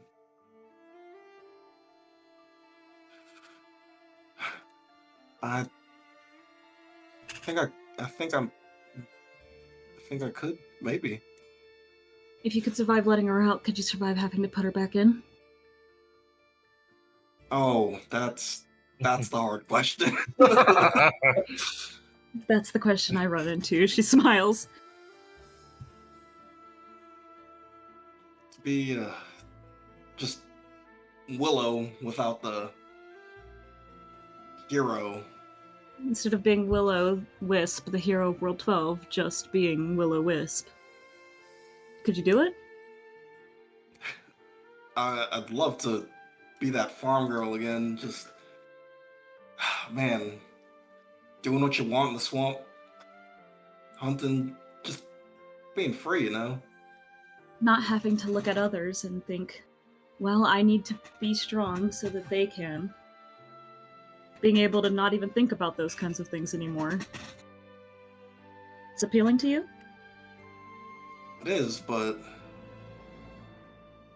I guess, would I be giving up on something if I did that? That's why I asked, I guess. Do you think you could survive putting her back in to that cage in your heart? Oh. Because right now, you are giving up on something and it's yourself.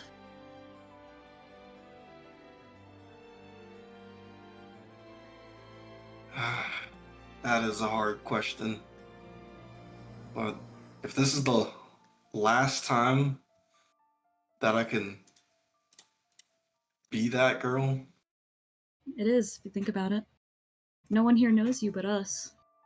You have all the reasons in the world to take up an alter ego.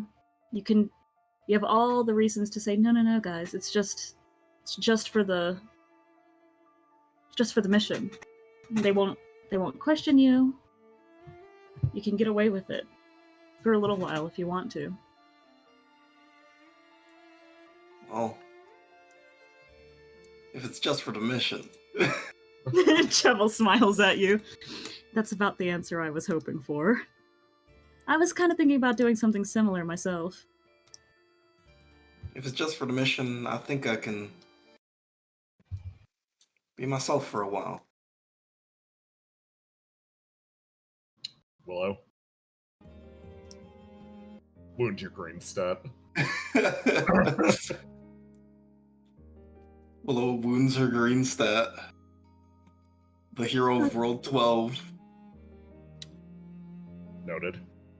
All When this right. happened, when you made this decision, the headaches that would sometimes come, those that would pull you deeper into somewhere out there in the chaos, abruptly stopped. You never suffered from one again, so long as you wore this new name, the new name that is your true self. The rain patters down around you. It becomes a little frustrating. Are you excited to just get to be a girl again? Just a normal girl. Yeah, I'm excited, but has this rain always been so annoying? Yeah. Treble sort of laughs. You know, I was thinking about something. It's a little bit unrelated, but I'll circle back around. Do you know how to sell something to people? I mean, I'm pretty good at bargaining. Yeah, but do you know how to make people really want something? Something so bad that they'll come back for it? Not really. What's the secret? You have to give them a little taste of it first. Let's see if my ESP works as well here as it does in the Burning World. Shovel sort of holds her hand up to the sky and is going to try and stop the rain. You hold your hands up, and the beams of light next to you move upwards, and you divide a clear line through the sky. And for a moment, the sun shines through on this city, and you see the place for what it truly is.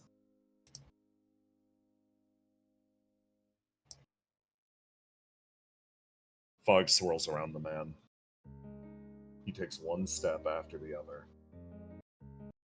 Firm, determined. A sword dragged down by his side. The Geist guards turn one after the other, putting eyes on the man. They look to each other. The garb of the world below. Costumes used to overcome the blizzard. The man steps forward, disregarding them, one step after the other. They start to move their way in. And with emotion, he throws a hand backwards, and the man behind him collapses. Newfound strength, or a lucky coincidence. He walks his way forwards. On all Geist monitors, Basil, you see this scene play out. You see this man walk his way forwards towards the building in front of him. All the CEOs do. In the central room of the building ahead, everyone's gathered. A big celebration to drive home the success of their summoning and taming of a god. One man moves, attempting to crash the party. He takes another step forwards. He raises his hand. He raises that sword. Instinctually, the guards one by one begin to panic. They pull themselves backwards from that blade. Brilliant gold alights along its length, focusing down to a singular point. One man makes his way forwards, confronting his doppelganger. Oh, I see. So, you come back for your name and title? No, guy says. He swings the blade down and strikes it against the base of the ground. An eruption of gold spills outwards. A brilliant line of light. It dances its way towards the sky. And for a moment, all of Sky Point is bathed in the radiance of Excellion. The guards look at each other, run, sprint, and dive on the man. They carry him to the ground, his weapon's power fully spent. He hits the dirt and is carried down in a moment. Whatever bravado he had, immediately disrupted. Zealous, the man that took his place, walks forward. Not here to settle things, huh? Yeah. As for the name Zealous, stupid fucking position. You could keep it, man. Guy's good enough for me. No idea what you were trying to accomplish here today, sir. But, at the very least, I'm sure your dad will be happy to see you. Okay, everybody, take him away. All eyes in on a single point. A city wrapped in fog that temporarily lost that cloud cover. The man, as he's carried away, hopes he did one person proud. Not his father, but the blade he carries at his side. He's pulled inside the building and vanishes into that old darkness that he escaped. An act of resistance and futility, as far as they were concerned. The sensation lasted a grand total of 1 minute and 26 seconds before the purpose of his little distraction was driven home. In the center chamber here, as the aligned CEOs make their way forwards, one man manages to punch through. He runs the full distance of this building, and outlined on either side by lines and lines of bodies, all in prostration, spotlights behind him. Ace, you find yourself face to face with Geist's assembled leadership. Myrtle said I wasn't a good stealth specialist. It makes eye contact with you. She maintains her point of view, making it utterly clear she will respond to your action however you wish. She got herself here on purpose. Ace, you walk your way forwards. Basil, you see him. Mm-hmm.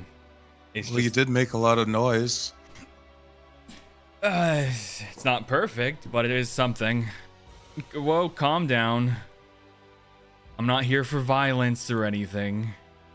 Or at least not right now. I'm here to talk. Everyone, please stand down. This is my friend. Yeah, friend. Ace looks at Seder over to the left. 8 watches. Yeah, you look over at Seder, who's giving you a fucking look. Ideal whirls around him. GK takes a step backwards. Don't worry, sir. I've got your back. I won't let this sick freak near you. He's laying it on kind of thick. That's the funniest shit I've ever heard. Sorry I couldn't get here sooner, but traffic was hell. So, Basil, thought you could just escape like that? Are there cameras on? Yes. Escape? What do you mean? I've returned home to my rightful place. The rightful place. Ace just kind of scrunches his face for a slight second. Ace, this isn't Ace's normal performance energy. Normally when there's cameras on and stuff, he tries to act a lot more loud, a lot more, you know, just out there to try to create this villain persona. You've seen it many times. But right now you look at Ace and you see a frustrated and tired man. I've only come to ask you some questions. Like, 1, why are you even here? I mean, you saw as well as I did. Geist has the ability to control gods now.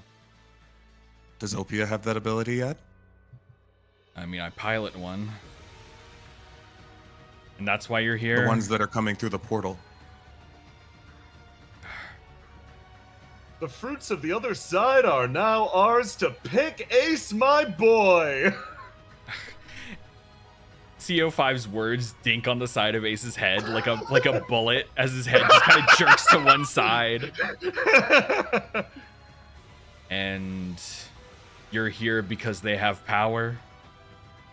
Is that why? I'm here. You actually sense her putting on a bit of a persona for the first time ever as she looks to the camera. Because at the end of the world, we, the people here of this world, need to be united.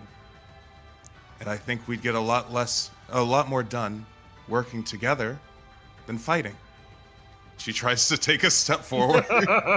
Ace sees you look at the cameras, and he just kind of closes his eyes a little bit. His eyebrow twitches as you just see Ace pull out his SMG and start shooting all the cameras. You unfucking load. You whirl your gun in all directions, sending a hail of bullet fire as GK's like, get down, sir! Tackles him to the fucking ground. 8 actually pulls you low, Basil. And Ace, give me a roll to... Yeah, give me a roll to die and a roll to do. Roll to die? Alright, let me see. Roll to die. Yep. Man, this is actually the first I've rolled this session. Yeah. Roll to die. Let's see. Welcome. This roll to do. And yeah, okay. Communications blackout. It works. As improbable as it is, you use your experience as a movie star to go there, and you found them all. okay, now cut the shit. No performances. I meant what I said. You're with They them for have power. things that we don't. Yeah, your little demon kind of hinted as much. Resources. And so that's why you're doing it, to help us out. I assume you look so ragged because you're the only one left. She laughs. Yeah, Willow and Argos kind of just aren't fully here right now. Willow's a little bit busy. And I don't know. Ace just kind of looks at Seder. You realize what you're doing, right? He looks back at Basil. You should learn from the examples around you. If you play both sides like this, you'll end up doing nothing but wasting your life. I'm not playing both sides. I'm on the sides of the people that I care about, and I'm going to help them. By If sacrificing this was all just the yourself? means...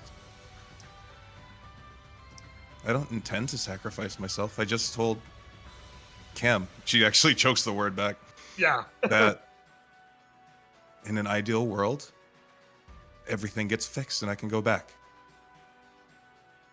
Everything gets fixed. Basil, you don't Or want are to you be above here. going away for a little bit and, doing your own little schemes? Look, Basil. You don't want to be here. There is a roar from behind you as a creature lets out a guttural howl and closes it in. 8 darts forward, pats you on the shoulder. Keep going, I'll keep it at bay. Circuit sort of leans over and goes, Really, Basil, if you want to get a chance to get out of here now without anyone here blaming you, let him kidnap you. I dramatically fell on this guy's windpipe for the last minute and a half. He should be unconscious.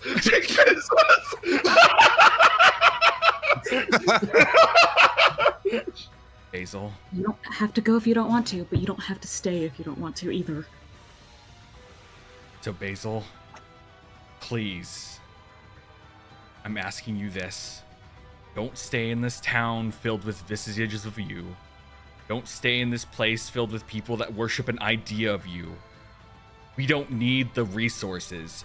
Fuck OPIA. Fuck Geist. Okay? I just want us all to be together a little bit longer. Okay? Is that what you want to hear? Do you mean it? You're not just acting? I've seen your movies. They're okay. Look, Basil, I hate it. I hate Geist. I hate everything that's been happening. I hate that Willow and Argos are gone. I hate that you disappeared without saying anything again. And I understand how people feel when I do something like that. So, Ace just reaches out his hand. You don't have to do this anymore. If you need me to save you, just say it.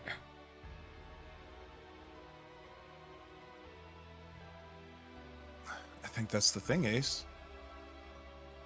I don't need you to save me. But it really means a lot to hear you say that. So, final offer. Are you coming or are you staying? She stumbles forward with one step. She puts a hand on his shoulder. I'm staying. But it's my decision, and I told you. Well, Ace smiles because he knew this was going to be the likely case. As he just kind of looks up, looks around. Well, he kind of just puts his hand on top of Basil's head and ruffles her hair a bit. At least it's your choice. But Thanks for all the song and dance. You really know how to make a girl feel wanted. Lista's lucky. Look, it's not over. When you decide that this place is a little too awful for you, I'm sure Willow and Argos will come. Ace, you start to take steps away as Seder looks at you, sort of lets you pass. Ada's holding off this one, looks at the situation. Shit. She'll run her way back over here as you take one step forward over to the GK. GK a sigh, and something whirls past you in an instant. A presence that slams Excellion into the side of you. You feel the pressure against you. Roll the die for me. Roll the die? All right. Yep. Actually, I'm going to maximize it with oh, yeah. Yes, okay, yes. so you know it's coming and fucking perfect parry the attack. GK also rises off of his feet and blocks it with his fucking glass sword. The man sends you flying backwards. GK similarly sort of lands next to you, readied up as he's like, oh, I'm sorry. I intended for that to take your head off. Oh, yeah. And also, get off me, Geist Goon, as Ace just slugs GK. No! Give me a roll. Grabs Basil and moves her in the background, just away Give from me that. Fuck. Yeah, give me a roll to do as he's like, for a split second, he's like, it's time for me to break my cover and go on my own way. He's just kind of kicks him to the side as he just goes, and remember this, Geist. You may be able to summon gods, but you'll never be able to control them like I do. And he just kind of starts sprinting. You run your way off in that direction. Hold on, I gotta change the music. This is so important. There we go. Okay. Oh god, this is a lot longer than I thought. Yeah, it's a long fucking run. You start moving off in that direction. Yeah, I've had to do this run before. You get a call. You get a call that there's a connection. You basically get a ping on your comms up north, and you make your way over here. Give me a roll to die. Roll to die. Okay. Yep. 13. 13. Okay. You charge your way over in that direction as you feel a presence almost whirl and twist through the hallway around you.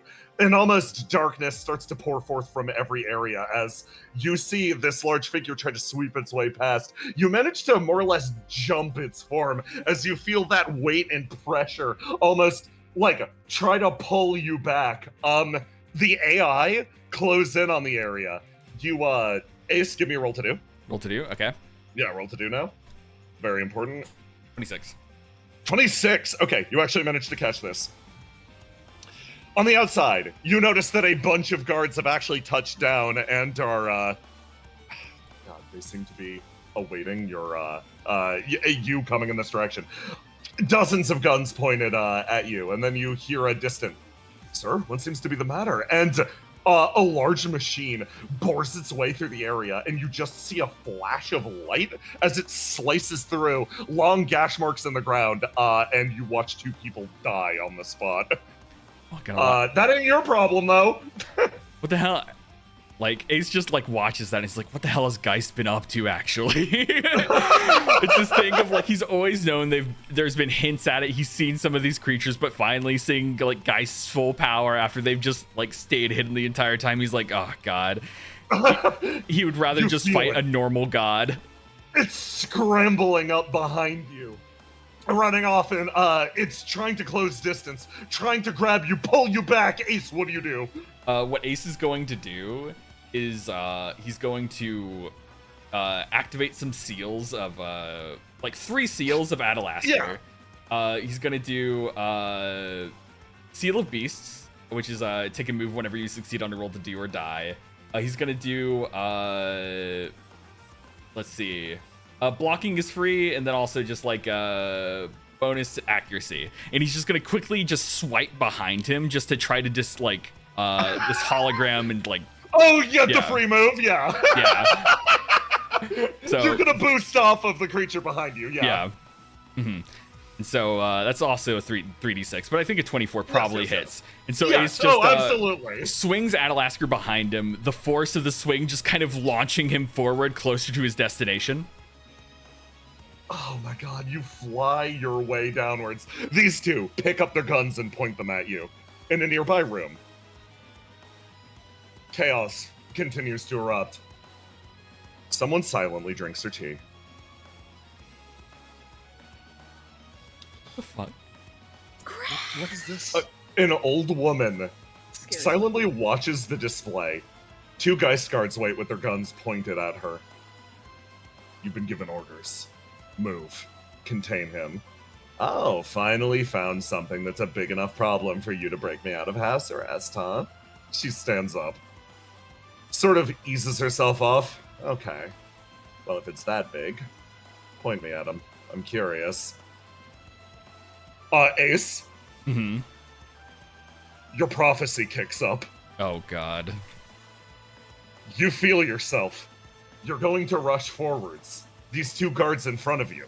Their goal isn't to try to shoot you down in the spot. It's to contain you. And you can feel it. Your head is about to be separated by your from your shoulders. An old woman is coming. An old woman is coming. A shiver is set down Ace's spine as he just thinks about the old woman. And what he's going to try to do is he's just going to walk forward. He knows that this... a bad habit of people, very strong, is what their obsession with decapitation.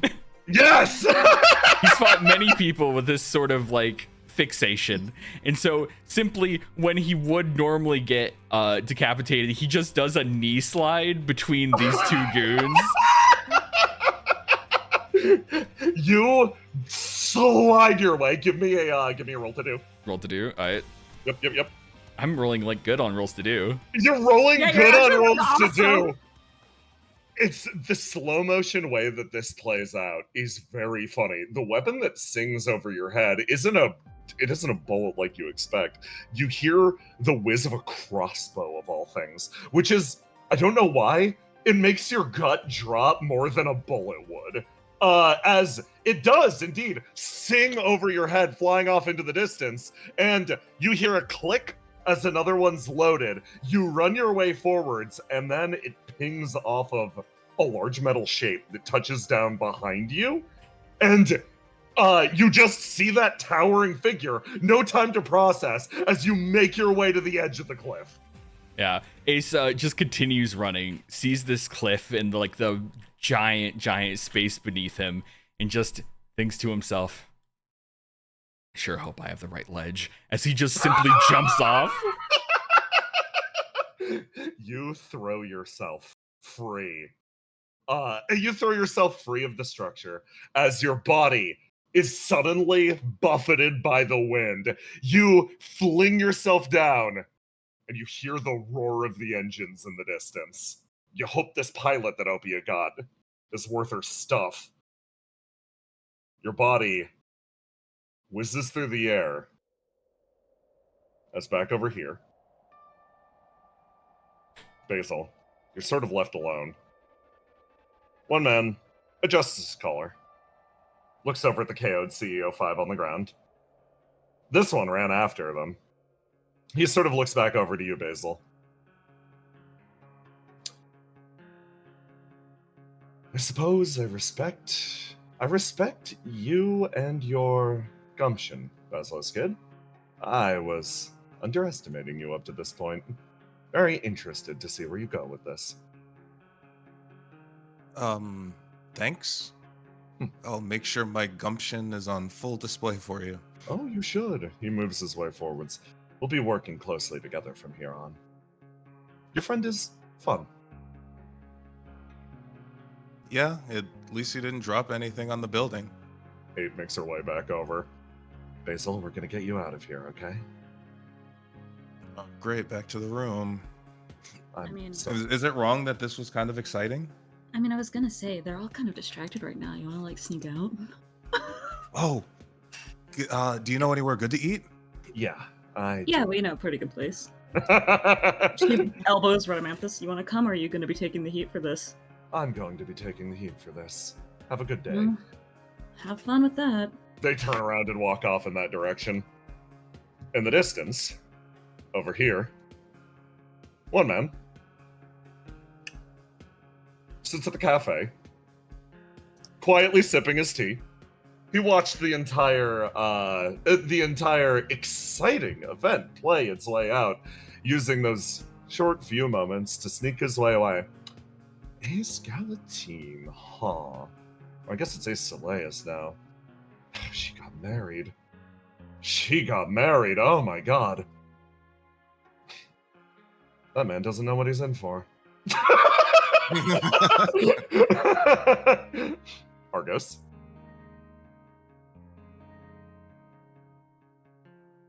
You walk your way down a highway late at night, bound ever forwards to meet up with your companions yet again.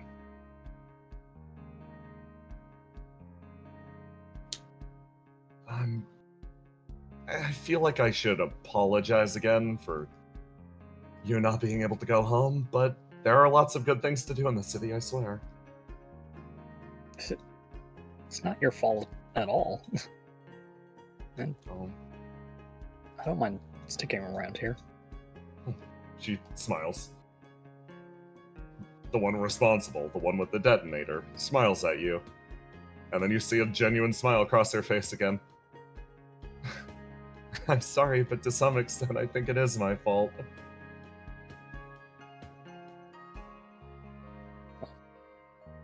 You're also the reason I've had a pretty good time here.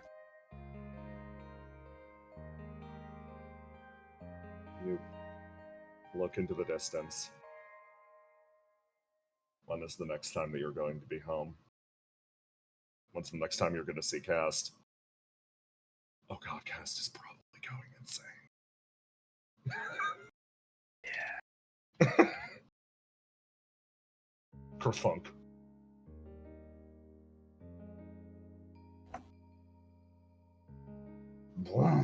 Ace, you're caught here. They do manage to catch you. She said no, huh? I mean, yeah, but it doesn't look like she's held hostage or anything. But is that better or worse than what you expected? I mean, you always want her to do what she wants to do, right? I guess, yeah.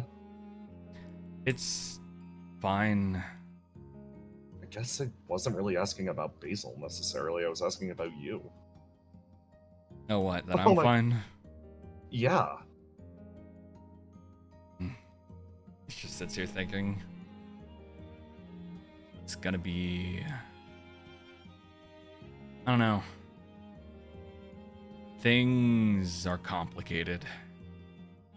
I kind of wish we were just fighting a god from heaven and things would be simple, but the situation we're in, the many, many layers of expectation and responsibility and, you know, care that needs to be put in, it's exhausting.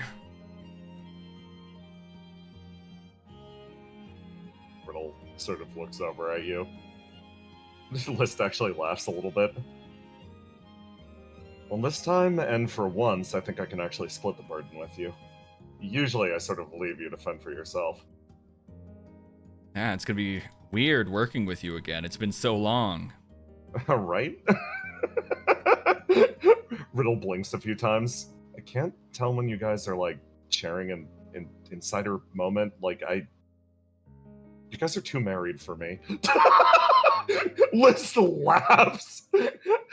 There are very few people that I would allow myself to be, quote, married around, Riddle. You should consider it a privilege. Riddle, like, looks over at you, Ace. He's Well, relaxed, like, a little bit more. we're to Sky Point, then. The plane flies its way forwards. Elsewhere. Hold on, let me grab Basil. You are shown to this place.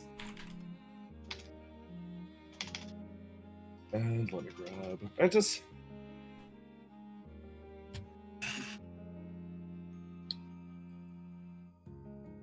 And Visionary. Oh, thank goodness you're here, Grillo. Oh, yes. Yeah, we're here. We brought over our charge. That is not what you should be doing, right? Look, it's fine. I think girls get to sneak out every once in a while. Come on. I read about this in books. Abe looks over at you. Well, I've got tremendous news. Grillo is a really good chef. She's looking at you with so much expectation, Grillo. She's looking at you like you're Willow. Did she learn that from Willow? Some would say she's Willow's Basil, greatest who just student. heard that that Willow was left on the other side. Yeah! Let's see how much I remember. Are they doing this up here or down there? Because the kitchen down there kind of sucks. You can do this up here. Just don't fuck it up for everyone, guys. Okay? Okay. No promises. Don't worry, you can put it on my tab. That's what I like to hear. So it gets its own next to you. You sit down. It's on the far side of the city.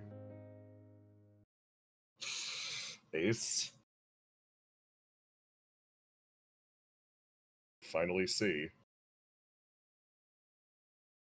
On stream. You've done this off stream. The true face of Skypoint. You touch down at the edge of the Mistwrap district. This place is tense.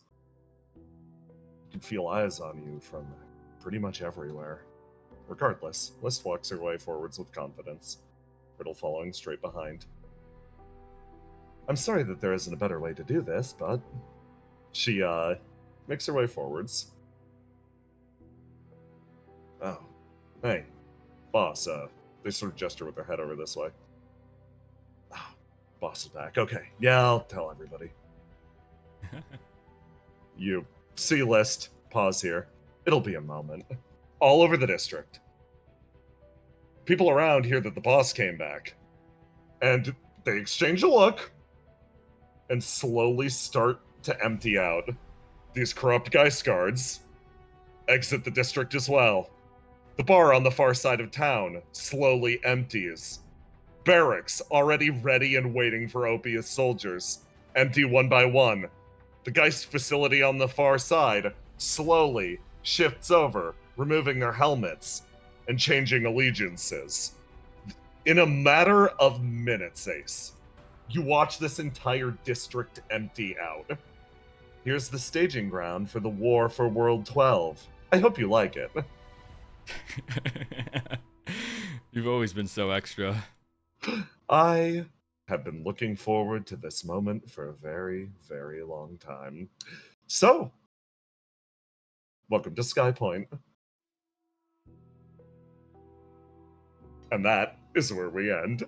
Yay! Bro, that Basil and Ace scene. Oh, it was so, That was so good. good.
Welcome back, everyone, and phenomenal phase 2 to everybody that celebrates. Yeah. Thank you. I don't practice. Yeah, no, we are now set up with the very next phase, and we are going to be getting to that in a few weeks. But first, we have Fenard. Yeah, thank you, Baker, for putting together this Gimmigar. First off, from Baker himself, we have these white chocolate drizzled matcha cookies for crying bleep of stability. Yeah. Yes. And then we have a Demiurge from Dungeon Master Zero. Let's go! I can't Sick. believe you ignored her tutorial windows. That's Sea Gazer! Yeah, then we have the 3D I walls. love that Gazer. Gazer because they literally post her like her reference art. Oh my god, you're cracked. You're so good. And then we have fucking red flags. Yeah. Why red flags? Death flags, probably. Oh, Yeah, pretty please look at this. Okay. Oh my you won't die on the other side Oh, if we're MD, gonna we get have- married. Oh, let's fucking go. Shit. Yeah. That happened today. Yeah. Yes. Then we have Oh Say. my god, Aw. the fucking creature. And then from Dubious creature. drawn by some loser. What a nice week they had. 2 weeks they had after the blood rage died down. Really big, yeah, this is over here and who you, if I'm over here and you've got Will over there who's watching Ace, yeah. Some folks are born. Phenomenal. Damn. Holy shit. Good work, Great work. gamers. Yeah. With all of that being said, I hope you all stay tuned to this channel. No Home in Twilight is coming back this Friday, so please go check that out. And Necro Veritas is back on Saturday. But other than that, thank you all for joining us. Thank you, players, for staying up for so fucking long and doing such a good job. Say goodbye to chat, everyone! Bye. Bye.